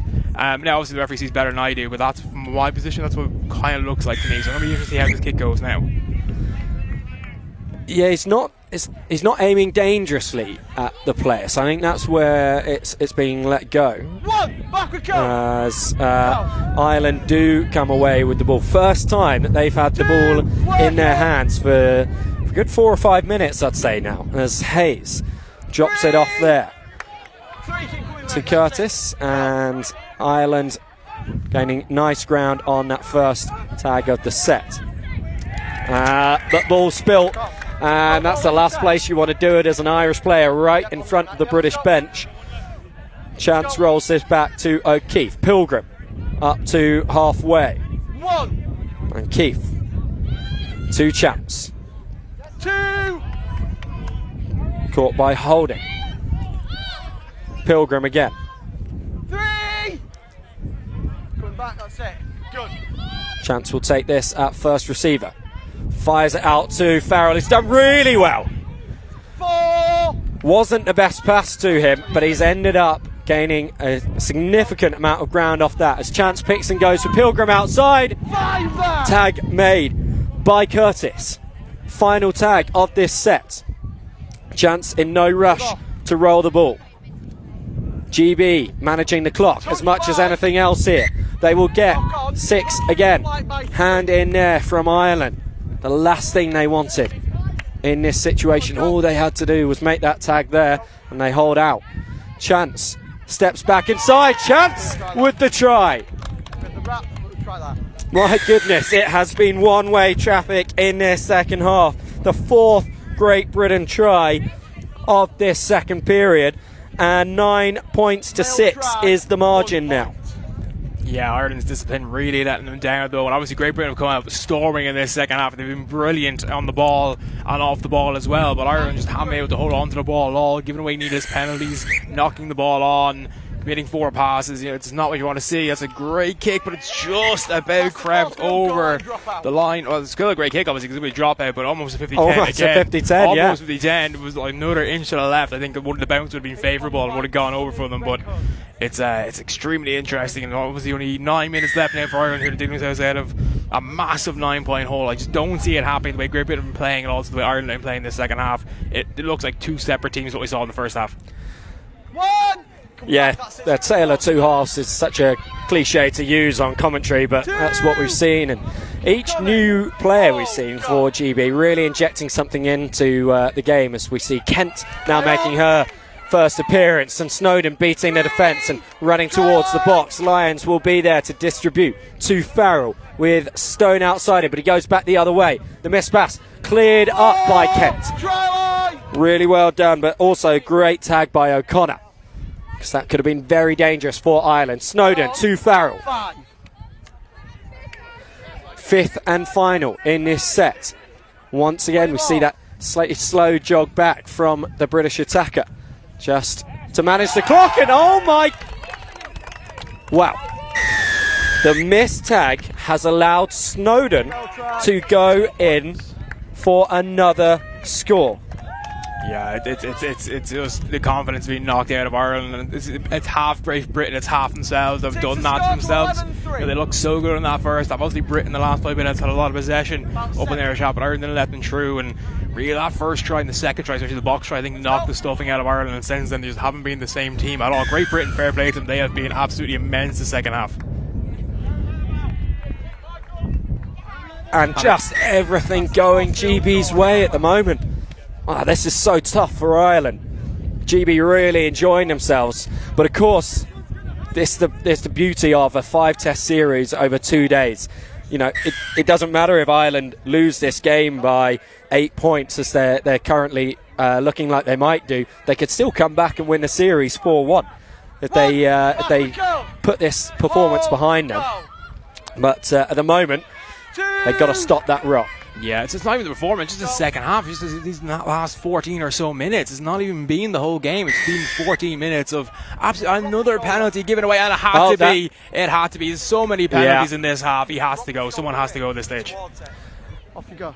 And I mean, I used the phrase "the last thing Ireland wanted" a few minutes ago, but I think it needs to be used again here. Going down to 7 against 8. When you're 8 points behind and time ticking away really is not ideal, but Ireland get the penalty there. That gives them a chance to run the ball back at GB. Consecutive penalties now into the British half. Beating the first defender goes O'Brien. Quick play here from Ireland.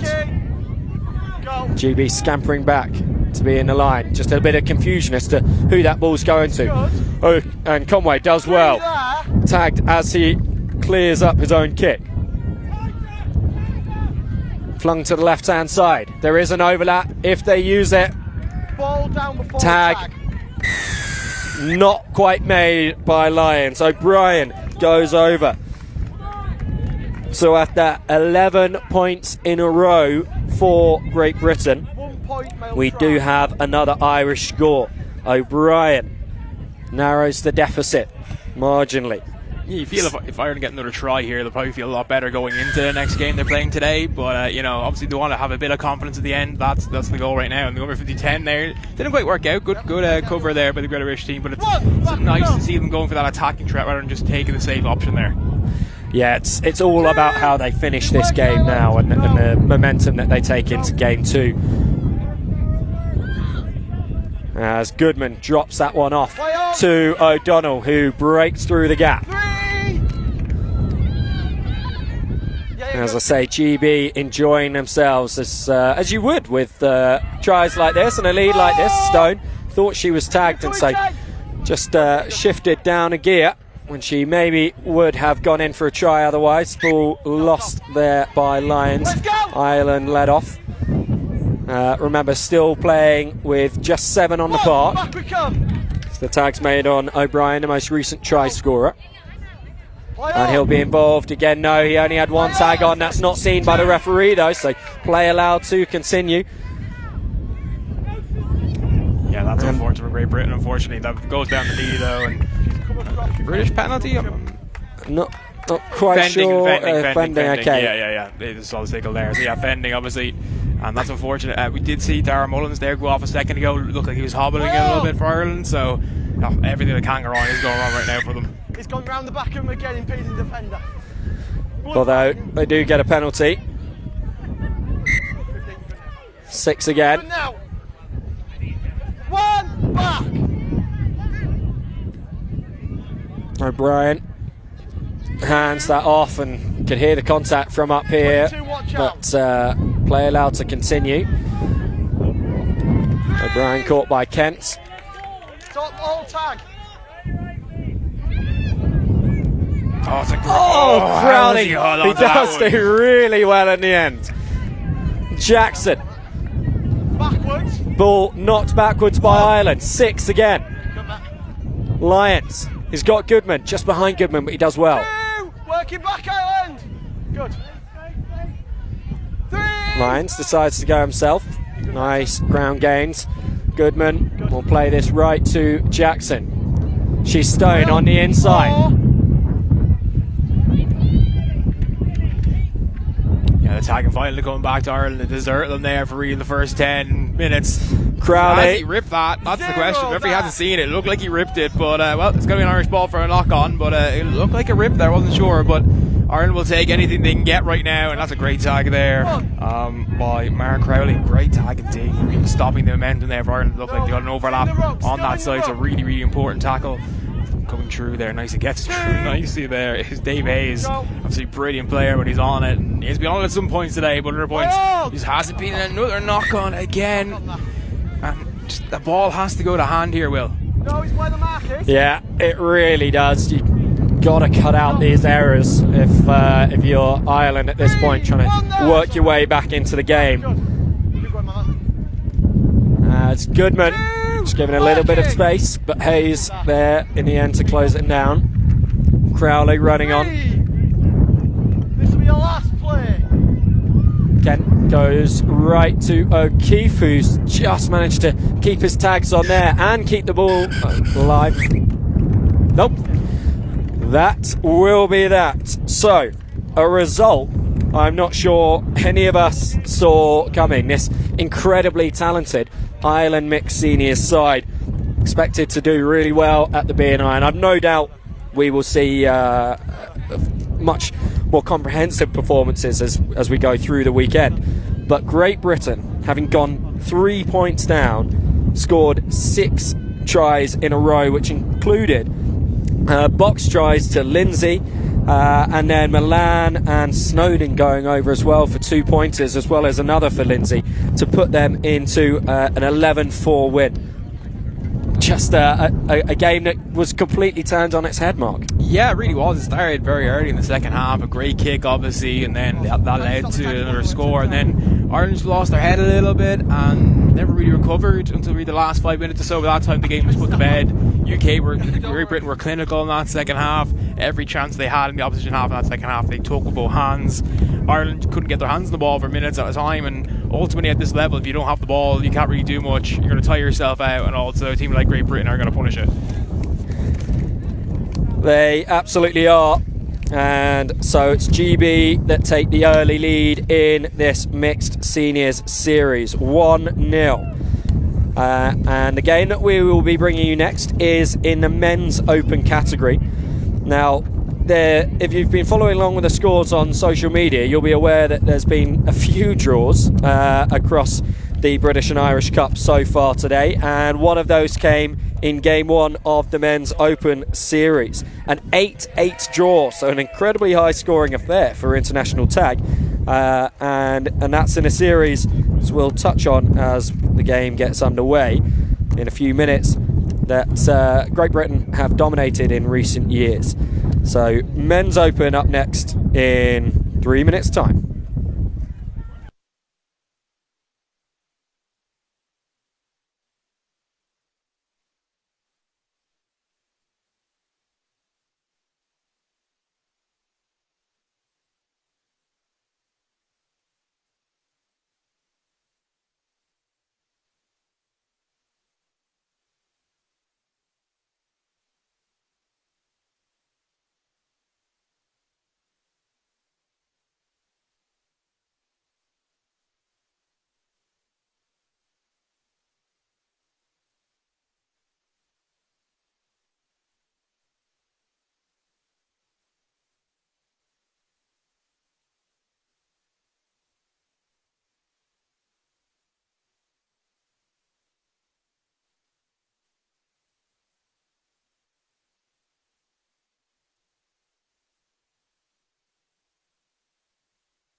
So, as our attention turns to the men's game once again, Matt Kennison has returned to the commentary box.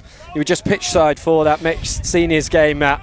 What do you think of it? Yeah, I rested that game, and Kimbo, he had them well drilled. They looked sharp. I don't even know the score, Will. They were really good. Completed sets, used the wind way better, and they come away with the chocolates. Well done to them. It was a good start. This will be an interesting one. I believe it was a draw in the first game between these two. It was 8-8. So GB have been dominant in this category the last few years. That's a good kick under pressure. And they're going to get it too. Ireland out of a bit of trouble here.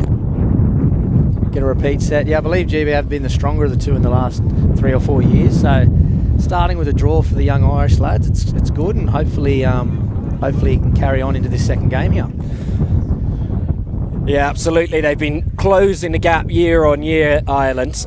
Only losing the category by 1 game in the last 2 instances, and had some good encounters at the World Cup last year where Great Britain came away with a bronze medal and Ireland finished 4th. It's a strong team, this GB team. Been together a long time. They know their systems really well, and they play really good footy together. Everyone knows their role, so yeah, they're a hard outfit to knock off, but potentially this could be the year for the young boys from Ireland. It certainly could be. 4 tests to decide it now after that dead rubber in the first one, as we see Nick Wilkes elevated to the position of captain after Ollie Greenhill and his partner Florrie have moved to Dubai. I wondered where Ollie was this weekend. There you go. Good on him. Nick's been around a while. He's a great player, sharp on his feet, knows the game really well. Congrats to Nico for getting the captaincy. Yeah, fan favourite of the World Cup last year when the commentary team there nicknamed him Jet Shoes, and it's a name that seems to have stuck.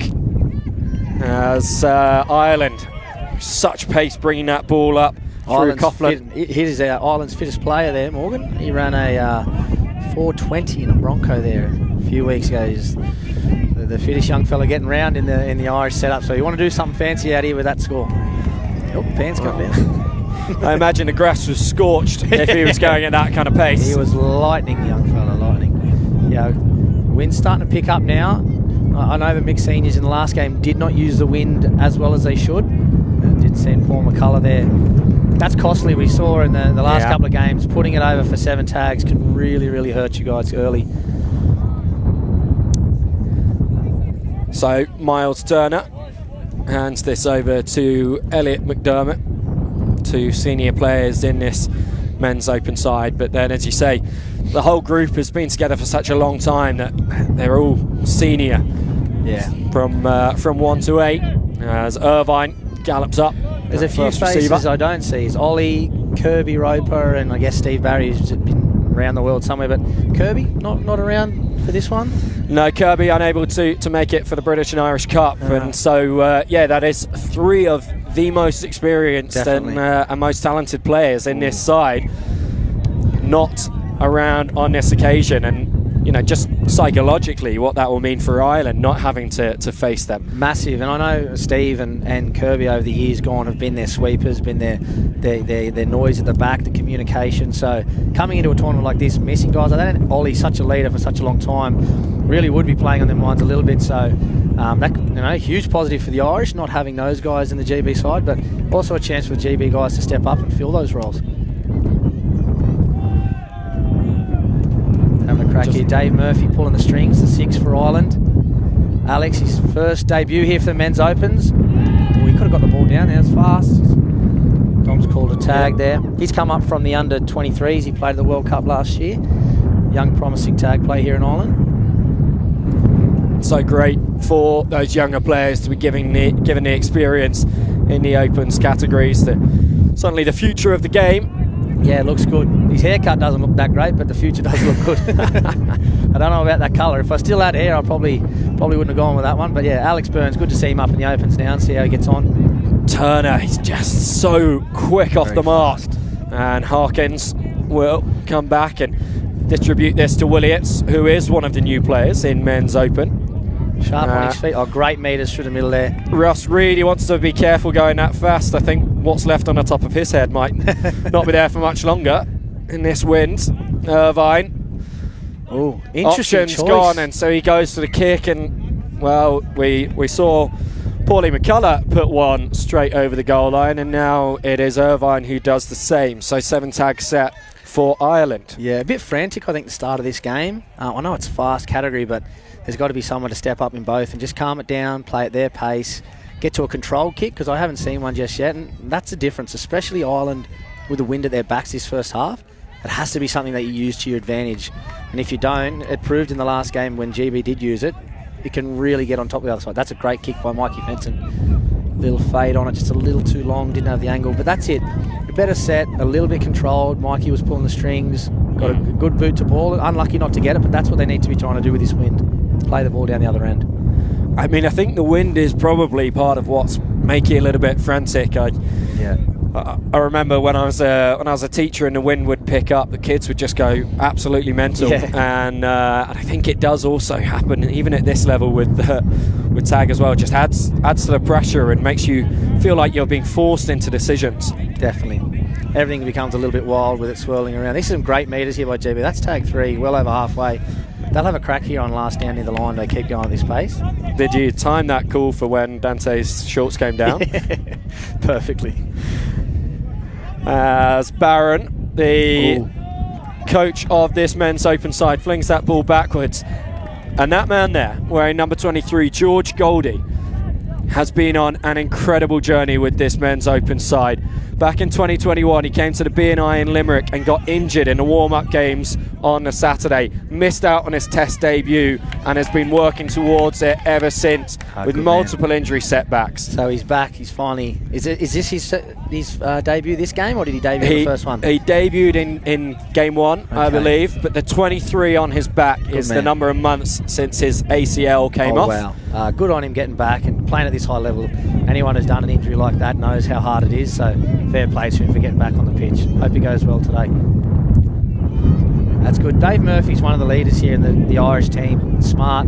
He's an old head who's been around for a while. He's the one who's got him getting with the go forward. Probably not the right option halfway there. We needed to get for the long kick using that wind. But yeah, Dave Murphy, likes of Paulie McCullough. Those guys in the middle, the ones who really have to step up in a big game like this and just get the boys out of the half with that wind at their back and try and get the ball down the other end to play footy, not up here. As you can see, it's turned over. Good possession and GB are on the hunt. Yeah, good pluck out the air from Barron, an excellent passing play from him, Sawyer and Jones to keep this alive, and it's still go. And Goldie launching himself over the line, and that is going to be the opening score. That's awesome. After the story you just told me there, that's great for him. Returning to play, and all the boys are getting around him, scoring a try like that after coming back from injury. Good on you, mate. Congratulations. Scoring on the main stage. That just showing the team spirit in this men's open side. Wonderful to see. That's great. George Goldie with the score. Great Britain with the 1-0 lead. This is big now. Paulie McCullough's on now, so he's got to get the boys, get to the middle, get the GB guys on the back foot, make some meters, and use that wind. Put the boot to ball and get out of trouble. Don't try and play footy down this end.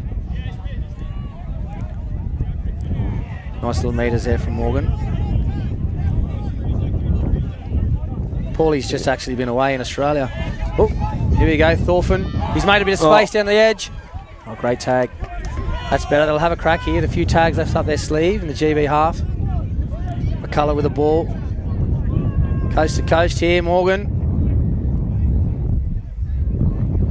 Back involved again, Coughlin, and tagged by Harkins. And that one's just lost, but Ireland maintaining possession. Last tag here. They're going to have a crack. They'll go to McCullough. Paulie, snap back. Always good tags, good defence. Ampau, the man on the spot. That would have been a go-ahead score for Ireland if McCullough had been able to dot that one down in the box. And Ampau has moved across from mixed open this year. Great to have that added experience in an already incredibly experienced side as Dante O'Reilly tries to break down the right. You lose experienced players like Kirby's and Steve Barry's and Ollie's, and then you replace them with players like that who have got the experience or youth and speed. So it's, you know, You say you lose those players, but there's always someone who steps up into the role, isn't it? And brings a new spark to a team like this.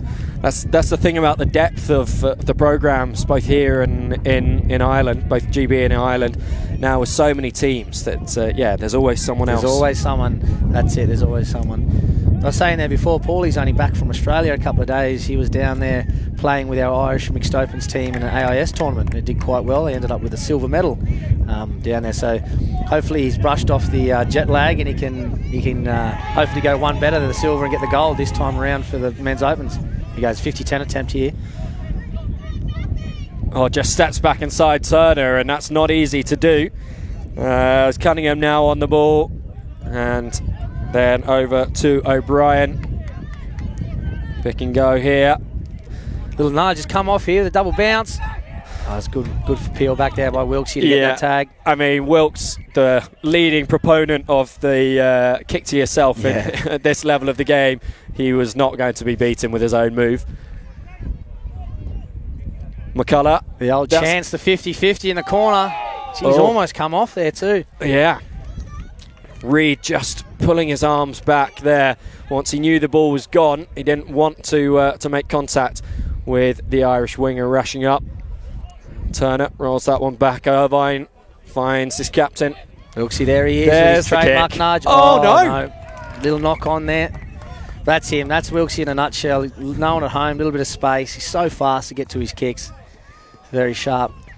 Other than that little spark there, it looked to be we're in an old-fashioned grind here, Will. The boys just going coast to coast and end to end. There's no one doing anything too flashy just yet. They're just feeling each other out. Probably a little similar to what happened in the first game.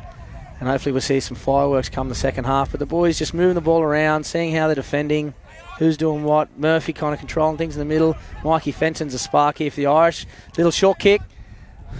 Oh, I don't know about that. Yeah, He's going to call a tag.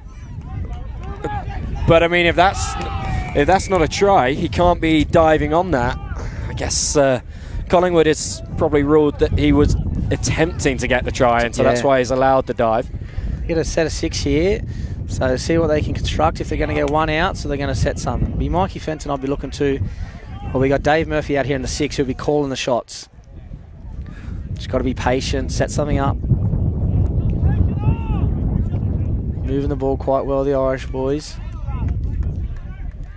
Woods, one of the debutants. Oh, great step, Mikey. Little pop, 2-on-1 short. Good feet by the winger. I think he's got that ball down.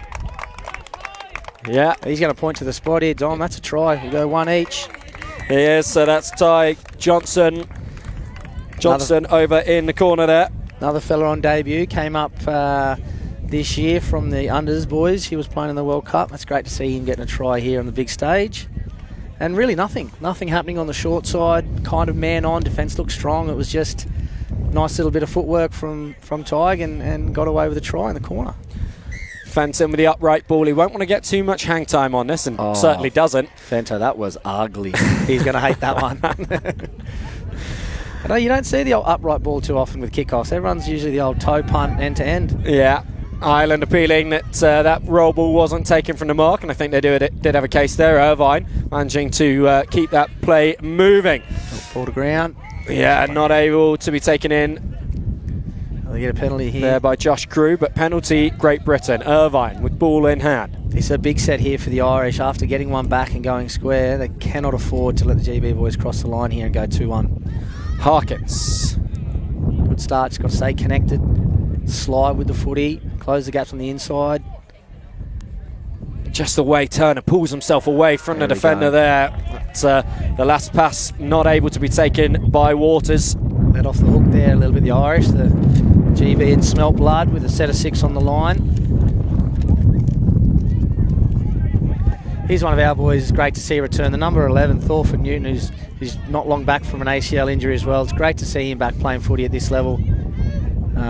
Missed on the World Cup last year due to the injury, so really nice to see him back playing footy. On the ball here now, Thorfinn. Davey Murphy. Oh, a little no look. Harkins as he hooked that one back. There we go. Yeah, it kind of looked like that. It came backwards off Alex Byrne there and looked forward off the GB player. So be 6 more just over halfway. Barry Sutton there's come up from the mixed opens this year to men's opens. Try his luck, the number 7. Dave O'Hearn, he's an old boy from a few years ago, playing in the men's. I think this will be his last run around. He'd be really hoping to get a win against GB here this weekend. Ireland seem to be flinging the passes left to right with no real potency and direction. Let's hope Dave Murphy here, the 6, can get him going forward, set something up for a strike attack. On short side, here it is. Here it is. He's done so well. Best on cue, the man we're looking for, D Murphy. He's come up with an important try, nice little short side play to go 2-1 up for the Irish. He's one of the older boys too, Dave Murphy's been around the men's a long time. I know last year I was trying to convince him to come up 30s. He wouldn't budge, he said one more crack at it, and he still got it. Still sharp on his feet, nice little short side play. Dave Murphy's a good try to go 2-1 up. Yeah, Paulie and the rest of Men's Open will be glad that Murphy didn't listen to you. Yeah, not many people listen to me anymore. I think they're sick of hearing me, to be honest. It's a big set here for Ireland. They've really got to press hard in defence and keep them down here and consolidate after scoring points. Just keep them down here, shorten the kick, and then at the end of the hours, go to a nice kick and get them back down here, play the percentage footy, and that's not what they needed. Not what they needed, a penalty. Ampel just testing out the line now, trying to see whether they had gone back the full 10. Wilkes now takes this one up. He's got Goldie outside him, but he goes himself. Excellent tag made by Delamere. Nicky, he's a new one who's on debut this year, getting his first couple of caps. He's been around the tag scene for a while, so it's good to see him getting a run. Great tag there. Nicky's Wilkes got again short side to Russ Reid. Just stays in field on this right-hand touchline. Good tag there, Mark Bateman on the edge. Wilkes again goes, and he levels things up here, Wilkes. So 3 possessions in a row where Wilkes has beaten the first defender, and in none of them he kicks for himself. I feel like I've been seeing that happen for years and years and years with Wilksy. He gets into the smallest little spaces, whether it's a kick, his hips, his pace, and he scores those tries. He's a crafty player, and I'm glad look at that. He's staying on. He's going to D it out for his team too. He's not going for a spell. That's very good by Wilksy. Oh, the old sky ball. Taken there nice by the Irish. Real challenging restart there from James Barron, but Ireland dealt with it well. And the pick and go here. Ampel Craig stops O'Brien, O'Brien. there, one of the Limerick boys. Paulie shaping a kick early, doesn't. Ampel wondering whether there's any contact there from McCullough, but not given. There's the kick well spilled read there by backwards GB, by well Sam Reid. Good to see him back in this Great Britain Men's Open side. He's been in and around the training squad for a long time and showing why he's been given the opportunity in the test squad once again as he winds away from the defenders. Russ Reid now.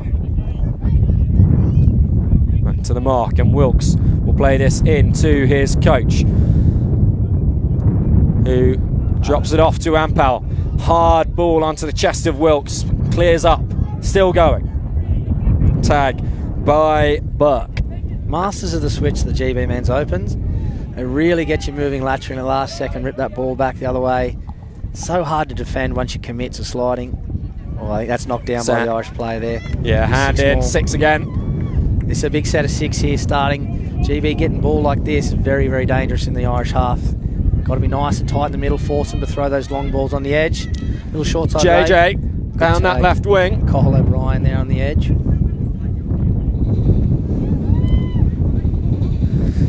Sawyer to Barron and back to Sawyer. He's been a real threat since coming into the Men's Open side this year. Had a great series against South Africa and Reading. Barron in the 7th shirt that used to be Kirby Rona Ropers. And Dean Irvine steps back inside Paul McCullough for Great Britain's 3rd score, and they go back into the lead. You won't be happy with that, Paulie. He's pulled him out of his position, got him over committing to the edge and snapped back on the inside. You can see he's upset with that, Paulie. That's a great little bit of footwork. We go 3-2, GB up. Well, I mean, Paulie was given his chance to make the move across the Irish Sea and join the GB ranks. He now lives in the UK. He decided to stick in green. Another sky ball. That's an interesting tactic off the kickoff. That is real. I like that. That could go any which way off the kick into that wind. And I think it's the wind that's the reason that Barron's going for it. Definitely. It's not something I've tended to see from him before, but really using the conditions to add another layer of complexity into the game. It's such a tricky one to take. It sits up in the wind like that. And the first one, wonky bounce, and that second one there could have gone either which way. That's really smart tactics kicking into the wind. It's going to be tough now for Ireland. Going down 3-2 half-time. That's a 3 or 4 point wind at your back, so they're really going to be doing it tough here in this second half to break back that deficit. Good half footy though, 3-2, really good half footy. Yeah, showing how evenly matched these two sides are. Draw in the first game, and they've been level for much of this second one, but it's GB that go into the break with the narrow 1 point lead, and as you say, that knowing that they will have the win behind them in the second half.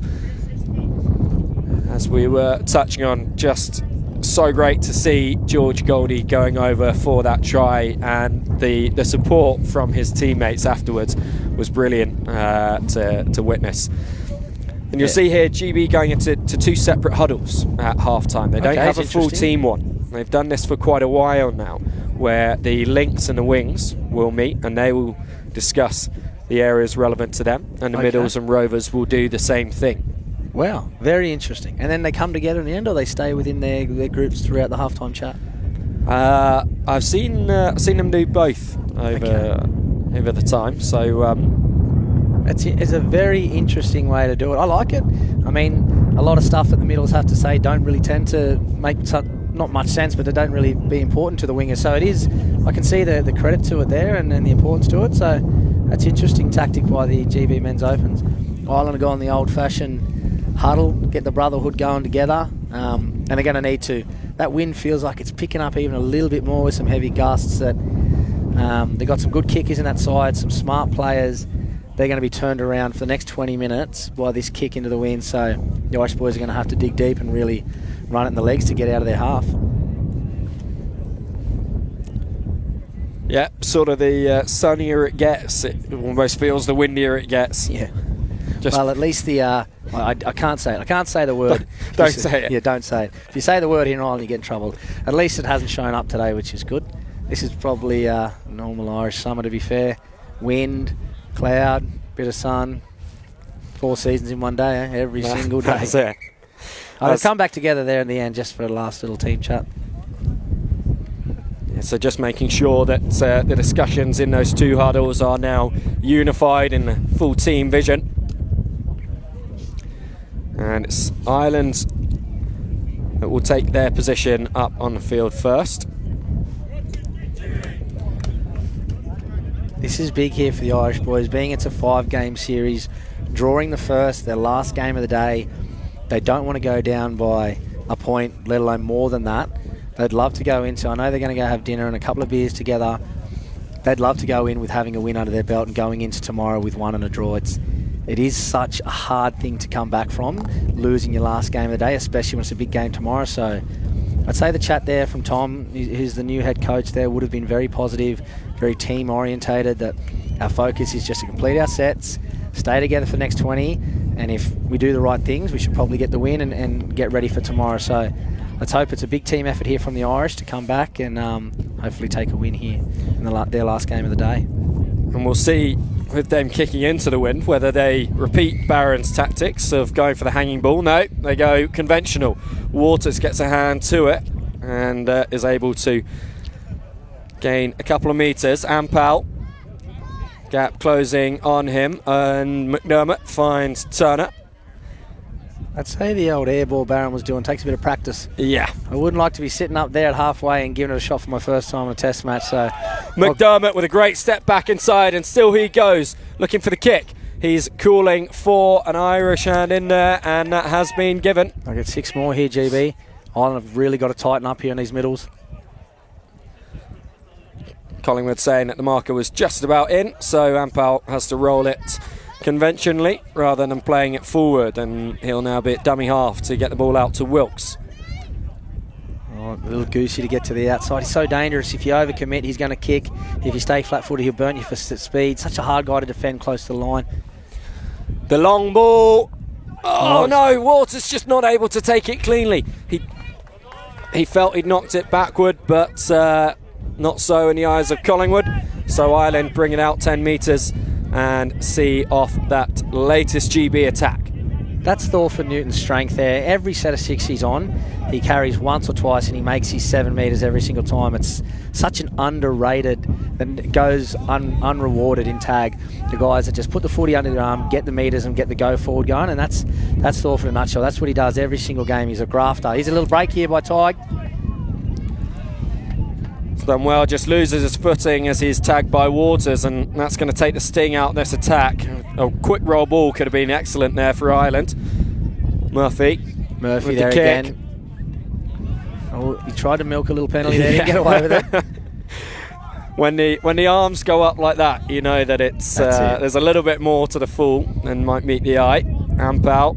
I do think Dave is the secret here to getting the boys back in front. He controls the ball really well. Great ball player, really understands the game. He needs to be on as much as possible in this second half to get him back in front. A great feed, Nicky Wilkes with the sweeper, finds Turner. Can Turner step back inside? Good tag, good cover, Morgan Coughlin there. He did really well though, Turner, to stop on a 10-pence piece and get that ball rolled quickly so that GB can keep the attack going forward, although Wilkes now having to scamper back.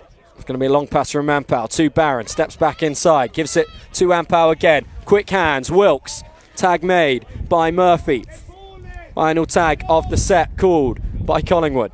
Turner just deciding what to do, and we've seen a few teams do this, going slow on that 5th and final, close to the line. Beautiful hands, and Wilkes going for the Carlos Spencer style through the legs pass, but that's good defence there for the Irish boys to scramble back and stop that attack. Nicky Wilkes was looking dangerous every touch. Really good one to stop there. We need to work hard now in this set and get to our kick. No silly penalties, no errors. Got to get out of our half. Connor Burke there pushing up through the middle. Cole O'Brien a half. Kieran back inside to Morgan. We need to get the go forward here.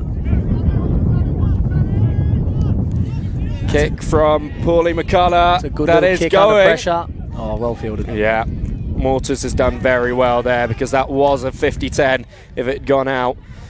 They're hard to come by running into the win today, 50-10s. That would have been huge for the Irish boys. Dangerous runner once he builds up ahead of Seam Harkins, so McCullough did a good job getting back and making that tag. Ampau to Barron with Goldie outside him, but he goes himself. Got great footwork, creating space. Thought he was going to look for the kick there.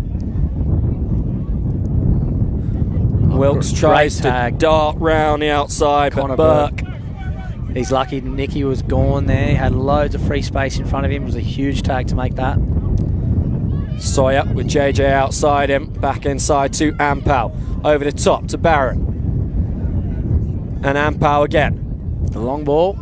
Jones just not able to claw it in. Oh, he's playing advantage, a penalty there, late tag. GB will get another crack at the line.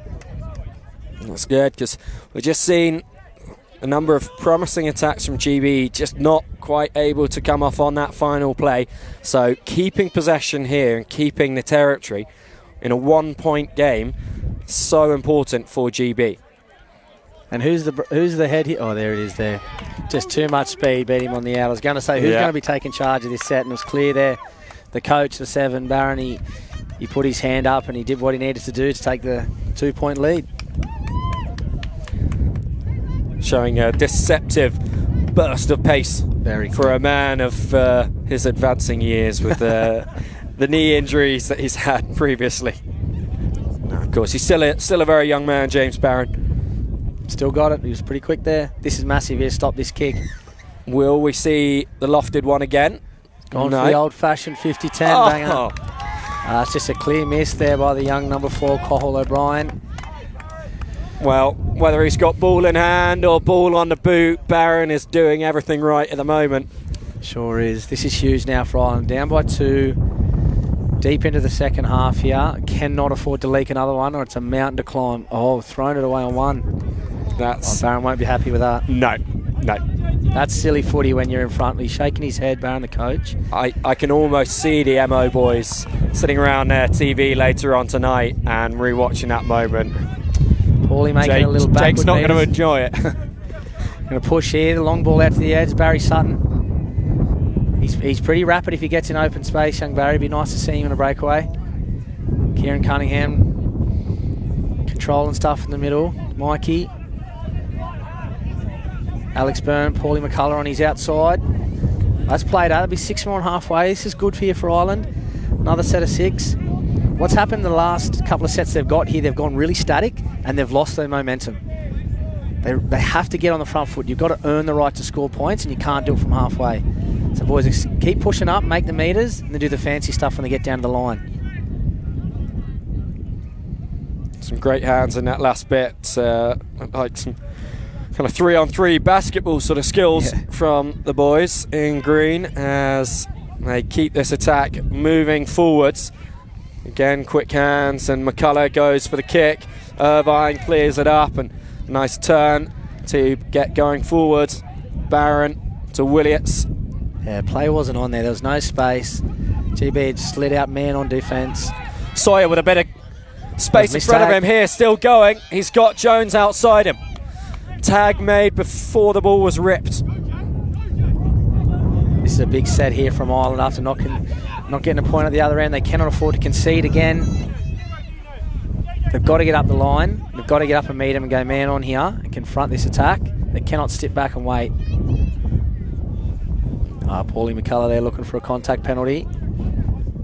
When is he not? Irvine to Sawyer. Caught by Byrne. It's better defence. It's interesting here by the Irish men's opens. They're not playing a marker 5 to 10 metres out. They're pulling out the marker and going man on across the pitch. Oh, it's a great tag, Alex Byrne, diving full reach. So you can see they drop back and leave man on there, no marker, leaving the ruck very vulnerable. That's a great tag again there, Mikey. Pressure's building here. Oh, the interception from Paulie. Flick through the legs as well, and there goes O'Brien. Go forward's important here for Ireland. All well and good to sling it, but we've got to make meters. Barry Sutton, here's that speed. Oh, he's unlucky to get the bounce. We'll get it for Nicky there. A good field possession here for Ireland. You've got to capitalise. Got to go over here. Being down by 2. Spreading the ball. Dave Murphy's on. The long ball here to Tig. Tip on to Donny. All right, they've got to chill out now and relax, get something set. They've got a couple of heads on here. Dave Murphy, Connor Burke, Paul McCullough. They've got to have something organised. And there it is. There it is. Davey Murphy with a little dummy pumping around the back. Thank you very much, he says. I love that one. Well done, boys. He was always going to be the one, Dave Murphy, to bring it back. Cool, calm head. He's a good leader. And he showed it there with ball in hand when it needed it most. He put one of the boys over for 2 points to make it 4-all. 4-all. There's a lovely little play. Crafty work. And this is huge here. The boys have got to consolidate. They've got to push up hard off this kick and do not let GB get back in. Got to work hard. Let's play that. Harkins there to support his Yorkshire mate. And Powell to Turner. Good meters. Over to Wilkes. Oh, no. This is just what GB need. No. Wilkes goes for the kick. If this stays in field, it sits up perfectly for him. Wonderful score. You cannot give that bloke an inch. He's so sharp on his feet. He's so fast. And a great little kick there. Nick Wilkes strikes again. So after Ireland works so hard to get that excellent bonus box score, that goes through the hands of 3 players. Turner and then on to Wilkes at the end, and Wilkes going half the field to put GB back into the lead. Ireland will be very frustrated with that one. And that's men's footy in a nutshell. You score a box try to go back even. Everything has to come to 100% that next set, because it can turn so quickly with talents like Nick Wilkes. And then a kick like that, momentum has completely swung in the blink of an eye. If you're not ready in men's tag, it's so quick. So someone has to step up here and calm the boys behind the line. Just say, look, we'll get through our kick, we'll chase, we'll D this set out, we'll get to our sub box. We can't be frustrated. We cannot let them score another point here. This is a massive, massive set here for the Irish. Good strike. Set up in the wind there. A good chase too from the Irish, meeting them out just inside of halfway. McDermott with so much enthusiasm in this game. He's just running so hard, everything. Wilkes The danger man, Wilkes. to Goldie. Offloads. I'll be keeping an eye on Wilkes hanging out on that edge. I'd say they'll go back to him a couple more times in this set. Or he'll just go himself.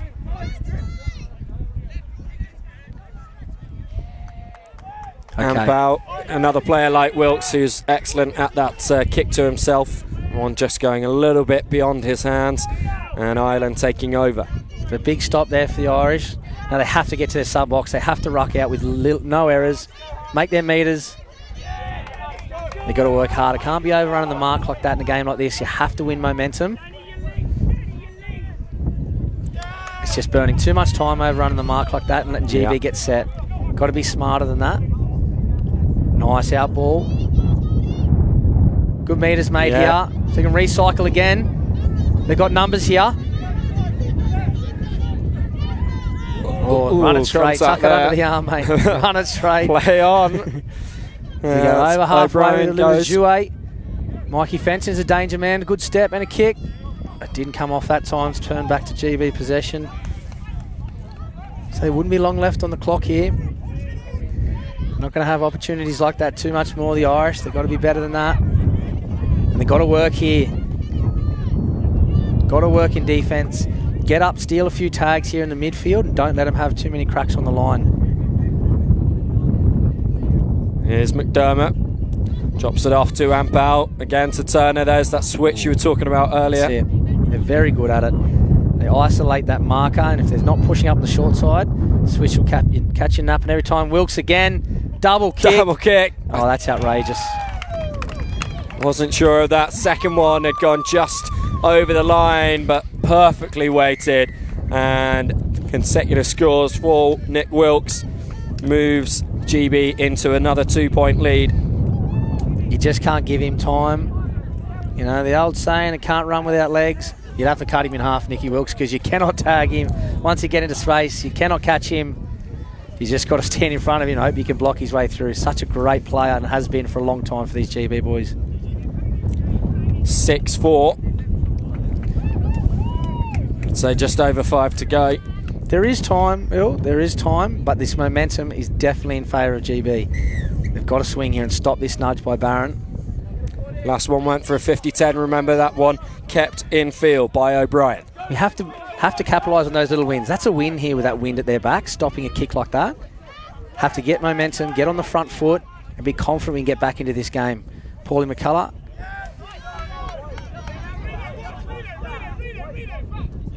Working the short side through Murphy. He's been their go-to this game. I think he's got to stay on these last 5 minutes and really work the guys over. Control things. Paulie with a 50-10. Murphy's got to get back on side there. He's called played out there, Dom has. So this is a big chance here. 2 down, less than 5 to go. They got the big guns on. Paulie, Dave Murphy, Alex Byrne. I'd be getting Mikey Fenton on there as well if I could. And really have a good crack at trying to scrape this lead back. Murphy. Nice little block of play. Flick past McCullough. Over the top through the legs. Silky skills all the way over to the left-hand side and into the hands of Purcell. Byrne, Murphy. McCullough takes it up. Running out of tags here. There should be a little set-up play to strike on the next. Byrne with a long pass. Probably not on there. Should reset. Don't throw it away. Reset. Still got another tag here. Last. I think they'll look to go wide here to Paulie McCullough and Murphy. Burke, little kick, great defence. Sawyer picked up brilliantly there. Down the middle of the field. 15 metres away from the goal line already. Williams, still Ireland scampering back to get in defence and onside. Barron spots there's no one at home, goes for the 50-10. Contact surely there, pushed in the back. And it will be a penalty to Great Britain. That's an interesting little passage there. Smart footy by Barron. It was only tag 2 or 3. They were on the back foot kick well. He didn't get through the passage. Unclear what happened there. But another set of 6 here. GB, I think they'll start to play the clock. Smart footy. Use all 6 tags. Don't throw any silly passes. You know, smart footy is a good couple of players out there that can control this game. Ireland need to break this momentum shift, and that's not going to help straight to the middle. Great covering tag, Alex Byrne. How many of those has he made in this game? I think the margin would be a lot higher if it wasn't for Byrne. Flipped Definitely. on by Turner into the hands of Harkins. It's just a missed tag there. That's just 2 missed tags down the corner. Oh, that's unfortunate there. But you're dead right about Alex Byrne. And then they don't take any talent to do that. That's an effort play. That's putting your hand up, seeing that someone isn't covering or there's been a break, and you just make the effort to get there. It's good to see Alex Byrne doing that. That's a couple of missed tags. Little try in the corner. That makes it pretty hard to come back from now with a few minutes to go, Will. Yeah, 3-point margin, 7-4 the score now. Smart, I think, here. The GB boys will kick to corners. Oh, it's gone off the kickoff. They'll run the clock now. They'll be aware. The coach will be aware. The staff will be aware how long there is to go. Don't have to do anything fancy. Ireland really needs some miracle here. An intercept. A length of the field try by Alex Byrne into the box would be nice. I mean, that's a good start. That is from a good start. McCullough. GB will know they've probably got 2 Irish sets maybe that they need to hold out. That's it. Barry Sutton here. And then something needs to happen here. There needs to be a bit of brilliance from Paulie McCullough or Alex Byrne. Here it is. Little kick for himself. He looked for the penalty there. Just get up and play it, Paulie. You do not have the time. They've got good field position here now. Got to capitalise. And really at this point in the game, with the scoreline as it is, with the time as it is, there's no point scoring singles. They have to be trying to aim for that box to even have a crack at a grandstand finish here with a few minutes to go.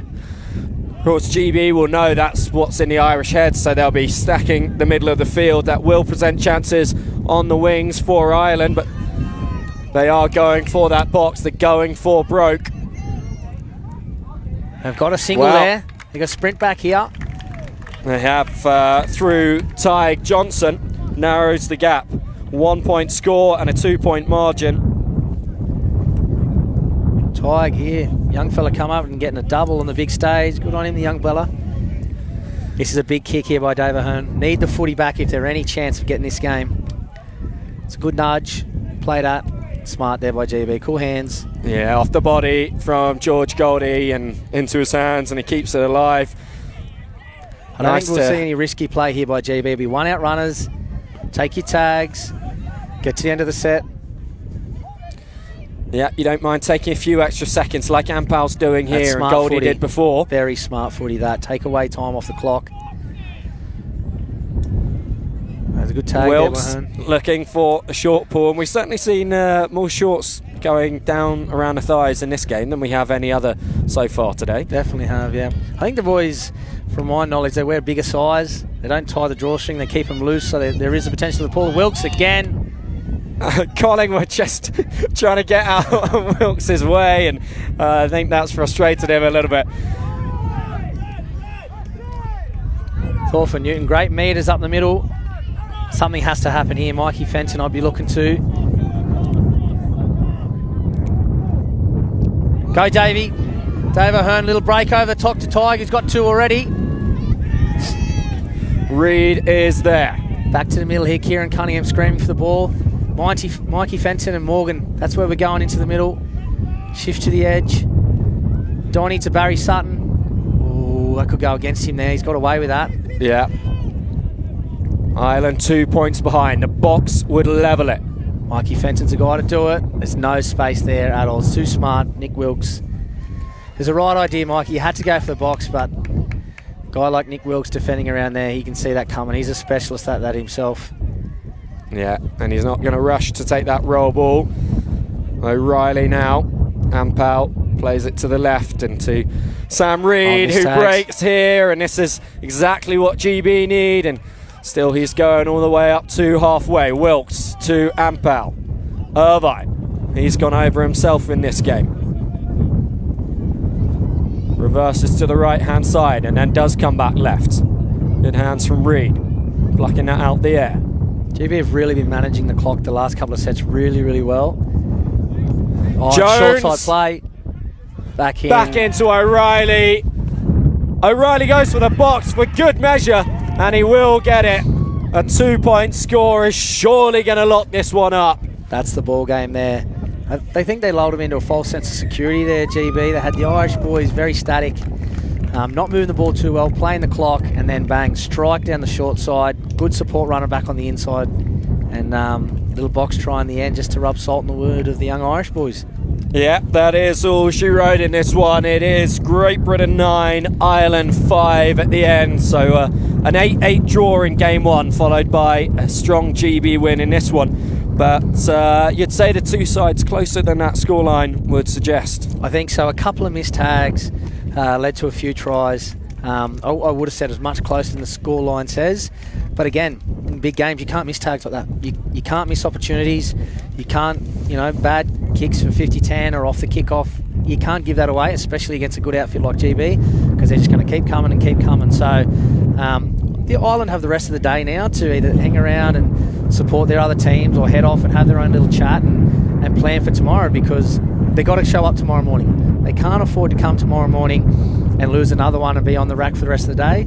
They've got a little bit of soul searching to do, make sure everyone stays together, and there's a good positivity within the team, so to come back tomorrow and, there's a whole nother day. So hope the boys get around it. And well played, Dave. You had a great game, mate. Another day tomorrow. And GB will be doing much of the same, I'd say, recovering well, hydrating and planning for a big day tomorrow. Yeah, nice early finish for both sides. Yeah. We'll give them plenty of time to prep for tomorrow. But 3 tests, as you say, this series very much alive. Just the 1 game lead for Great Britain. And some pieces of virtuoso brilliance from individuals and from the team there for GB that created some of those scores. Wilkes obviously on the score sheet, 3 tries for him. A lovely one from Barron, and then as well that really meaningful one for George Goldie at the start of the game. So they'll be chuffed with that after probably being a little bit rattled themselves with the 8-8 draw to kick the day off. So yeah. And you could see it in the boys' faces at GB when Goldie went over for that try. Everyone was so happy, so up, and that's great to see a player who's just come back from an injury to score and happy faces, and look, I don't know what the chat will be with the Irish boys about guys like Nick Wilkes, because like I was saying during the call, you can't defend some of the things he does. You've just got to try and manage his time off the ball, on the ball. So some really good individual performances there by GB, but overall, they're a great side. They have been for many years. So I don't think Tom and his team and Paulie McCullum knew they were going to come in and have an easy day or an easy weekend. So I'm sure they planned for, losing a game on day one, being GB are such a good side. So this will just show who they are as a team, how the coaching staff are prepared, and hopefully bounce back tomorrow and make it a close contest for the rest of the weekend. Well, good to have had you alongside for this one again, Matt. You're back with us for 1 game tomorrow, I think. Yeah, 1 game tomorrow. Thanks for having me. It's been great, and enjoy the rest of the call. We've got Women's Open coming up next in just over 10 minutes, so a little bit of a break till that one. But we'll be bringing you that shortly.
worries. Cheers, Kat. I'm tempted, but it's a bit wrong. I'm not going to do it. It's a bit wrong with all you lot there. I'll do it tomorrow when I'm repping you guys.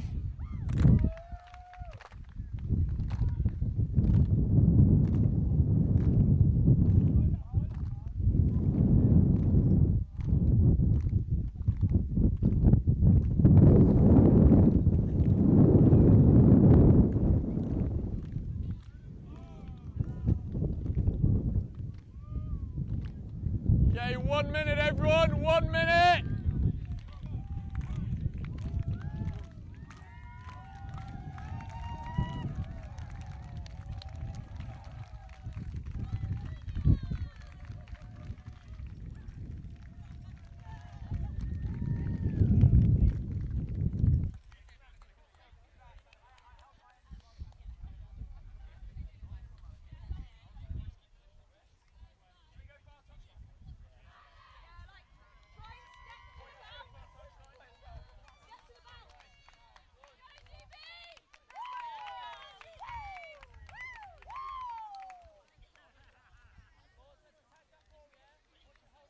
Okay, we got 10 seconds. Let's have a check. No watches, shirts tucked in.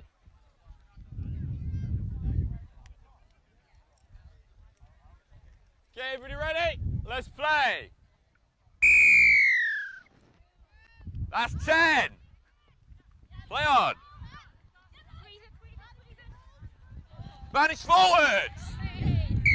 No advantage, that's a knock on. We'll bring it in here. These hashes, please. On the hashes there, please. Pretty good there, 40, 10 in, 10 in, 10 in, 40's good mark there. So you join us again here for Game 2 of the Women's Open Series. And Great Britain took out the win in Game 1, 6-3. Of course, this is the Great Britain Women's Open team that won silver at the World Cup in Limerick last summer. And I believe the Irish women finished in 4th at the World Cup. Yeah. A lot of change though on the Ireland side. A lot of those women have moved up to women's seniors. So changes also in the Great Britain side. Probably not as many as in the Irish side, and maybe more so in the coaching personnel. Dave Shipley moved to coach the women's under-23s this year as Ellen McGuinness shows the time that she's able to create for herself and her teammates on the ball, and over goes Ellis Hillman. Her first international experience this weekend for GB, and a lovely try there. That was created by people not being tight enough around the roll ball. Gave the ball player way too much time and space to get it off to her support line. And well created by McGuinness, well finished by Hillman. So yeah, with Shipley moving to the under-23s, that's meant that Hannah Wilson, who had been captain of this side for the last few years, as the restart goes for a goal line dropout from Jade Walker. Wilson moved up to be head coach, and Riley Lombardo, brother of the GB great As Lombardo, stepped up to be assistant coach. And this dropout tricky to take for GB, spilt backwards by Hughes, who then fires the ball out. It needs to be cleared up by Riddler. Huge collision there. Closing the gap is the call. Walker takes the penalty quickly, but Alex Davis asking her to go back. Just make sure she is on the mark. Back to Riddler, who seems to have won that contact well. And penalty given away. For crossing? I'm not quite sure from the hand signals. Yeah, but there was no contact. It's like, well, that's what he signalled. Made the contact signal. Okay, so it is Ireland in possession now, running the ball out good yards towards halfway through Ciara Leahy, and on.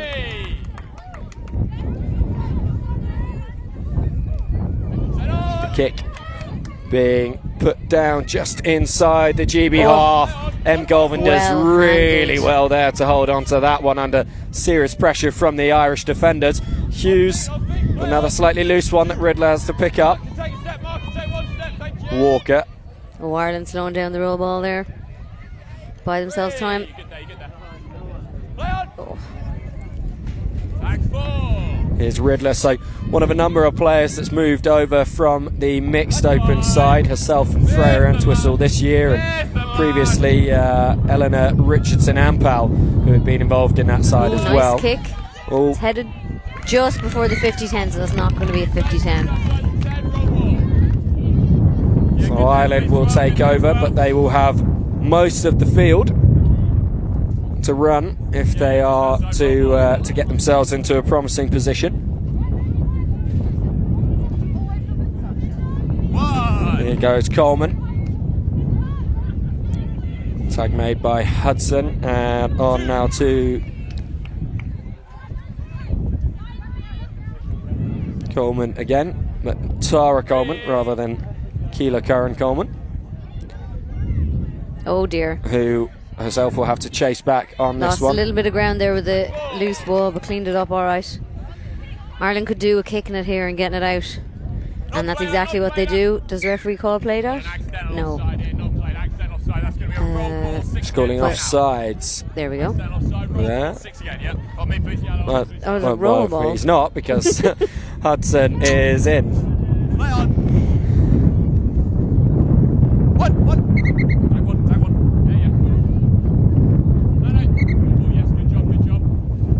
All over on that far side for Ireland, and keeping it in the narrow areas of the field. Now moving a little bit wider, losing a bit of ground there as she tried to evade the tag. Kick comes in from Coleman and cleared up nicely by Charles. I think Ireland would have appreciated a bit of a longer kick there, just to give them a bit more breathing room. Charles again evades the tag, and a second time, nearly the third. Hughes will pick and go. She's so dangerous, and 3 defenders converging on her there. Ireland need to drift hard here. The width is on. Thankfully they switch back in where the defenders were. This is very tiring for those of you that don't play tag when you're defending for ages. So this is the danger zone. Daly at dummy half will feed Healy, or miss Healy to go to McGuinness. Yes, and that's going to be a lost changeover. by GB. Ireland escape on that one. That's offside. Not given. Yeah, sorry. 2,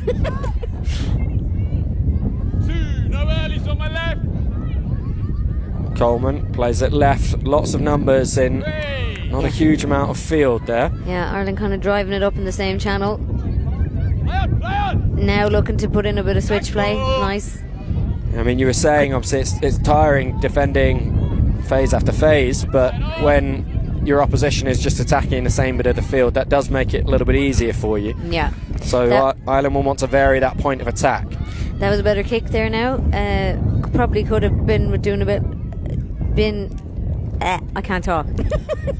Probably could have been a bit longer, but it put the sweeper under pressure, so it gave Ireland time to get up and get her tag.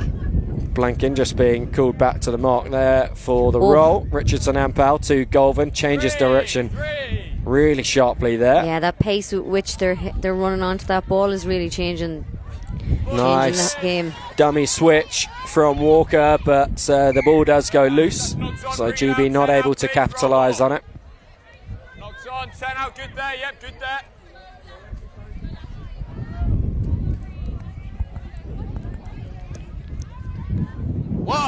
O'Shea, Coleman in field to. Work yellow. Sorry, there's a couple of players we don't have numbers for here. Just the wins there. Ryan now. Tag ball.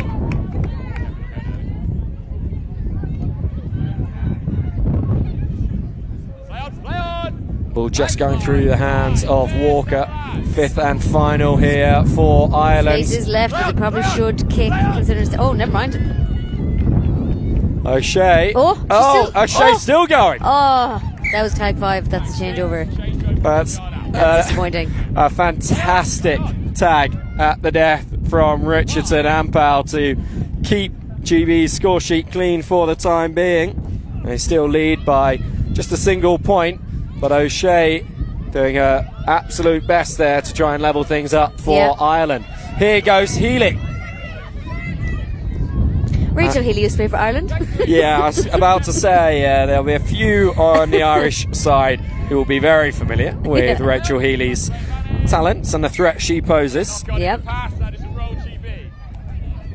Bit of a loose ball there, and Daly will roll it to McLaren. And still she goes Hillman over for a second try. Last time she was put in by McGuinness's brilliance. This time it is all Ellis Hillman. Fantastic run from her there. I thought it was close defending, but I've got the player just missing the tag up here. I'm careful on it. Thank you.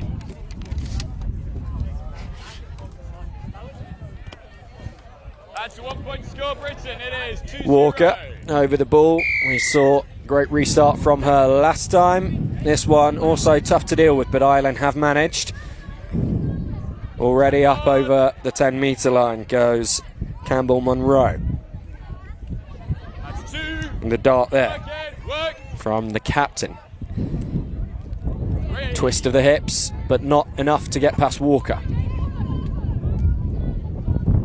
Working this right-hand side, which has been rare from Ireland so far, and that was so nearly the opportunity for O'Sullivan to get through.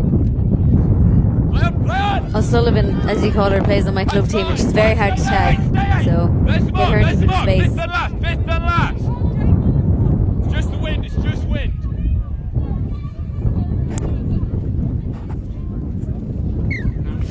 Good bit of attack and play from Ireland.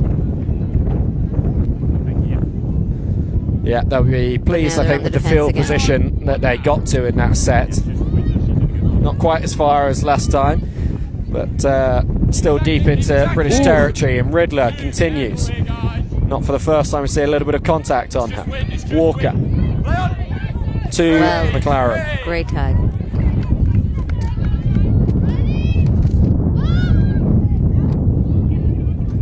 Melling on debut. Riddler finds Golvin. Good tag. Fifth and last. Great step back from Walker. There's Golvin again, but the changeover comes in.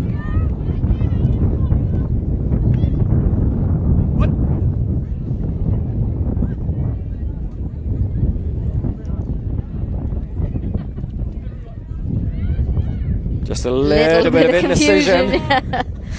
And that's allowed Richardson Ampal to run up in defence and keep Ireland pinned back. And well there to knock that ball backwards. Keep possession for Ireland. Kick is coming. Oh, never mind. So trying to put Stenson there into space because she's very quick. That was very flat. Yeah. Bit of a gap opening up. Shift kick. Nice bit of creativity. Didn't work out, but a nice bit of creativity here coming from Ireland. It's a knock on. She can get her hands to it. Played out by yellow, so forward by pink. So just as the defence opened up in front of Ireland, the play breaks down and GB will be able to come away with it. Richardson Ampal goes right to Broadley. 3 seconds. 2. Play on. Ampal captaining the side. Now Ireland needs to drift hard here. Oh, well managed. just into the Irish half goes Hughes. McGuinness back to Hudson.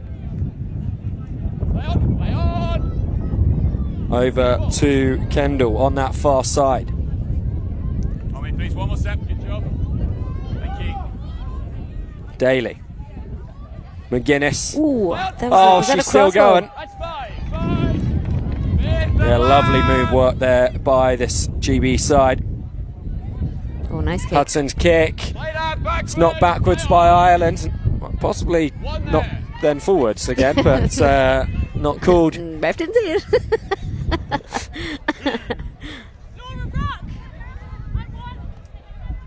Ireland are kind of being hammered back here in their 5. Ooh, it'd be great if they could get it out of here. Yeah, I mean, they're up still only just 2 points behind, despite GB having a lot of the run of the play. They've not finished off the chances, so, and a penalty there for Ireland will certainly help for Laura Hogan-Dowling, who taps and goes and up to halfway. Ooh. Galvin will pass this one back inside, and the Claire twist of the Stenson. hips. Another contact penalty. Back about 3 yards, please. Back about 3 yards. Bit of crossbody. Ireland penalty, yeah. That's 2 in a row. Yes. Yeah. So the warning may come next. O'Sullivan, Stenson.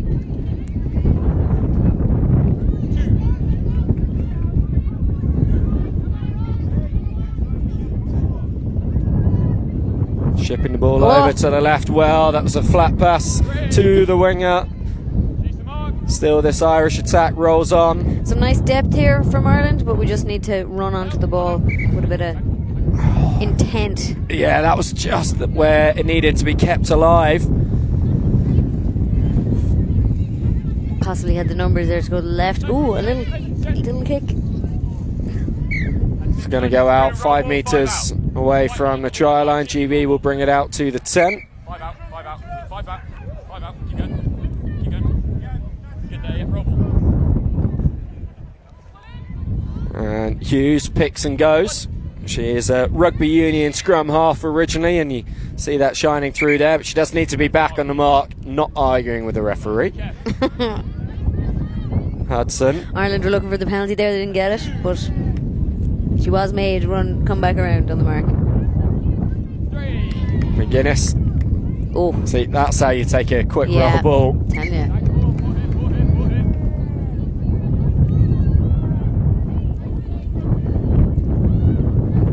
Healy. And then on to McGuinness, who shapes Oh, for the blocked. kick. Blocked. And Was it played at? It's hard to hear on all this wind.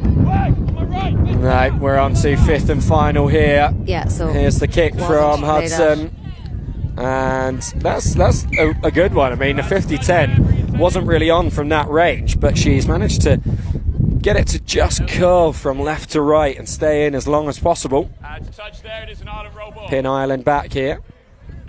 Ireland roll ball, in touch. Yeah, let's go.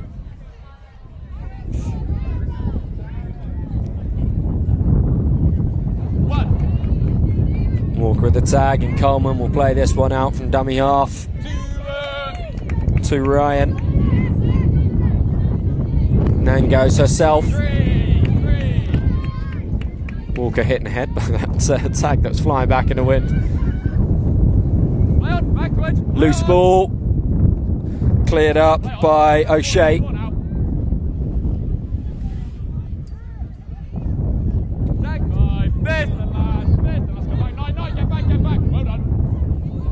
Coleman beats Riddler. And then over to O'Shea again. And this is going to be a changeover on halfway. Oh, Nice little alive play. Daly to Riddler. Melling. 2, work Ireland. Hillman. So dangerous whenever she gets the ball at the moment. Good Very pick good up. runs. Ireland getting a little disjointed now in defence. It's just the wind. No, she's not. She hasn't. Blenkin steps back inside. Charles will play this to McLaren. Manage offside. Offside. Last thing Ireland wanted is they'd almost seen out that set from GB. Instead, they will have to defend again. It's Daly and Walker link up, and Walker's going for the box. 2 point score. Huge. Hip jink. Nice score, that's 2 point score.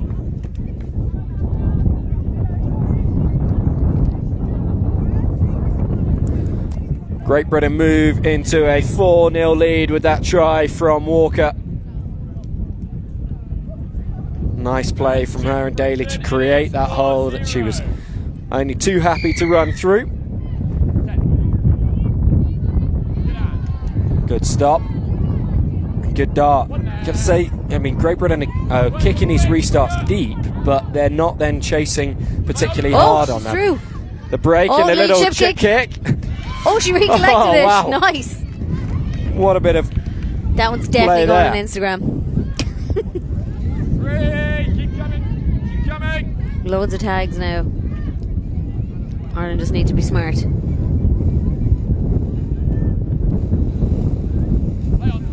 a really good opportunity to get themselves on the score sheet here.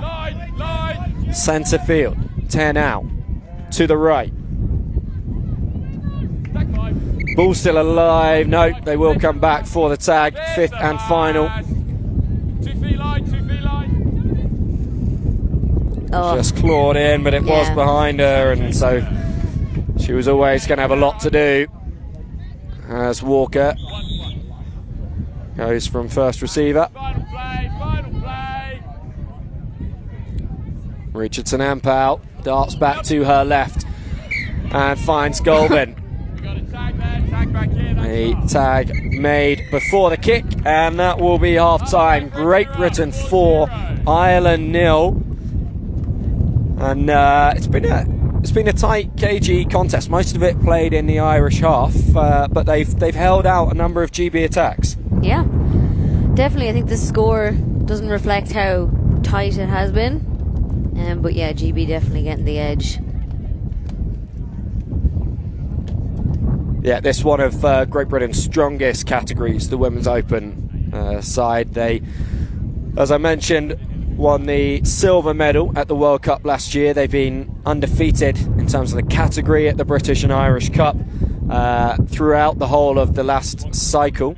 One of our strongest categories historically. And last year they completed the clean sweep, winning 3-0 in the BNI, which was something that had eluded them in their series victories in the previous years.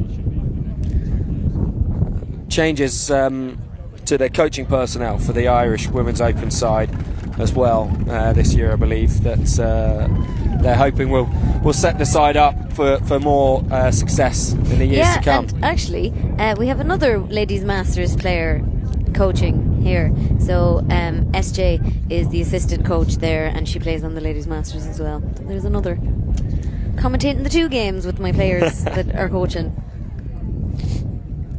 So both teams having a discussion now about what they want to keep and what they want to change. I'd say for Ireland, they need to have a little bit maybe more creativity in attack. First of all, they need to get it out of their own half. So long territory kicking, that kind of stuff really needs to happen. And then there's a little bit of they're driving it one up. So those extra passes, calling a few moves. I've definitely spotted a crossbow, at least one on the Women's Open, the GB side. So I'm spotting the moves being called over that side, and they're hitting the ball really hard. So they're running from deep. Ireland actually have great depth on them as well, but they're not quite hitting the ball as hard as GB are, and that is really that sort of pace really puts the defence under pressure. I imagine also both sides will want to cut out the penalties, because there could be a card or a threat of a card in the second half if they don't. Yeah, we have seen quite a few penalties given, and there was that point where there were two in very quick succession against GB, and you mentioned potentially Alex Davis going for the warning next up. It's rare for this GB side to concede two in a row like that, so I'm sure that's probably one of the things that Riley Lombardo, assistant coach, is mentioning in the huddle. It's really helpful when you've got a player coach, as GB do, and their head coach Hannah Wilson, to then have someone like Riley who's off field the whole time, who's able to give that perspective from the sideline. Yeah, Obviously. sometimes you do see stuff from the sideline that you can't see when you're in the thick of it, and vice versa. But it looks to be a happy huddle over there. That or Riley's just got a few jokes up his sleeve that he's cracking. And it should be a happy huddle. They are one game up in the series, and they're 20 minutes from an undefeated day here at University College Dublin. Of course, if the B&I is as tight as a lot of us have been tipping and the categories are drawn, then the number of wins that sides like Women's Open are able to get will be crucial. So we're only halfway through this game. I don't want to tempt fate too much. 4-0 the lead for Great Britain so far. And 20 minutes to build on that.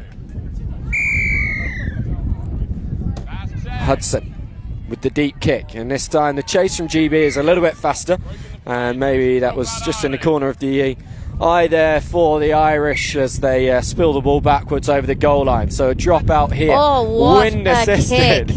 Oh my Oh God. wow, this is going to go for a GB dropout. Oh my God. McGuinness with her head in her hands. She ducked her head underneath that one. It is rare you see one of those, a whole pitch long dropout. So that means GB now have to drop kick it back to us and do so against the wind. McGuinness. She'll dine off that one now for a Yeah. while, I'll tell you that for nothing.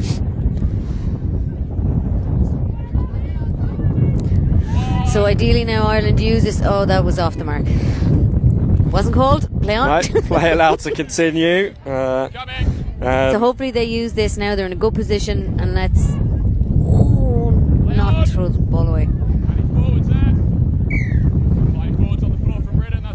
Okay, that's actually worked out for Ireland. Yep. And we have a fresh Here set. goes. Oh, That's a I think that's the score. Yes, And it Ireland is. on the sheet. And that's Ciara Leahy going over in the left-hand corner for Ireland's opening score. And the ideal start for them. It didn't look it on that first kickoff when they conceded the dropout, but it's gone all their way since then. It's 3 points in it now, and considering the blue box is worth 2, the game is still very much on. Deep kick here from Ireland. Richardson Ampel fields it well. She's Riddler with them. She will take the settle on this first one. Walker to Riddler. Oh, she should have given that. Yeah. Charles inside to Walker, who does give it to Richardson Ampel. Great. She's tag. up to halfway where she's tagged by Galvin, her opposite captain. And just Charles again. Walker will play this over to Laura Daly. Back to Walker, Oh, but I it's don't just think up she a was little bit. expecting that pass. Yeah. So spilt forwards, and Ireland let off the hook. And Galvin.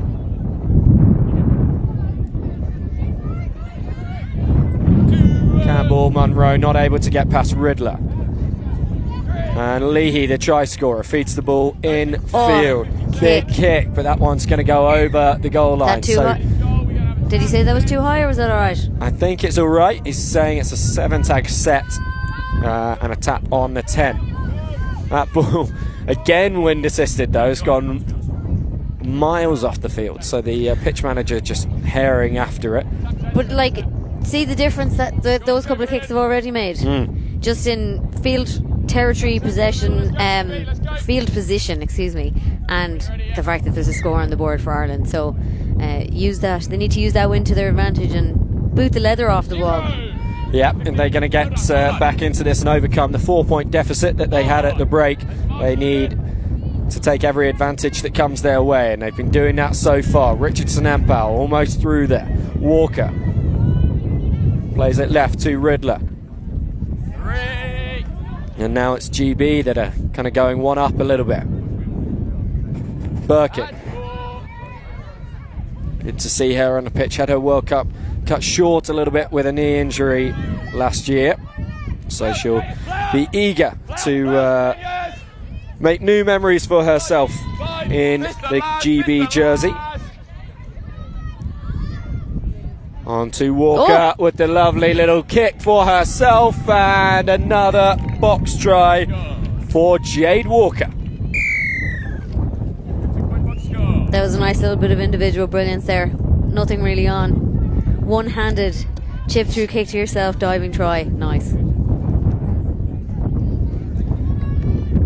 very, very difficult to defend against a player with such awareness of the space around her and then the skills to execute a move like that. Nicely taken by Ireland. Broadly with the tag. Coleman back to the short side. Goggin. Good territory by Ireland. We're almost at the halfway line. Still almost at the halfway line. Another couple and a good kick here And with kick the coming. wins. Oh, Comes that early. played. Davis No. not signalling played at, so GB will take over. Fine margins. But that one just going against Ireland. Lord above the wind. What? Gotcha. I'd understand this wind a bit more on the west coast, coming straight off the Atlantic, but you'd have thought over here in the east it would have been a bit more gentle. It's definitely going to impact the game, not only in terms of the kicking, but also those really wide passes are probably not on. Yes. If you're not playing with the wind. I mean, we were talking the under-23s game about how good it was to see that wide play and the wingers getting involved, but not necessarily a classic game if you're a winger, this one. Got to keep it tight when the conditions are tough like this. And that was a great kick. It was really hard for the Irish fullback there to manage that. It bounced just inside the touchline, so she couldn't just let it go out. Yeah, but also the chase from Melling to get there, and McGuinness, over she goes. Style points. Yeah, memories of that dropout going over her head will be purged with that try. Why would you even bring that up?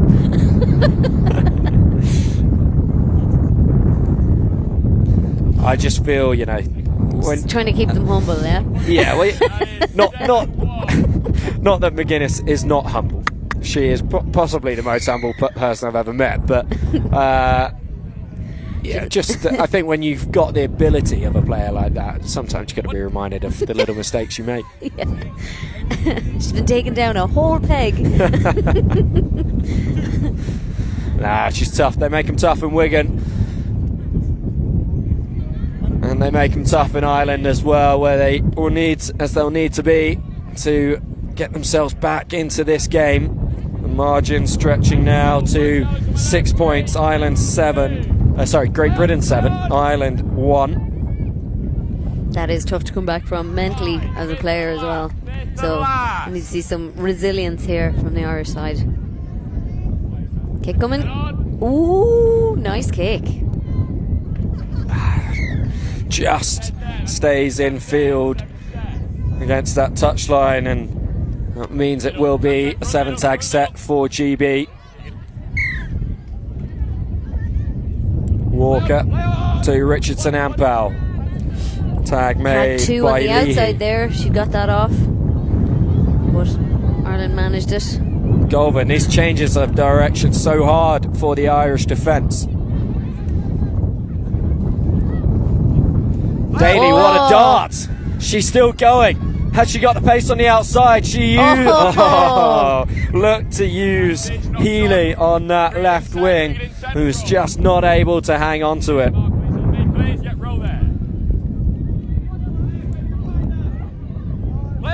And Ireland just busting through there, through Neve Byrne. Again, a bit of miscommunication there, I think, about what was happening, but they managed to hold on to it. Oh, that, okay. Yeah, And close another to a chip kick. jump, but works out well for Ireland. And Okay, that's good field position for Ireland. yeah, they can be pleased with that. And then the options running away from Richardson Ampel allow Ireland to make the first tag with no ground lost.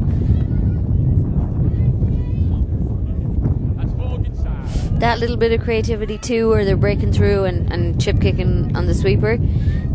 It also helps to put the sweeper in two minds then, because they're, even if they've no support with them, they know that that person could potentially be a threat to kick it to themselves. So even though it didn't work out, it helps the overall game plan. Oh, Kat Galvin! Great And break she's from caught. her. Great break. Oh, good Oh, hands. well held. I think the tag was made before the pass went to ground. Yeah. Okay, it was. Back into Okay. Byrne Need to run and onto Galvin. it here. You can see why Galvin's captain of this side. She's involved in all of the go forward that they managed to get. A stumble and a lost ball, and so GB take over just in front of their own line. Blanken trying to break down this near wing, but caught by the Irish defender. Into McGuinness, and contact made on McLaren, she thinks, but nothing given. So play will continue. Walker to Daly, and ball goes loose. Changeover. Pity for GB there, because they did have the numbers on the outside. This is a good attacking opportunity for Ireland. Yeah, So we need to get certainly, somebody in at scrum half. That roll needs to be a little quicker, especially in this position. look for a moment like Stenson might have broken through that. Kat Galvin going for the dive, but she is well short of the line there, I'm afraid, and tagged beforehand anyway. Looks like she's gotten a penalty Yeah. for something. Picks and goes, McGuinness with the tag. So yeah, I think in this position we would do well to have a bit of quick roll. So if somebody gets tagged, they roll it really quickly to get the defence offside, because the tagging from the GB defenders is unbelievable. That was a nice dart down the blind side from Leahy and from Ryan. But Davis just calling the back. The tag was made on Leahy before, apparently, so she is to roll the ball. And Ireland, good Oh, that's hard luck. passing play, then breaks down just when the opportunity was opening up on that far side. Walker spins, not able to get away from Coleman. McLaren. Dolvin to McGuinness, fakes to Walker and finds Daly.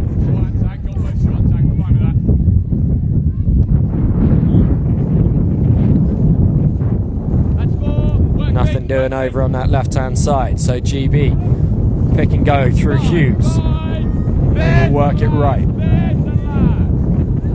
McGuinness goes for the kick. Is that played out by knocked down by Ireland? GB? And then knocked forward. So There's a bit of Yeah. handbags at the ruck. Davis That could have doesn't want- backfired now in Ireland. Yeah. Luckily it didn't.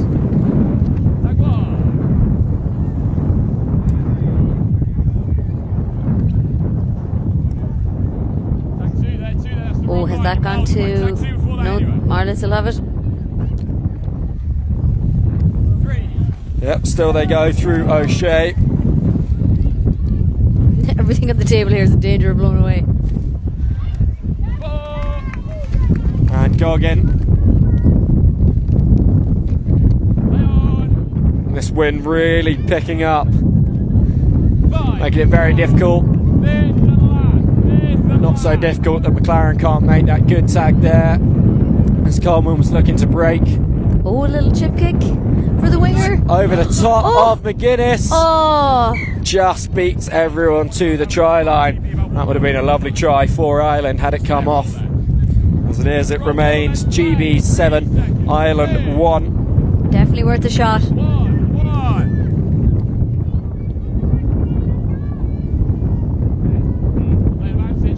Birkin managing to draw the penalty and keep on going.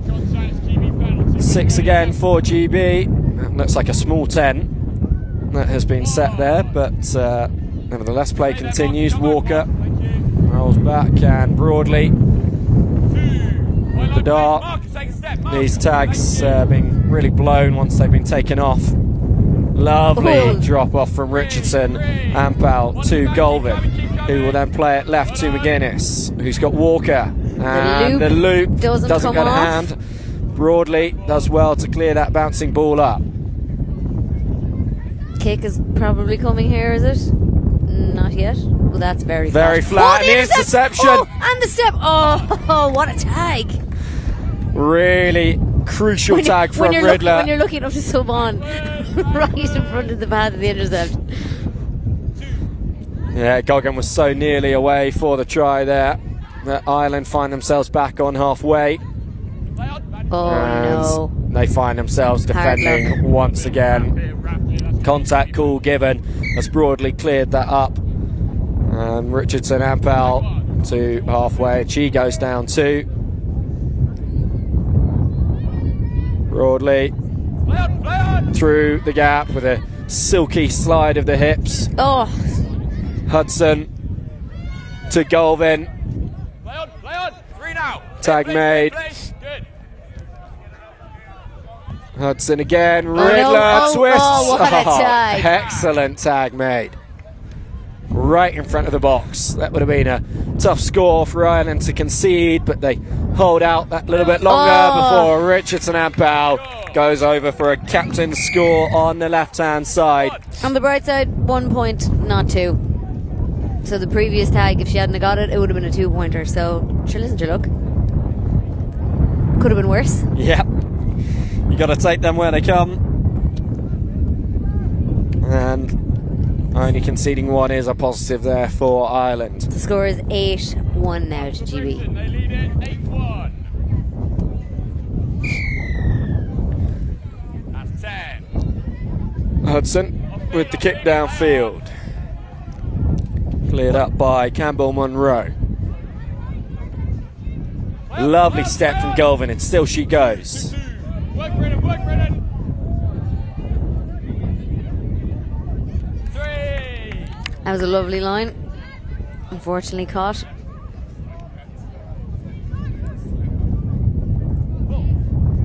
Nicely worked over to that far side. Ireland managing to string a few more passes together on each phase. And that has allowed them to find a bit more penetration in attack. The kick coming in here, that's a nice lovely one. kick. Oh, That's and it's going to go gonna bounce over the there. top. 50. Is that a 50? I think that is. It is a 50-10. Excellent. Just about a foot short of the try line, having bounced over the head of the sweeper. And Galvin here will tap and go. Ireland in a very opportune position to get themselves on the score sheet once again. Tag made by Blenkin. They'll work it back from that left-hand corner. Leahy, their try scorer, caught by Broadley into Galvin. Just a little bit stationary there as she caught it. On now Yeah, to the flood around Stenson. is on. 3 seconds. Flood around to the right. Oh, bit of miscommunication, I think. Yeah, Fitzgibbon in the end with very little time and space to do anything. Galvin on again. That's a good tag there. Change over. I'm loving the diving style points. Well, Worth a shot. I mean, if you can't get the actual points, you may as well try and get some style points. That's pretty much my mantra when I'm on when I'm playing. Riddler caught by the captain. Daly.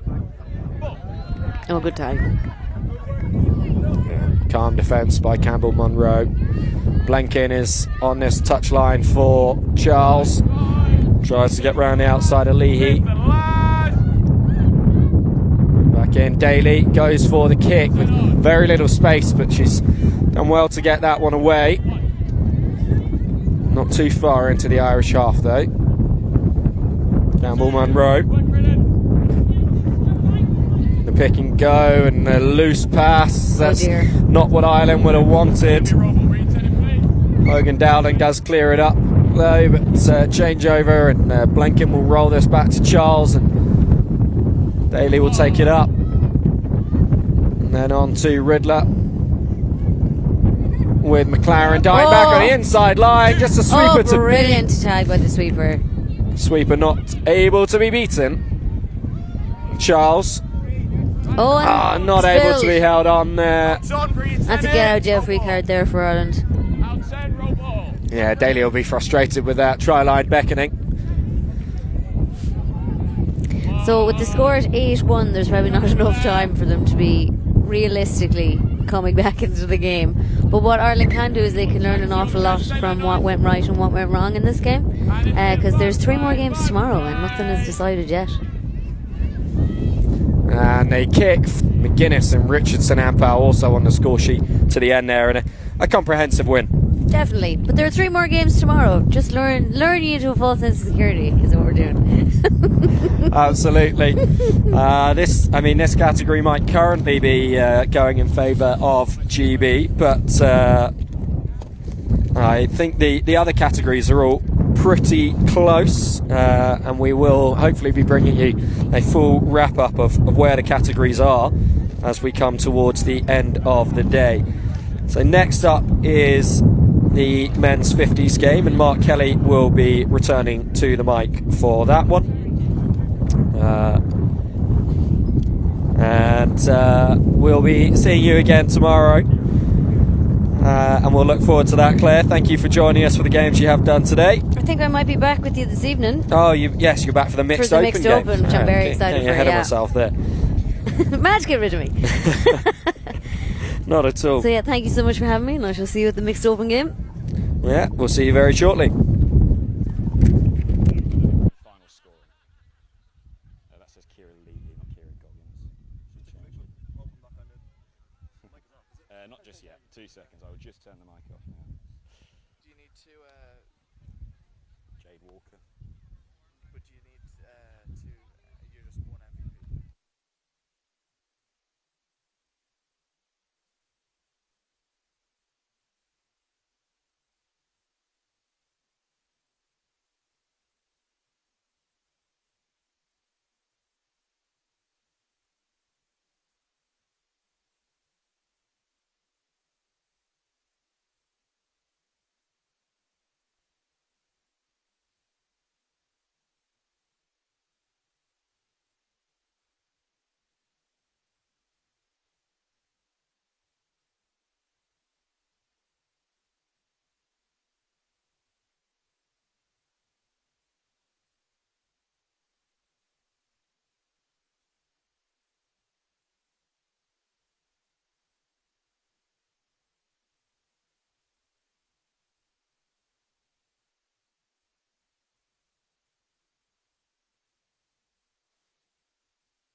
I assume I can now be heard on the microphone, yeah?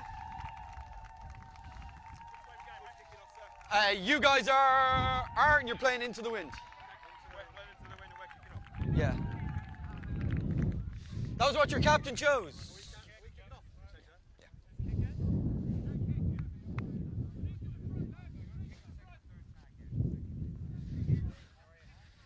This is the decider, yeah?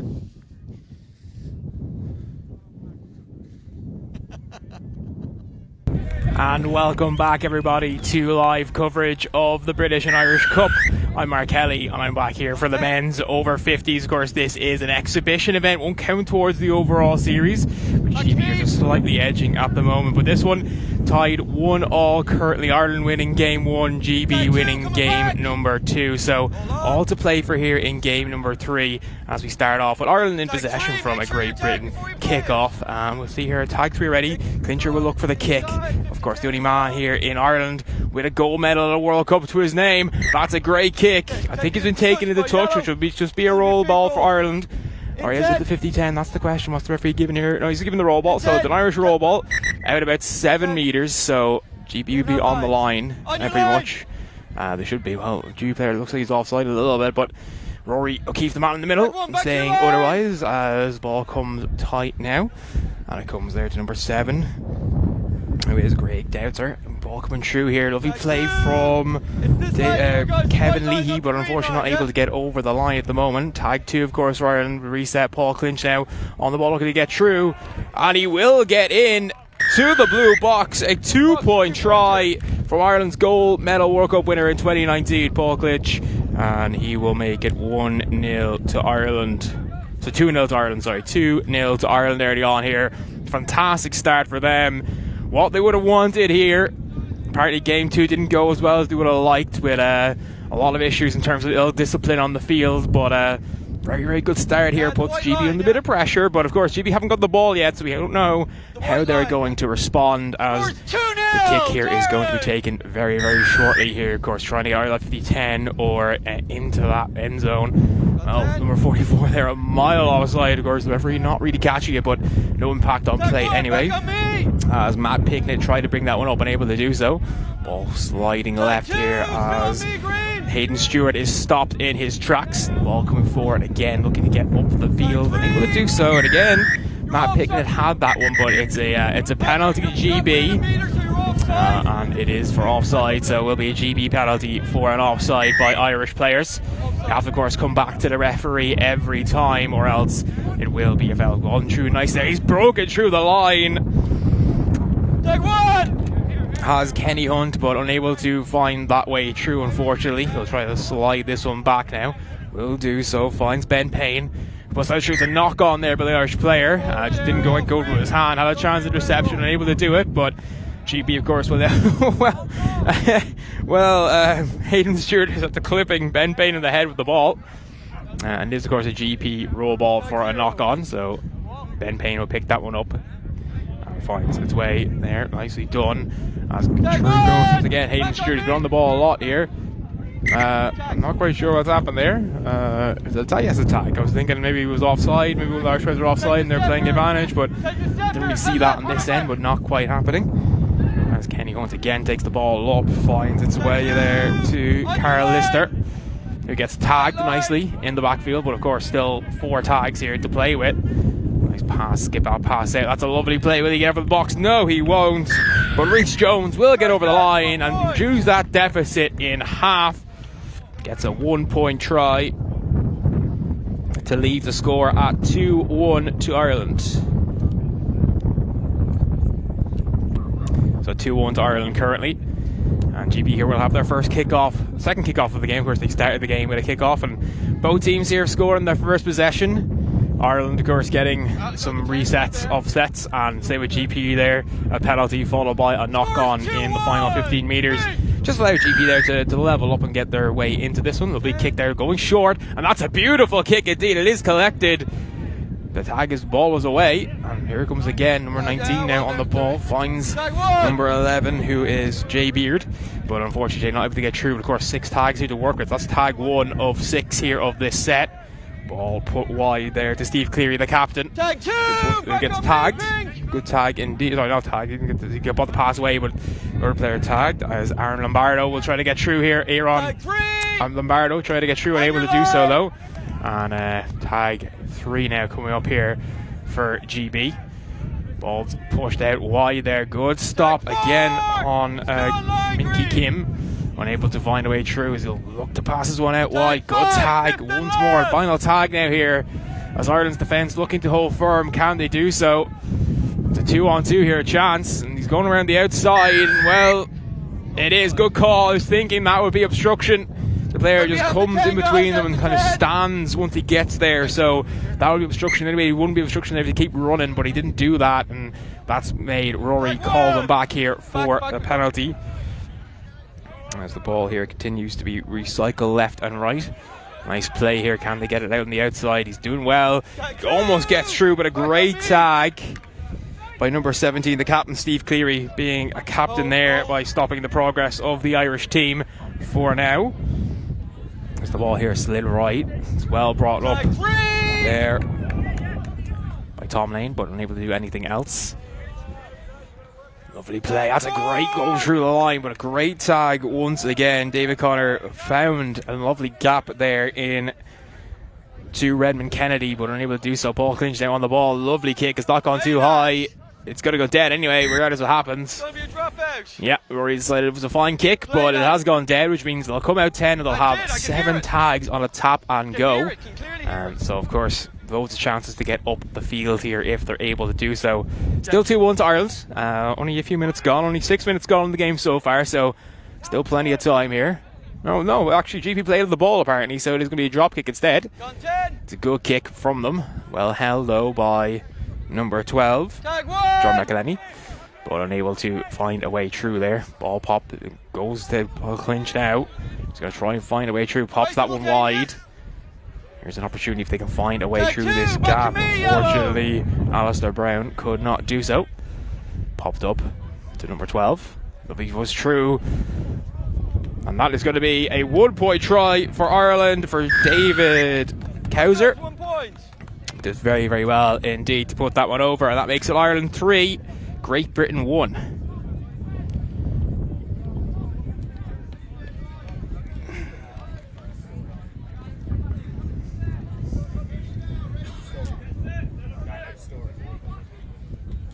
Scores 3-1 to Pink. So kick off again here. About to go underway. Lovely kick. Is that going to go dead? It is going to go dead, and that is going to be a drop kick, a drop out for Great Britain. Ireland will most likely regain possession if they can do so. So still 3-1 in favour of Ireland. 7 minutes gone on the clock in this first half. 20 minutes a half, of course, as you would know by watching all day today, but series still tied at 1-1, so this is the decider in this exhibition series. That's a great kick. It's Hanning, and the wind's going to help that as well, but it's well held there. Ball popped wide. Good play. Ireland here trying to pick a way through that gap, but well denied. Great Britain right now with the penalty, though. Once again, another offside penalty, so... Oh no, that was for pulling the shorts apparently, so... Tug of the shorts is a penalty, of course. Nice play there. Kevin Leahy tries to go through and able to do so. Now it's Fanning. He's trying to get through himself, but pass pops that one up instead. To Greg Desser. Unable to find a way through at the moment. And Ireland here still trying to take away chance. Will he pass out? Is he going to... No, it's a tag. It's a tag out instead. Ireland here still under the cosh. So put Great Britain under the cosh here. The ball popped out wide. Try and knock that one through and able to do so. He's got through it, no tags taken. It's a 2-point try. It's lovely play from Tom Lane there. And all of a sudden here Ireland have increased the lead again with a 2-point try. And it is now Ireland 5, Great Britain 1. So a little bit disconcerting here for this Great Britain team if they want to keep themselves in this one. We're going to have to do a bit better than what they're doing right now. Ireland here really starting to get on top in this, and of course it is the first time that a Great Britain over 50s team have played in the BNI Cup. It's the same for Ireland, but Ireland do have a history of having over 50s teams and doing quite well in World Cups with the most senior teams as well.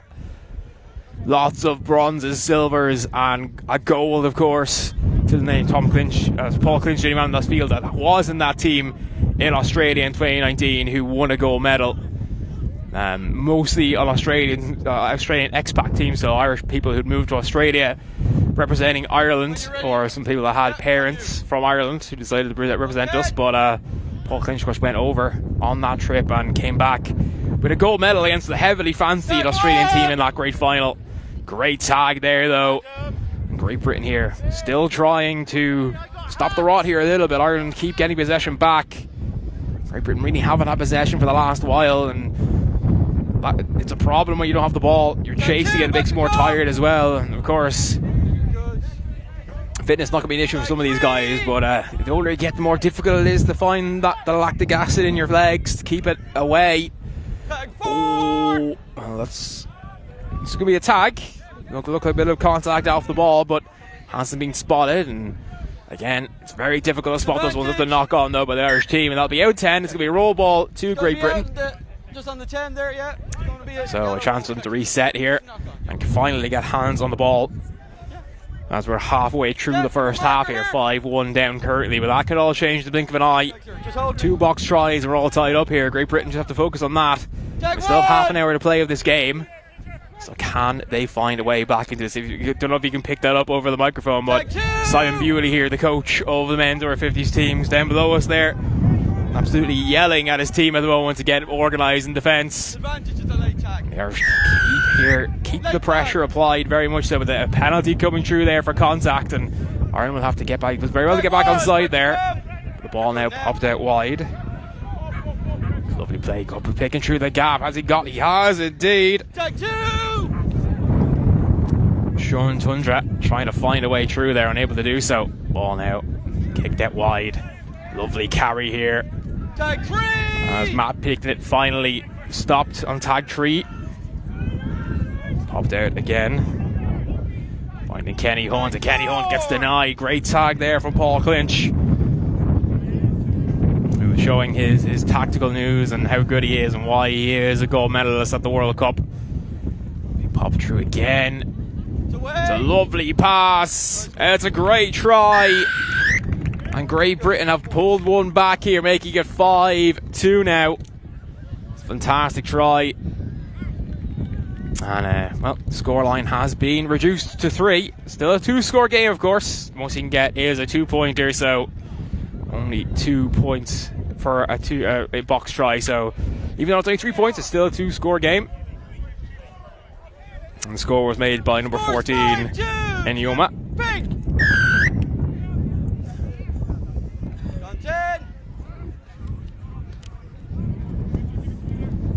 Ireland do pick up the ball and will recycle it here, but they're in their 10-metre line at the moment. And that's a penalty for fending against Ireland. It gives great field position now here to Great Britain to find another score here, perhaps. Reduce the deficit even further. Ball now. It's a bit of a mismatch here on the outside. It's a lovely pass. It's a great tag though. Able to pick the way through. It's contact. Your player has pushed him into you, but you pushed him in, okay? It's going to be an Irish penalty there for closing the gap. So it is another chance here. 6 more tags for Great Britain to find a way through. Very well defended there, though. No way in for Ben Payne. Popped out now. Another tag there on number 9, Aaron Lombardo. As Jay Byrne trying to find up Jay Beard, trying to find a way through and able to do so. Comes now here. Lovely play, lovely pass. Tagged before he got the ball, I believe. Let's see what the referee call is. No, it's just the knock-on is the knock-on, so it's an Irish ball. And Ireland here will continue to have possession as they manage to survive that onslaught from Great Britain. Good tag there, made by Nathan Goodfellow. All popped out here. Number 44 for Ireland, Rob doing very well. There's no second name on the team sheet for Rob. So we're just going to call him Rob for the game. 99 there, popping through and able to find a way in though. Ooh, that got off the hands and that got off the knees of the referee decided. The referee decided it is a knock on. It has come off the hands. Difficult to see that far across the pitch, but very nicely done for Great Britain, applying the pressure, causing the infringement. And it leaves Ireland now on the halfway line defending. Tag 2! Great play there, great tag. As Ben Payne continues to try and pick a way through this Irish defence. Hasn't had much luck so far himself. Oh, that's a great take, even though there's contact in it. Tag 1! And it is a tag. Yes, the tag did come off. Great call there by the referee, Rory O'Keefe. Managing to see that the tag was taken before it happened. Up through, there's a knock on there from Dave Wallace. Tag 0! It's allowed Aaron Navarro there to pick up the ball and make good few yards as well. And that's still tag 0, of course.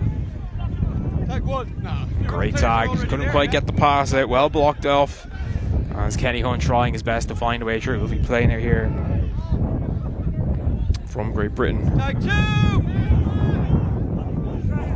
Tag 3! I'm the wrong names actually. Apologies. I've been saying the wrong names all the time. Great Britain. Apologies. Be playing out here. Lovely pop, float pass, lovely and flat as well. Tag 4! No chance of that being forward. Back to come, Green. Continue in the field now. A Tag great 5, stop 50 there yards. on Lee Graves. As true goes Jason Wilson, but On the mark. will be an Irish ball.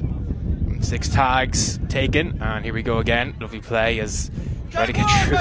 Eventually tagged, and not sure when he's going to be tagged. Lovely kick now. It's a kick chase, and it is a race. It looks like. Oh, just managing to get back there, and he does dive, and he's allowed to do that as defender from a kick, of course. Number 18, Stephen Hartland, managing to stop that. Great tag there, though, by Connor. Connor Kinner making a great tag there at the wall now. Again, another fantastic tag. As James Leggett couldn't quite get through the Irish defence there. Ball popped out here again. Tag 4! Back to Ian Robinson there. Tag Another 5! great tag. Ireland here really keeping the pressure applied as David Zakaris unable to find a way through that defence. Now the kick coming through, it's scuffed a little bit, and it's got no real position. In fact, even Ireland about 10 metres from their 10-metre line, so 20 metres out. Somewhere 99 there. I'm trying to bring that up the field, unable to do so. It's a great pass, there's no tag, and coming through. Guys, good, 2 points. Bring it back with you, Green. Great score, 2-pointer in the box.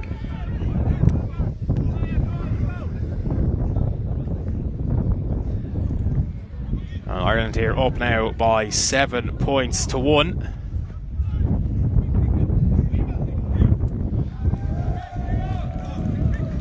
And it's been a really good first half here for Ireland. 3 minutes left in it. They lead, of course, by 7 points to 2. Apologies, these 7 points to 2.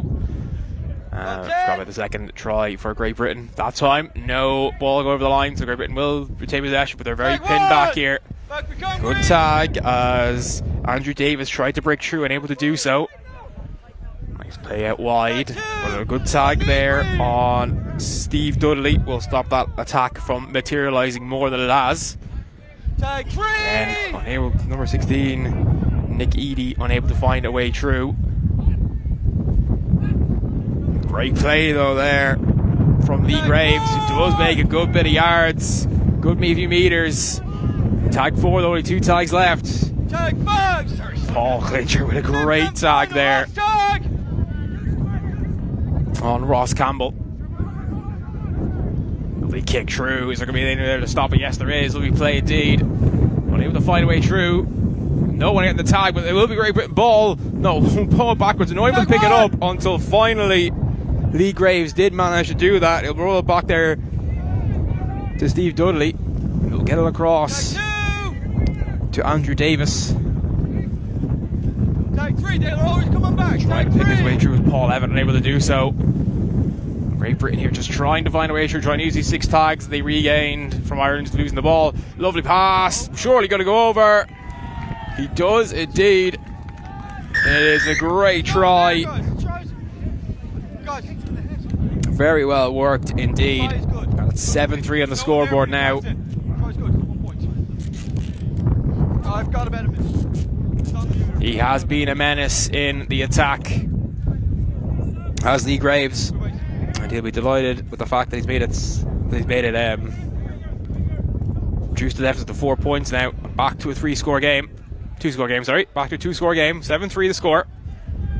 Score 7-3 to Pink. Great Britain here will try to perhaps get another score before half-time. Not much left, about a minute left in the half, so not a lot of time left for them to find a way through. Good tag though on Rob. Tag 2, back to me.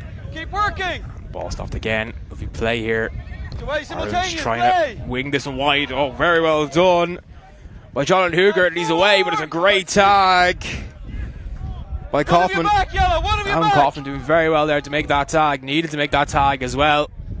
Ball popped wide. Was that knocked on? No, it wasn't. Tag 5. And that is the last play of the half.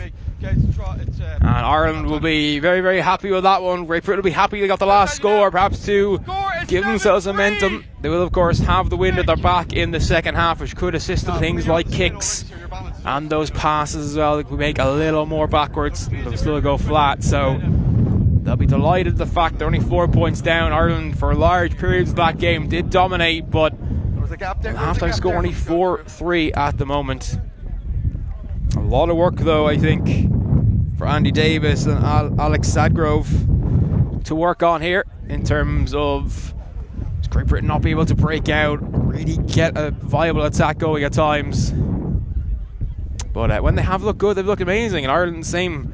You know, at times they give them the ball away, at times the defence let them down, give away silly penalties or silly infringements like knock-ons. But they've been very composed, apart from that. Very clinical in front of the opposition try line, not giving too much away inside that 10-metre line. Once they get inside there, it's either they score or they're going to be tagged out, and they haven't really been done that yet. So very, very good by them. Great Britain as well, whenever they have a chance in the opposition half, they've taken most of them. So very clinical from both teams here, and only 4 points in at a half time. So still plenty of time for both teams to really work on this now. For a few minutes to try and get to grips with how the opponents have been attacking, what adjustments need to be made.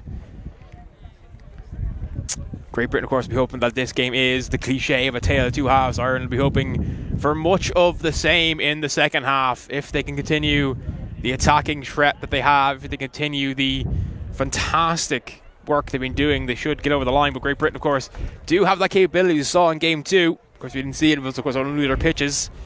But they did, of course, come back from a defeat in game 1 to win game number 2. And they were behind in that game as well. Game 2, they're behind at some stage, but then Ireland just let them back into it. And if Ireland do that again here, Great Britain could be about to take a historic victory. Ireland men's 50s have been established for some time now. State of Origins, of course, and Nationals, the men's 50s, is a bracket we do host, so it's not really something done at British events. Only recently set up, this Great Britain team. Of course, they did come over for Dublin Tag Fest.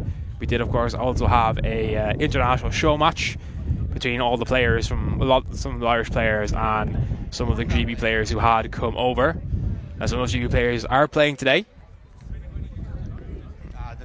So they'll be hoping that experience of playing this Irish team before, most of this Irish team anyway, will pay dividends in this second half. Of course, they faced them twice already today, so familiarity has definitely been helpful. But we're a few minutes away now from the kick-off of the second half. And it's a question of, are Great Britain going to fight back and overturn a 4-point deficit? Or will it be Ireland who will take the win and take the series? Continue that fine first half and scoring freely in a lot of box tries, of course. 3 box tries in that first half for Ireland. 4 tries with 3 is the count, but of course the box tries do count for 2. So Ireland are ahead by 4 points currently. 2 scores basically. 2 box tries for Britain to pull even. 7-3 to Ireland. And the second half about to get underway here now. Hooter has gone. And there goes the whistle to signify the start of the second half. 20 minutes to decide who wins this series, this exhibition series at the British and Irish Cup. And it's well taken there. Off the knees, but managed to pull it back to James Wilson. Tag 2! That one up, nicely done now. Looking to find a gap. Does find a gap. Very well done. Tag 3! A lot of meters gained there by David Shipley. That's exactly what he will want. Good tag again, though. Ireland here not allowing that meters gain to be another more meters gain, but well done there by James Leggett. He's done very well to get that gap through, and now a chance here for Great Britain, and that the gap just opened up. He's put it down. Great try by Andrew Davis. It's still a 2-score game, but it's only 3 points in it. 2 box tries will put them ahead here. Yeah, they never came back. And that makes the score Ireland 7, Great Britain 4. And very good start to the half. You felt like they needed to get that first score in this half. Didn't want to concede to Ireland again. Find themselves in a deeper hole. Find themselves 3 scores down rather than 2. But they have. Gone 10. Yeah, the score is 7-4. 7-4. 7-4 at the moment. Ireland here trying to pick away through. Able to do so. Popped out wide now. Well denied there. Ball going to be pushed here to Paul Clinch, or Clincher as everyone knows him. Lovely pass. Oh, knock on there. Gone by Great Britain. Accidental, of course. And even was on purpose, doesn't matter. It's based on rugby league, so deliberate knock-ons are not punished with penalties in cards here. It's just a 6 fresh set of tags. Tag 1, back to me! Clinch there, couldn't get through, and the ball popped away. Oh, good dummy, and that set him through. Lovely play, and here it comes now. Ireland again. That's Philip Joyner trying to just find that gap and pick it nicely. Just get that one through nicely. It is a penalty though. Or not penalty, it was just a tag. Sorry, that was a penalty. It was one. Clincher with the kick. Let's put that pressure on. It is going to touch. Great call there by Rory O'Keefe. And that ball then will be slid in 10. It'll be roll ball. Great Britain's ball, however.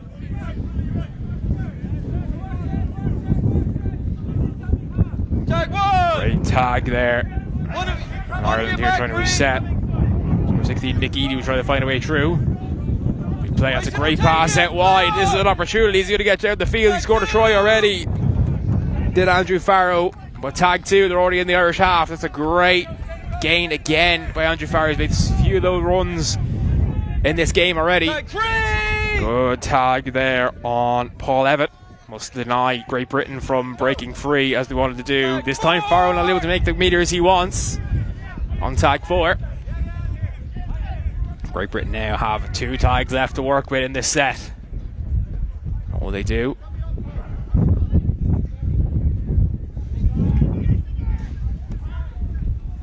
It's a great tag there by David Cowser. Last tag though. And Rory's going to have a word here. It's obstruction against Great Britain. It'll be an Irish penalty.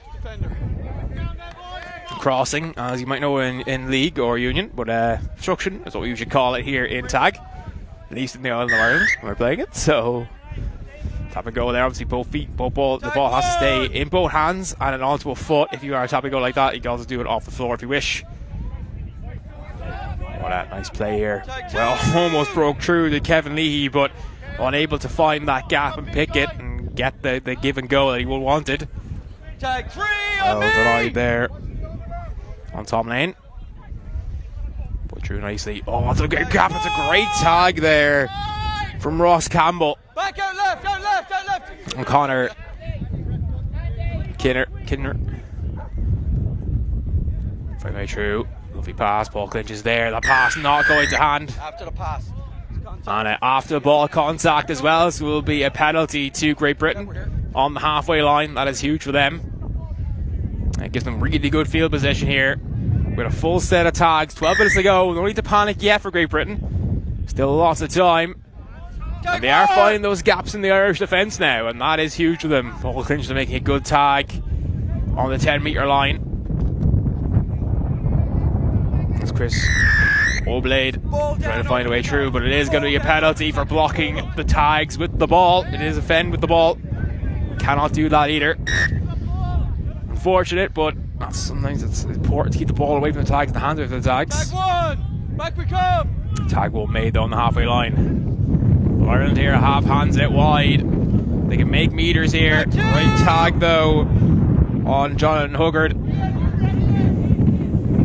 wind now really picky up, make it more difficult. Ripley again with a lovely tag on John McKenny. Here come Ireland. The hands will do now. Hands will do now indeed. Can the tag? What a tag! Paul Evans with an absolute amazing tag. Denies the try. It looked like hands would do it.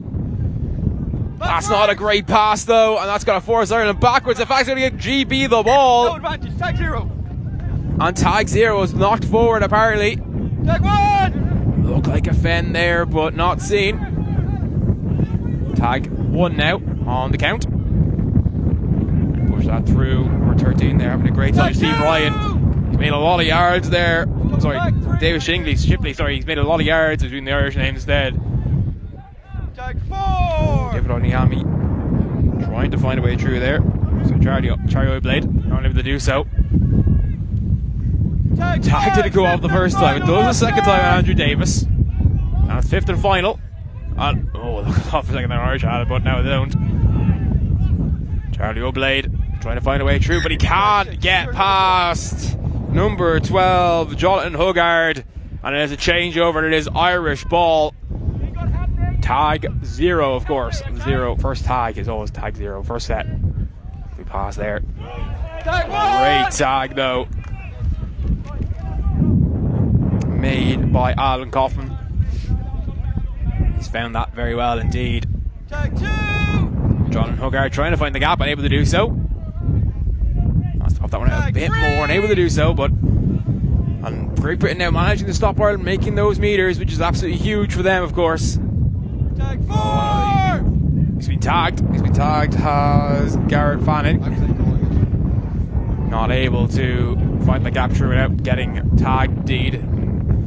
Ball's gone backwards, thankfully, for Ireland's hopes. As, David just couldn't manage to hold on to that one. Bogart now trying to find a way through the gap. Tag 5, 5th and last! There. Michael West not able to do so either. Last tag here for Ireland. Ball pop wide, and maybe they should have kicked that there. They were in an awkward position. They have made about 10 metres on it, but only puts them off the 40-metre line on the pitch in terms of the distance to their goal line. That's a penalty there for grabbing the shorts. Great Britain penalty here. Yeah. Taken quickly Tag 1, back we come. by James Wilson. But tag 1 made. Is there a gap there? No, it's closed off very quickly. Matches a bit managed to get the tag from Richard Pittman. Here they come again. Tag 3, back to your line. Andrew Davis really causing a nuisance at times. Advantage. Oh, that just bounced forward. No advantage. It is a knock on. Out in the 10. And it's an Irish ball for the knock on. That white line. Now 10. Tag your back we come yellow. Any infringement inside the 10-metre line of the defence against the defence comes out 10, and that's where we go from. Whether it be a roll ball or be it a roll ball. Into the back Oh, again, closing the gap that time, and Ireland will have a penalty. 6 tags. Tag 1, back we come. Well taken though. For yellow. Ball popped out wide here now to David Cowser. Gab, here as you heard there, Gab trying to put through. Again, the gap closed there a little bit.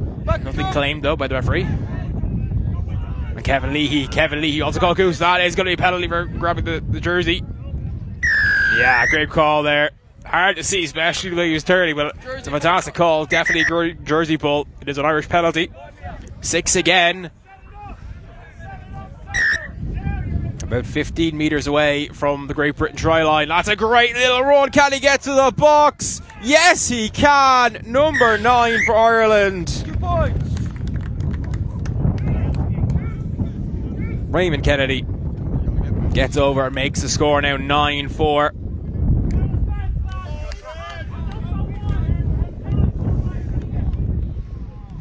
So Ireland now up here Orange is down the other end the first half. by 9 points to 4 in this game. Delay of play. And well, only 6 minutes left. There's 3 points too much. Ireland will give away a penalty there. I think probably for excessive celebration. Tag 2. Good tag again. Great Britain now here on tag 2, but they are 25 metres away from the Irish try line currently. Lovely dummy. Tag But he gets the tag taken. Number 10 there, Chris Barrett. Almost managed to pick the gap and reduce that deficit more. Tag 4. Trying to find a way through was David Shipley, but unable to do so. Now the ball recycled once more. Great Britain having to find. That's a lovely little line. Tag taken though on the line. And it's an injury though. I'm not sure it came out worse than that one. Right. Looks like Dave Wallace is hobbling a bit. Last tag though for Great Britain. Can they use it here to score a try? It's gone forward instead. It's a knock on. Irish ball out 10. Just there, Paul, just there. And they'll be very, very happy on that one. 6 tags to work with now. Oh, it's a great line there. Back we come, Yellow. Right kick dozer. Tag 2. Doing well to keep Philip Joyner from going up the field. Pass not great, but it does bounce up to Paul Clinch. Tag 3. Great tag on Stephen Ryan there, stopping him getting through. Tag 3 now for Ireland. He pass out wide, having to step in, though that's not going to bounds. He's still going somehow. Finally take it, but unfortunately fending with the ball. Back we come. And it will be a Great Britain penalty here. 5 minutes to go. No, more, sorry, 10 minutes. 10 minutes left for this half. Sorry, apologies. 10 minutes left in the half, so plenty of time here for Great Britain to really come back into this one. But of course, they are now 5 points behind. 9-4 is a score to Ireland, as Steve Dudley will have to come back and recycle. Pass out, but for number 21, Oliver O'Mahony not able to find a way through. Marker, you're gone too soon before it's played. That's a penalty for Ireland for offside, so Great Britain will have 6 again here. Offside. Oliver Dudley again, trying to find a way through. Tag though. So Oliver O'Mahony, sorry. Tag there. Ball popped out wide. Lovely catch there. Okay, it's the touch, okay? But the pass team forward. Roll ball in 10. And it'll be an Irish roll ball. A changeover for Ireland and a roll ball due to the forward pass. It's away, simultaneous play! Good attempt at a tag though, and well, Ireland now just here. Back we come. Playing well, just trying to find those gaps and pick them. On around the outside here, tries to go. Great tag though. Once again, my number 14, Stephen Ryan, really showing up here, showing out in his tag skills. That's a good attacks as well. Tag was made, so it will be a roll ball. Tag 3 now for Ireland. Finch though delaying that pass beautifully. It's out, and Ireland now here making the meters. That's a lovely pass. He's got support if he needs it. What a great tag by Oliver O'Mahony. Denies the opportunity with tag 4, and Ireland in striking range now of the Great Britain try line. That's another great pass. Tag though taken. Great tag indeed. Back to me, Yellow. It seemed for a second Yellow, back here, blue, black cap. that Conor Kinmer was true, but unable to do so. Bit of rain falling down now. Hit the ground over the line, it's dead, okay? And the ball has been kicked dead by Ireland. And that, of course, will come out. No marker. Out 10. 7 tags to use. First tag will be tag 0. Tag 0. Tag there, taking as the rain finally starts to fall here.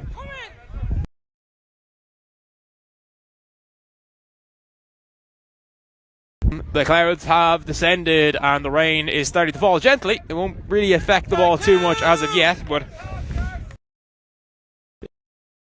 back with Will.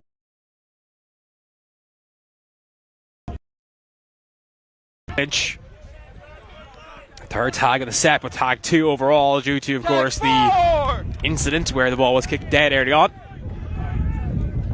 We pass out right now. Trying to work this wing if they can do so. It's a great gap has opened up. Can he get through? Got it. Okay. Kevin, hand on and a push on him. For the tag. It's a penalty for contact. Great Britain penalty for contact. So tag good tag there by Ireland. Trying here now to desperately hold on. 6 minutes left in the game. Ball popped wide.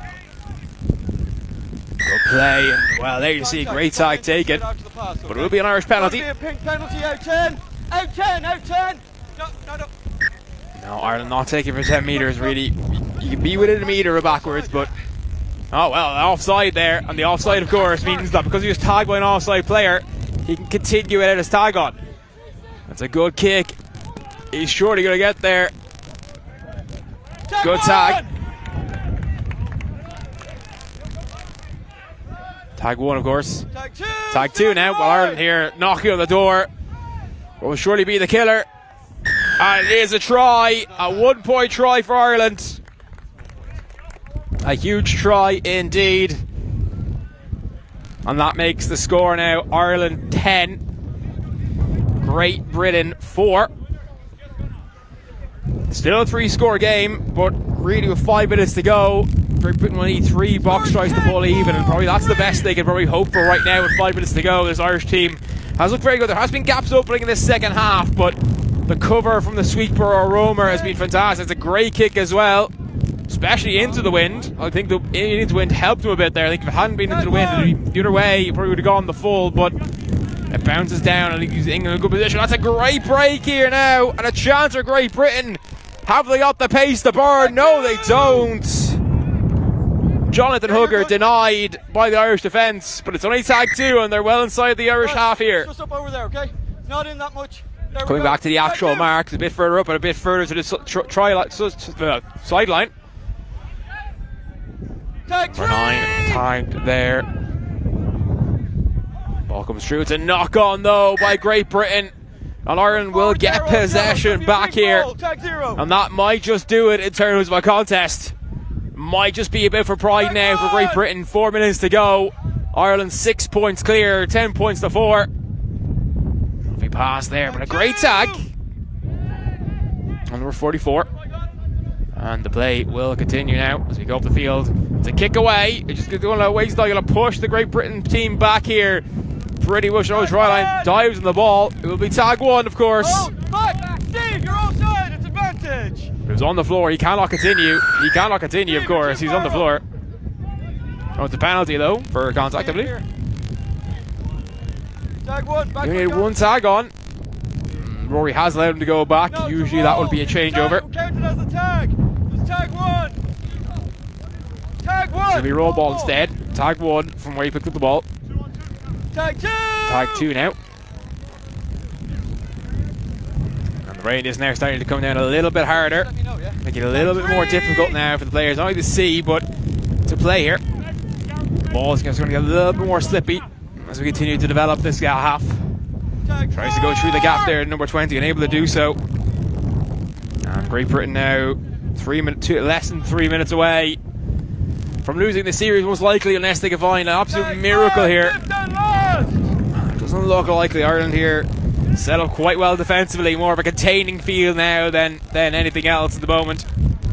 Last tag as well. The kick comes through, but Ireland have plenty of sweepers back, as one would expect for the Irish team to do. Here's a chance. Denied, and obstruction by Ireland, and it will be another penalty for Great Britain, but less than 2 minutes to go. Highly unlikely that this comeback is going to materialise at this point. But Great Britain have fought valiantly today. Back to me.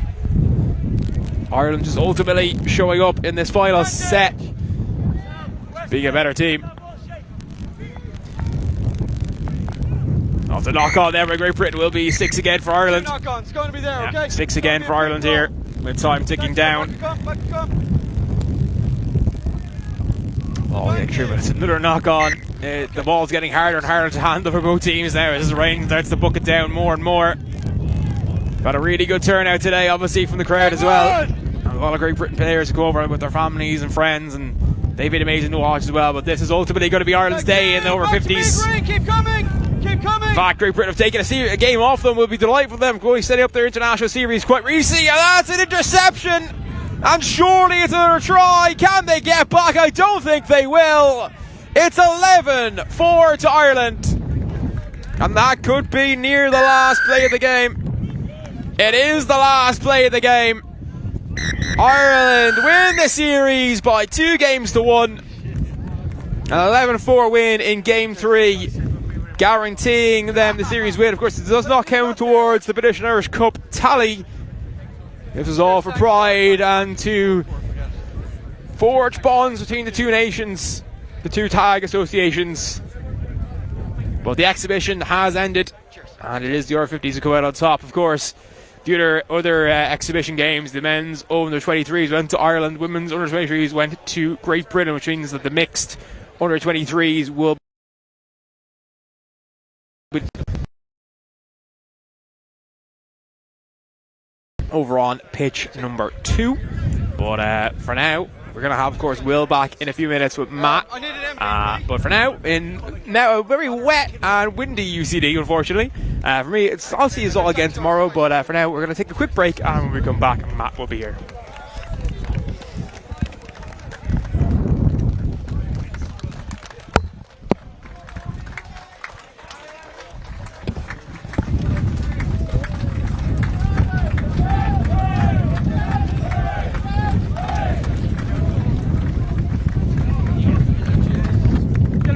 As I go through. Cheers, thanks guys, thanks guys, thanks guys. Thank you, ref, on those bags. Thank you, that rain will clear the spectators.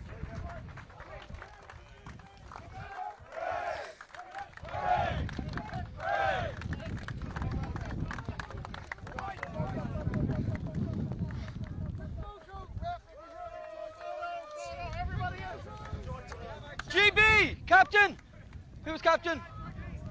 Who's your MVP? Who's my MVP? Who? Charlie. Charlie, what's the surname? Charlie's surname? O-Y-A, no. O-Y-E. Yeah. B-A. B-A. D-E. D-E. Yeah, got it. Cheers, thanks very much.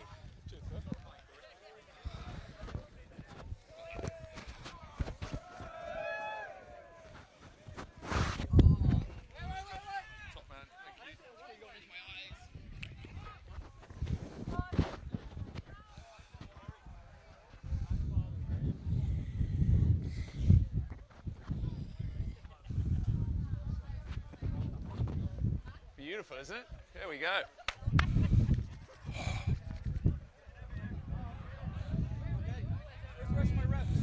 Still got a few minutes. I think they're leaving it until the last bit they possibly can.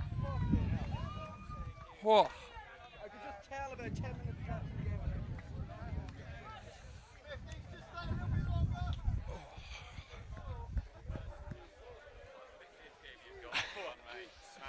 Thank you. Okay, I just it's not actually the wet, it's the cold. I don't. Yeah. Oh.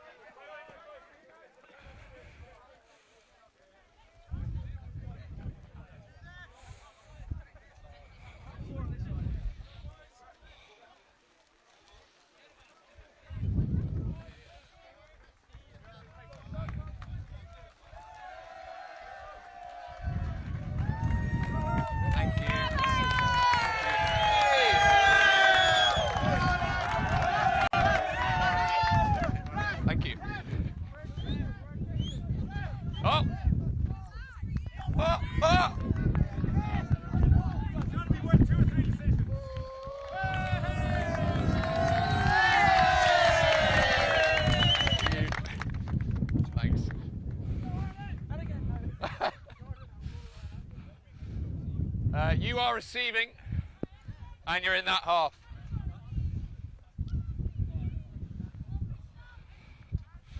Got about a minute.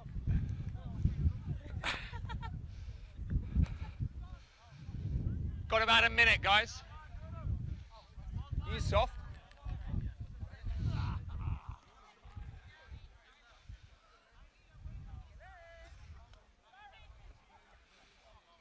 How's it going? Yeah, absolutely perfect, isn't it?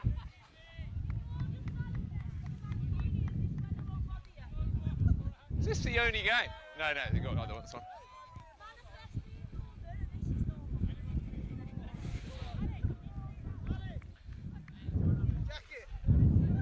Yes. You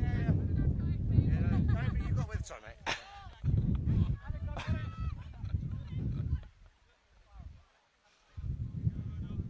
Thank you.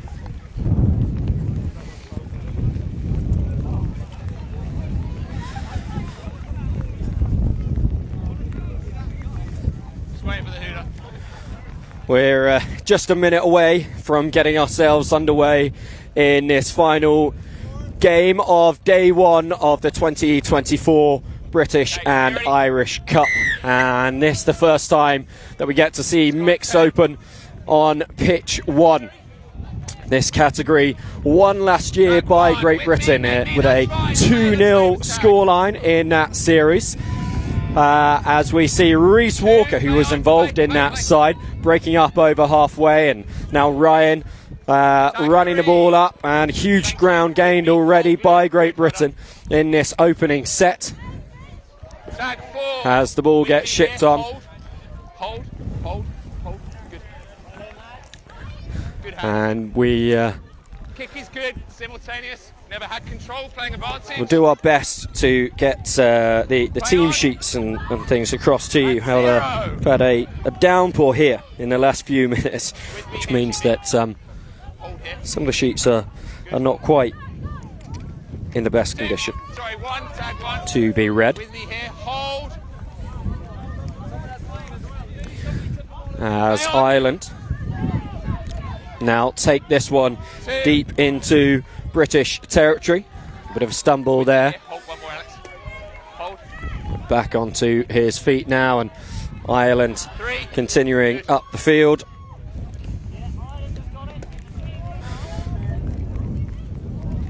And onto the captain, Louise Madigan.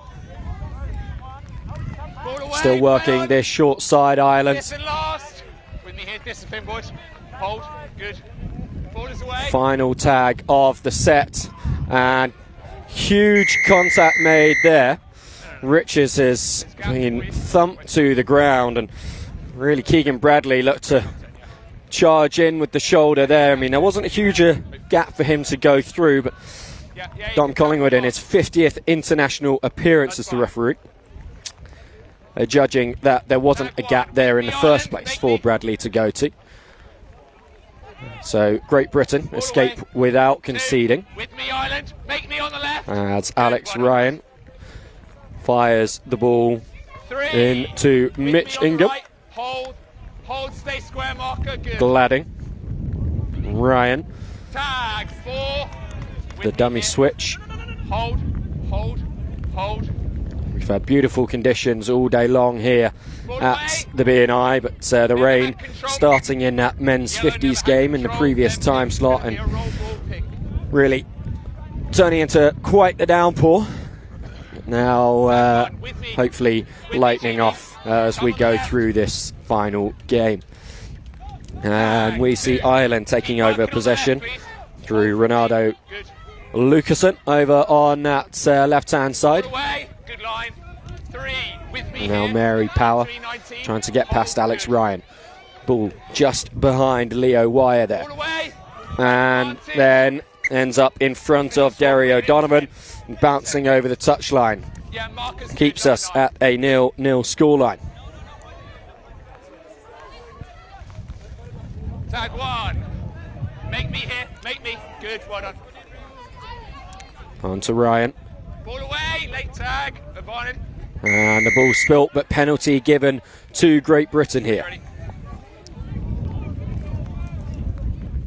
Tag 1. With me. Ryan not able to get past Laura Butler. Ball away. The ball on, there's the interception, and Jeff Mahon is going to go to the end zone. 1 point to Ireland.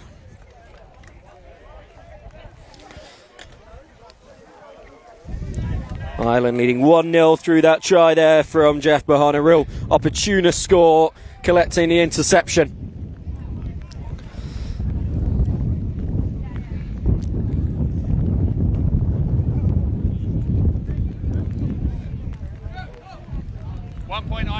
It's been a tight encounter so far.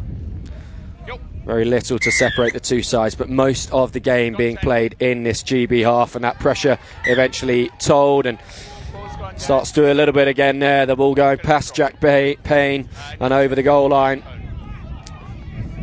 The goal line dropout will come here from Petridge. Not much of a bounce of the ball as he practiced there, but then he manages to thump that one downfield. And that one is going for a 50-10. I have never seen that before at the international level. A goal line dropout being kicked for a 50-10. And let me tell you, the wind has dropped. That didn't happen just because the wind was high. That happened because of the skill of Theo Petridge. That was an incredible piece of play. And Great Britain suddenly in a wonderful position on the field here. Just a few metres out from the goal line. M. Codd twisting round. Liv Lampkin at dummy half. Fires it out. Jack Payne, options closing down in front of him. Rouse will play this in field to Newbold. On to Petridge, the man who got them in this position, but that pass just too high for Angel Perrin to be able to take cleanly. And over the touchline it goes. It remains Ireland 1, Great Britain 0. The spin there from Rebecca Conway. Shipped back inside to Butler. That's where, yeah, Mark's good. Mark's good. Just making sure the mark is in the right place. And the break again from Wire now. Really dangerous run this, and it's so dangerous that it ends with a second score for Ireland, who now lead 2-0. So both Irish scores coming from unsuspecting places. Wouldn't necessarily have thought that Wire was going to go the length there when he received that ball. Wasn't a huge amount on, but a terrific run from him. And GB staring down the barrel now of a 2-point deficit early in this game. However, this is the mixed game, so 1, 2 and 3 point tries can be scored. Still a one-score game. With me here, hold. Good.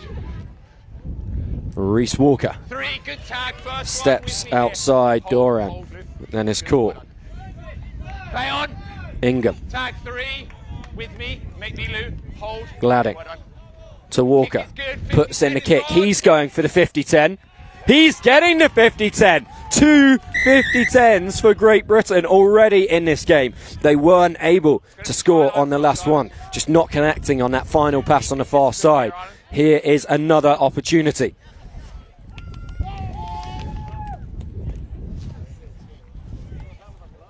On the cross when you're ready. Tap and go from Payne. Try line Ireland, 2 feet, good. Gladding infield to Walker in front of the box. The floated pass to Lampkin. Oh, what a tag. Thank you. What a tag. Lovely bit of play from GB, but shut down well by Ireland, and then nearly through again there. But once again, it was the Irish captain Madigan who was the woman on the spot to stop the attack. On now to Ingham, making his debut for GB this weekend, having missed out on the SA tests earlier in the summer. Stay here, Ireland. Hold. That's fine. Payne picks and goes with Ingham outside him. Tag made. We're on the final one of the set here. Infield. Walker. Again waits off to Lampkin, and that's it. That is not a nice contact there. Lampkin was spinning to evade the tag. Keegan Bradley was coming in as the defender. The penalty is going to be given against Great Britain. Lampkin, the judge, not to have full control in that spin, and that was what caused the contact. The tap and go from Madigan. Floated ball taken by Lucasen.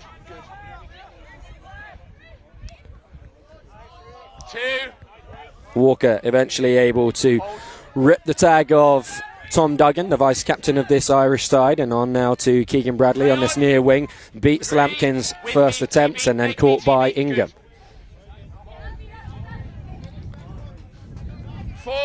Doran. With me here, make me, good, well done. Kick is good. 50-10 is on. There's that kick bouncing over the long axis of the ball. Alex Ryan lets it go dead. This will give Great Britain a 7-tag set from their own 10-metre line. Tag 0. Trademark jumpy step from Alex Ryan. Not able to get him past Madigan on this occasion. The switch from Lampkin over to Walker. Ryan spills that, and he's got to be... he was very casual about that drop, and it very nearly ended up being an excellent opportunity for Ireland as they scooped it up. That one goes begging for them now. So Walker with the advantage. And the space as he beats another defender. Ships it off to Lampkin outside him, who tries to step back inside Lucassen. Continuing play to the right-hand side, and Courtney Robinson. Perrin now. Walker at a very close first receiver. Was going to drop that off to Codd. Option closed itself down, so he held on to it. Lampkin with Ingham and Ryan outside. Ingham nearly through there, but again Madigan absolutely instrumental in preserving this Irish lead so far. Ryan looking for the 50-10. That's taken an impact there. I think it's hit Ingham, in fact. Bradley running hard at Lampkin, but no mistake from her this time. That is very good tag there, given the pace that Bradley was running at. Tag 2, with me GB, make me GB. Finnegan Make me on the right. Good, caught by Ingham. And a step now from Wire, the most recent try scorer. Co-captain Emily Codd not letting him through. Conway on to Butler. 4, with me here. Hold here, Reese. Hold, good one. Conway will again go to the left. Tag, great tag, 5th and last. And there's Lucassen. Loose ball, well cleared up. And a little kick through. But Ryan does well. Receiving Maloney's kick calmly. Codd now, as the sun starts to shine again here at University College Dublin. And Lampkin twists through. He's space in front of him. The sweeper gets there. Bit scrappy on the roll wall. That's cost GB a little bit of time. They'll be frustrated about that. But Walker gets them straight back on the front foot. Ryan infield to Codd with Lampkin outside her. Holds onto it as Ryan loops round. It's a tag from Conway. Try line 15, try line. Good. Bit of confusion. And a bounce pass. Rouse.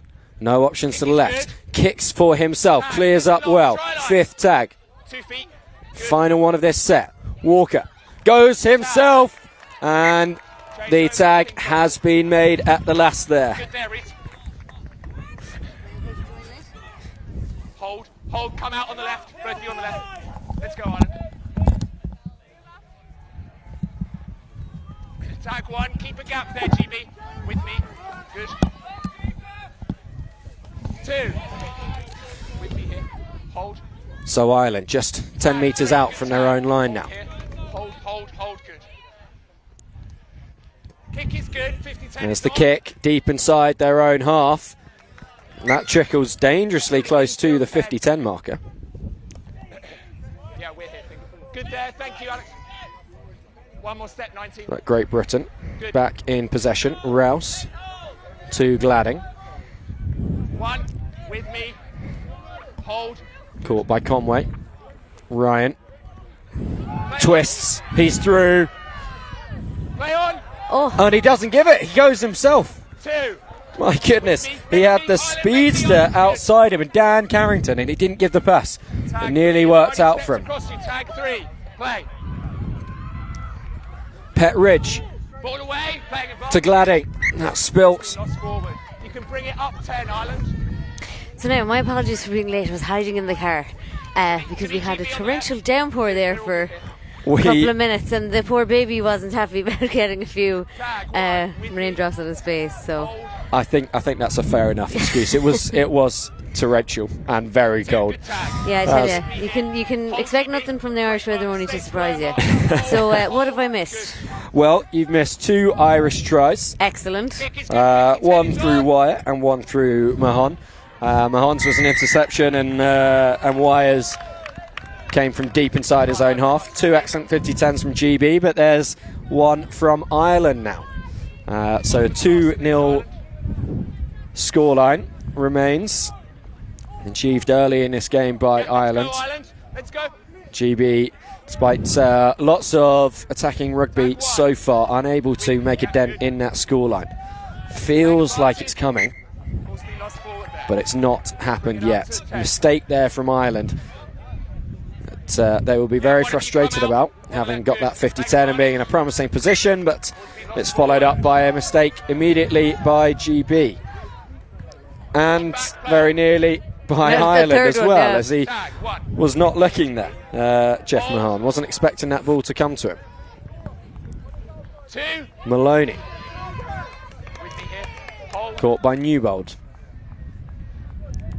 and over to Madigan, not able to get away from Carrington. Pick and go. Oh, and that is going to Duggan be special. A 3rd Irish score. The vice captain over in the left hand corner. Ireland 3, GB 0. Still a 1-score game, but a frustrating try for GB to concede there.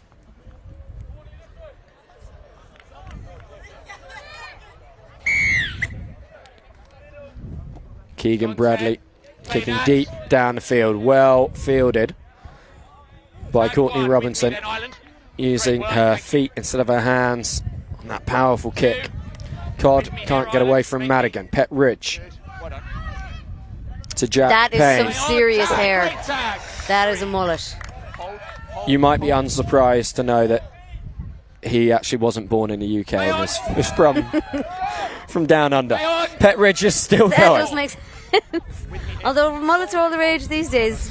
They're certainly making their way around the world. Oh. Carrington still going. Oh, great tag. Tag made by Bradley. Payne with the kick. Go on, Well controlled by Finnegan. I mean, Ireland now have the ball. And there's Bradley the Keegan breaks. special. See you later. Oh, This is going to be a 4th Mr. try Mullet's for very Ireland. fast. I thought he had him there. Payne making sure that it's just a 1-point score, doesn't let Bradley get towards the box. Good D. Good chase back. But at 4-0, GB are in danger of letting this game slide away from them. They've very much been in it. The scoreline does not reflect that right now. A big comeback needed. Derry's on the pitch. I'm very excited for this. 1 point scores 4-0 Ireland.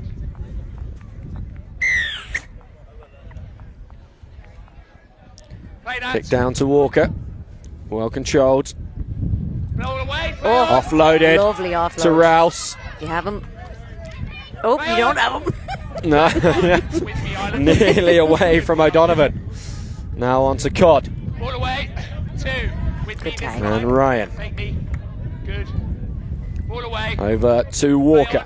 Tag 3. With me here. Make me on the left. Good. Lampkin. 4. With me here. Hold. Perrin. Good. Inside to Robinson. 5th and last. Make me on. Final tag of this set. Hold. GB need to do something special here. Change over That's there. the tag was not it. simultaneous with the kick there on Walker, so he knew as soon as he touched that ball that it would be a changeover. He follows up by making the tag himself on Lucasen. It's so funny hearing everyone referred to by their surname. I'm still not used to it. Tag 3. Walker with the diving tag. Go on, Derry. Ball away. Ball away. Tag 4. Right, Ireland need to get it out of here now. Hold. Hold. On tag 4 or something. That'll do. That will do for Ireland. That's going to get them fantastic field position on this final tag. Go on, Derry. Opening up on this right-hand side. Oh, lovely tag by the winger. Yeah, Olivia Lampkin's done very well there. That was looking incredibly threatening from Ireland. O'Connell with the tag on Rouse. Cod will go to this blind side through Lampkin.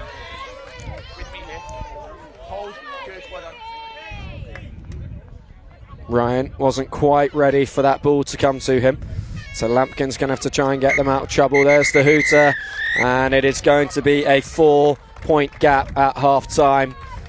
All the points to Ireland so far. 4 separate tries. 4 separate try scorers. Yeah, I mean, I've got 21 minutes.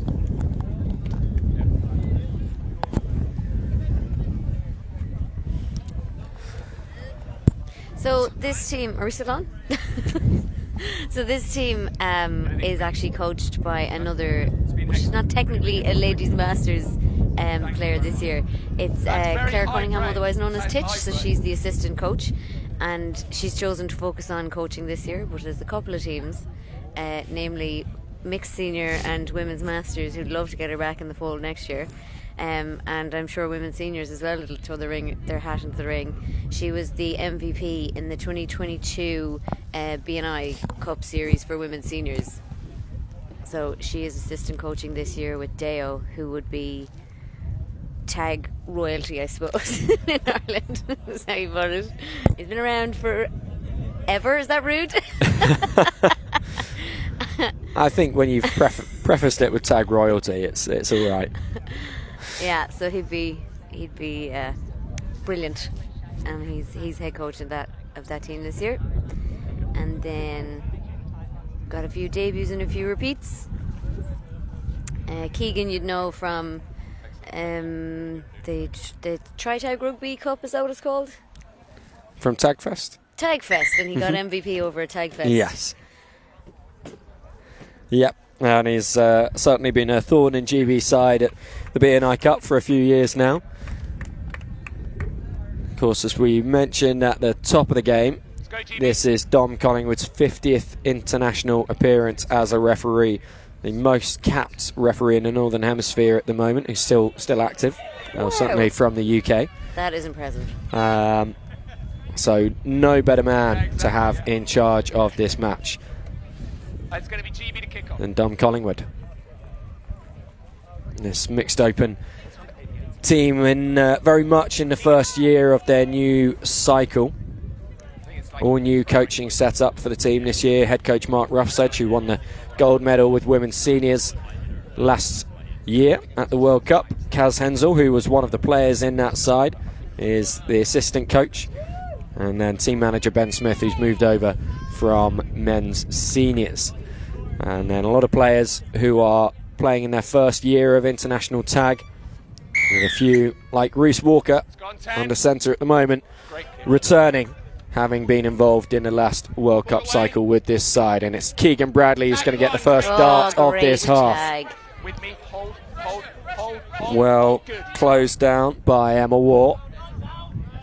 Ryan up so fast in defence, he misses the tag, but Newbold's there in support. Fine. Tag. Looked like a half break there for Maloney, but he has to go back to where Gladding took his tag. Yeah, I think they had called a move there and it just didn't come off. So that's a good kick now. That's some great territory. So that's not going to be 50-10. But it does mean they get all the way up the pitch. Yeah, very, very close to a 50-10, and given how far out he was and what a small angle he had to work with, that was an excellent kick. But ultimately, it results in a tap for GB in a 7-tag set.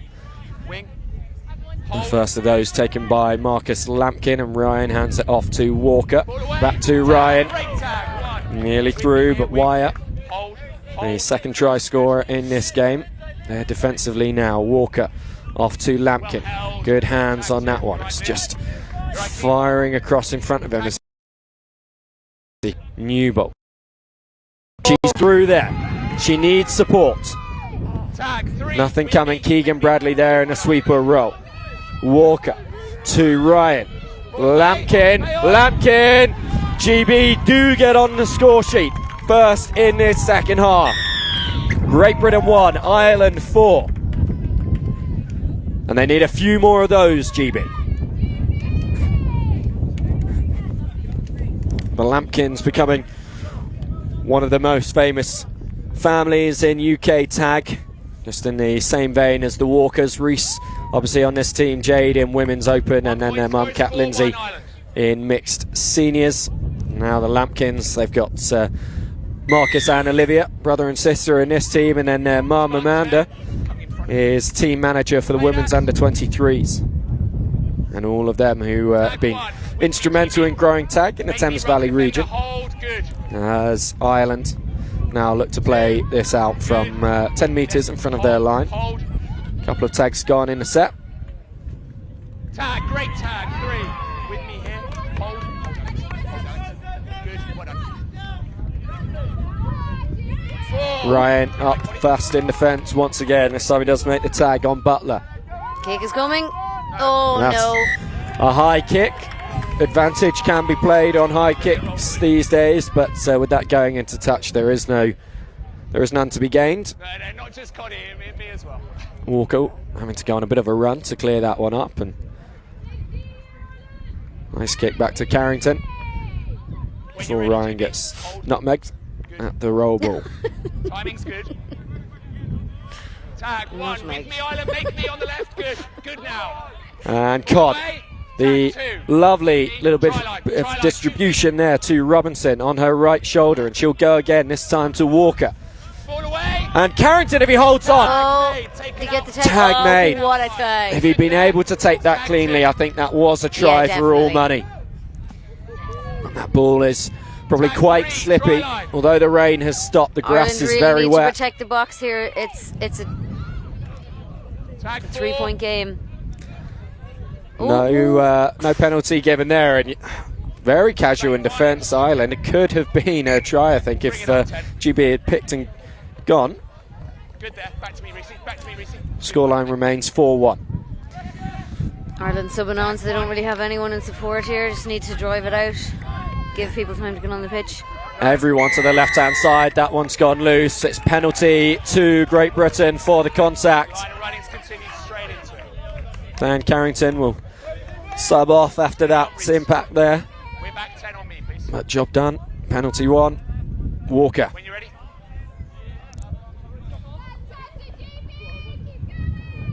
Ball away. Hands just pulled back from Robinson, so she didn't knock it on. And it is lost by Perrin. It's been lost forward. Ball's been lost forward. Bring it infield 10, please. You can stay up as marker.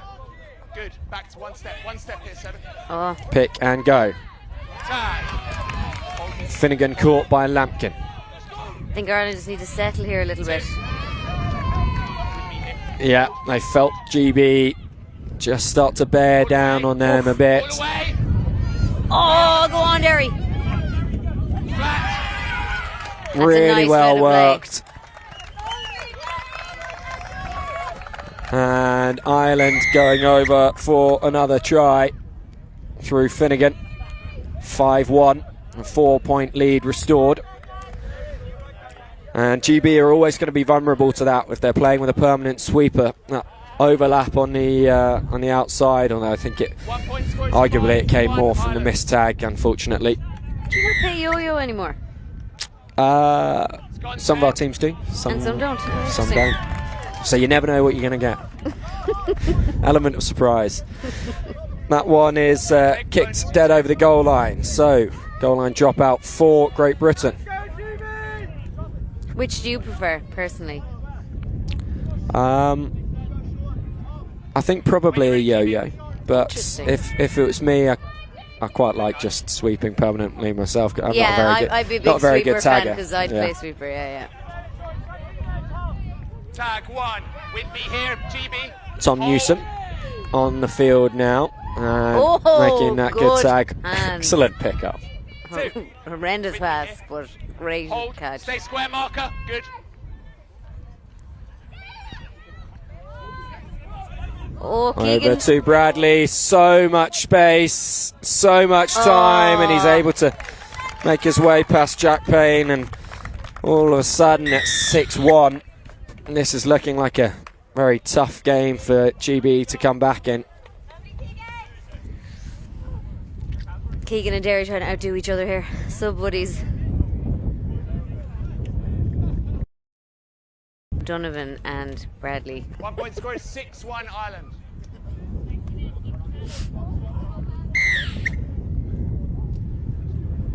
It's gone 10. Oh, what a kick. That's going to have to be a dropout. 2 restarts in a row for Ireland that have forced GB to kick the ball back to them. When you're ready, GB. After what had been a very even first half, so they try and go for the regather on a dropout, and it's worked against them. Ireland now with a really promising platform to set up here.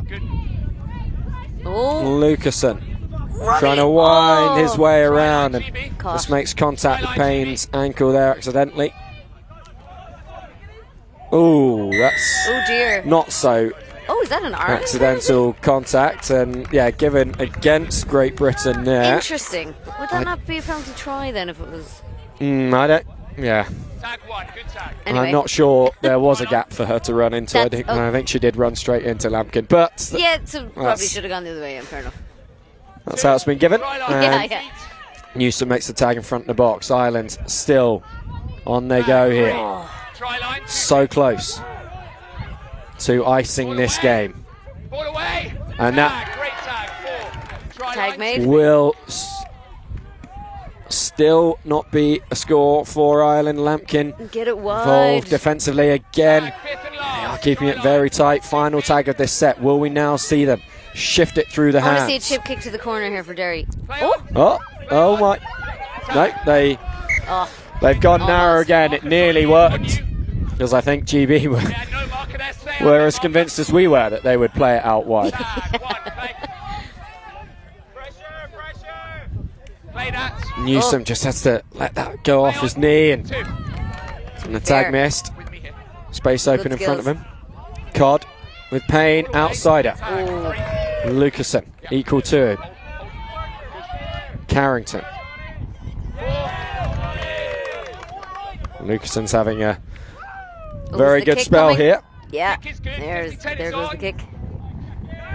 Oh, Oh, it just shapes its way back in field, and Great Mitch tag. Ingham throwing himself full length. Nearly made that tag, but Laura Riches followed up. Did so. With me, GB. The Good work, Connie. former UK World Beer Mile champion. oh, Away. Lucasen round the outside good of yards. Emma Ward. Carrington there with the tag. 6 again, no, for Ireland. oh, it's spilled. Lost forwards. Lost forward. Yellow roll ball. Carrington to Cod. Tag. One of the number of Bristol representatives in this side. As there's another new bold, fires it onto Ryan from Yorkshire, who just holds onto it. He needs support. He finds it in the form of Mitch Ingham, who's still going now. Oh, Tag, great 2. tag. Just short of the line. O'Donovan makes the tag. Got to ship it to the right, but they go left. Laura Riches flings herself over the line, but the defence stays firm for Ireland. Now they come right. Now Oh. Walker, Oh. flat, lost, and then lost knockdowns again in by a row. Ireland. GB. Second from Ireland. First one was from GB, so Ireland will get to come away with it once again. Oh, All Luke. away. Tag 1. Great tag. Hold body. Good. And Ronnie is very slippery. yeah, Oh, still going. he's still going. And that will surely be that in this game.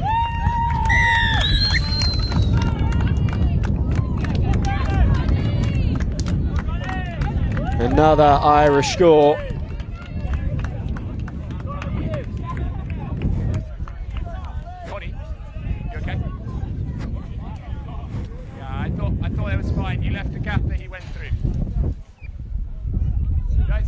1 point score, 7-1.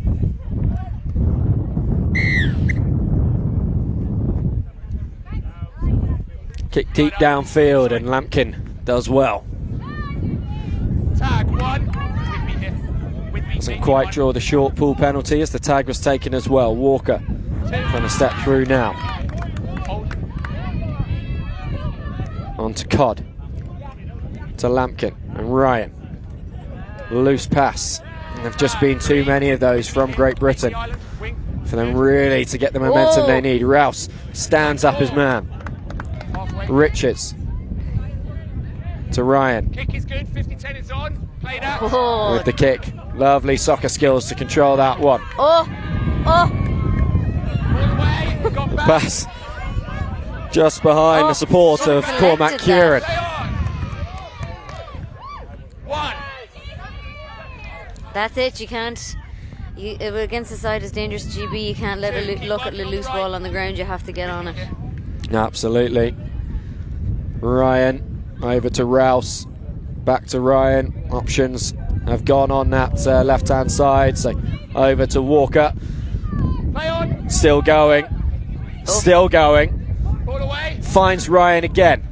Just get To out, Rouse. get out, cover the 2-pointer. Tag 3. Tag made. Tag made. Excellent defence from Ireland.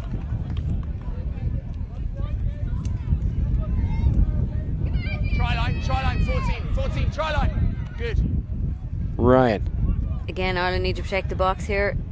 Not a big enough Lampkin. lead. They start getting complacent. Try line. That's just knocked back into the hands of Robinson. Lampkin, who scored himself, gives it to his sister. And then we'll come back at dummy half to Robinson. Change over. Just needed another pass there. He can't keep it in that tight on No. 5th and final. It's a changeover. Oh, step. Ball away. Oh dear. Same thing. Contact after the pass, was it? Yeah. Wait for me, Connie. Good refereeing from Dom Collingwood, able to see so much of the play. Ireland won't be happy with that now. This is not a great position to give them a fresh set. Ball away. Pass is simultaneous. Grounding is good. Lampkin goes over for his second, 7-2. Yeah, I know, but you just Honestly, that's a bit of a let off for Ireland. So let 1 point, give it a little bit and we get to go back to the halfway line. So again, Yeah, could have it been could a be lot worse. 1 point score is 7-2 Ireland. When 3 points is one of the scoring options available, one doesn't seem quite so bad. Unless, of course, you concede 7 of them. And then they do start to feel quite bad. Tag 1.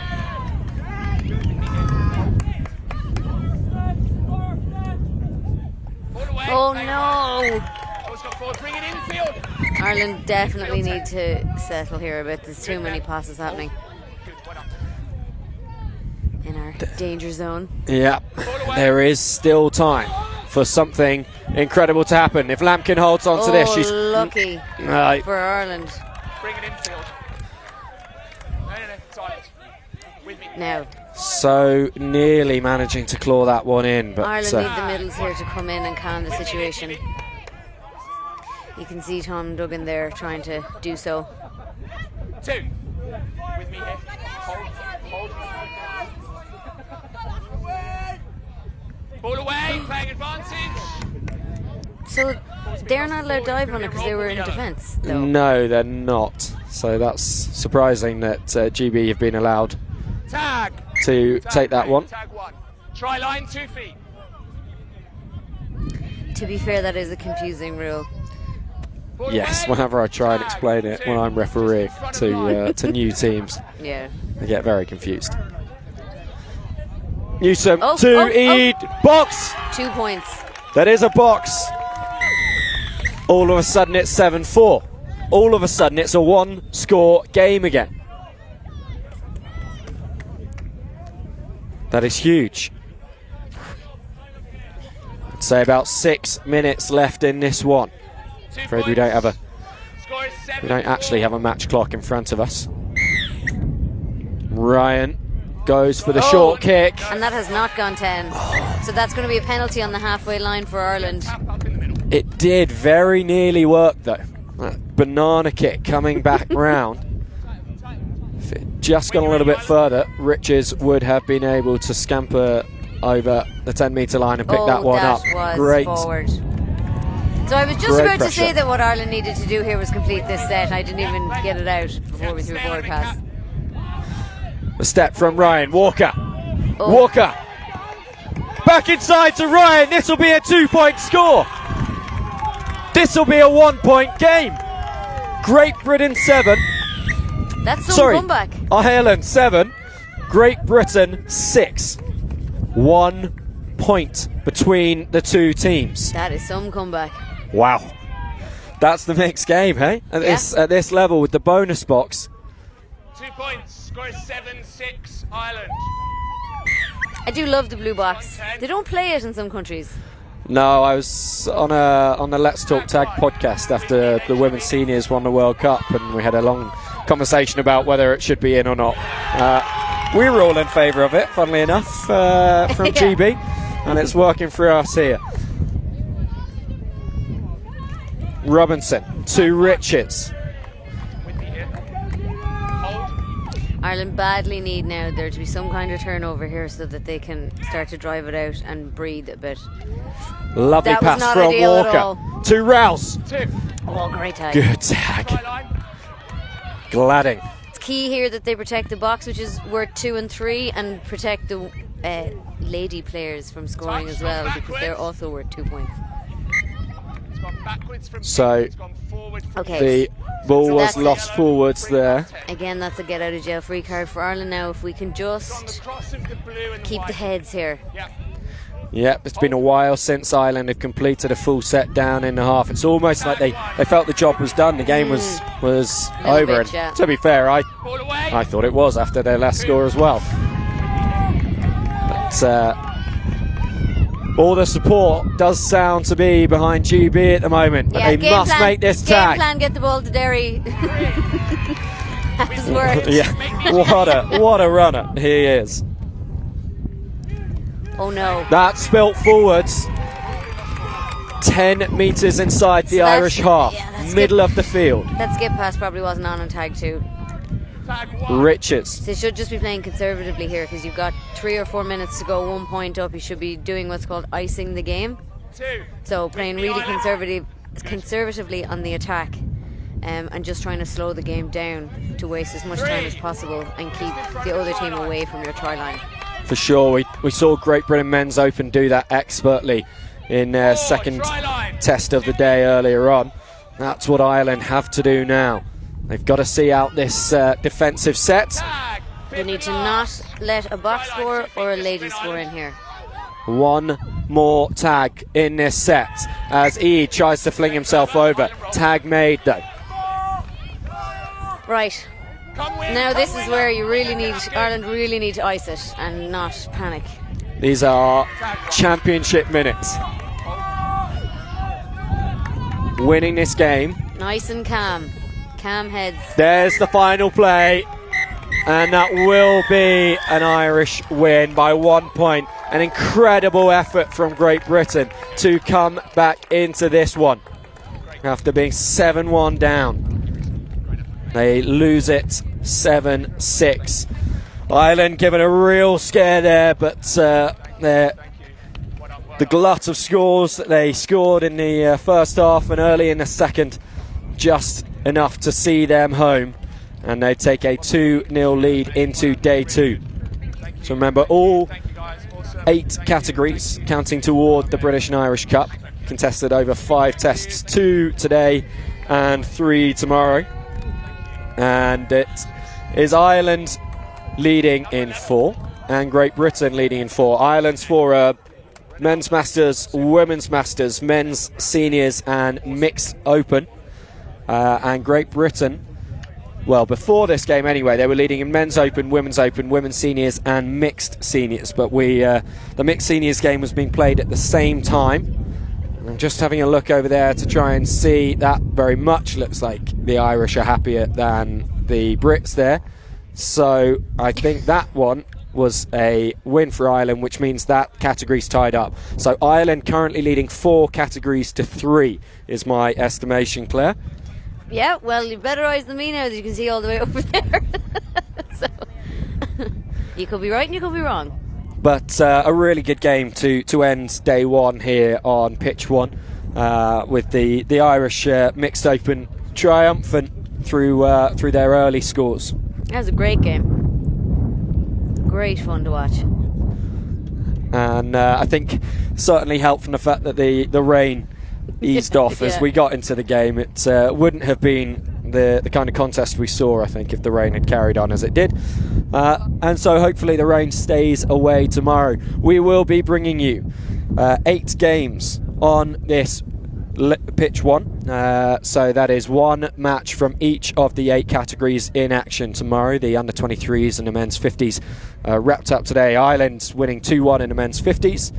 It was 1-1 in the men's 2-1 in the men's 23s to Ireland, 2-0 in the women's 23s to Great Britain, and the mixed 23s game has also taken place now, so we'll find out what the result was in that one.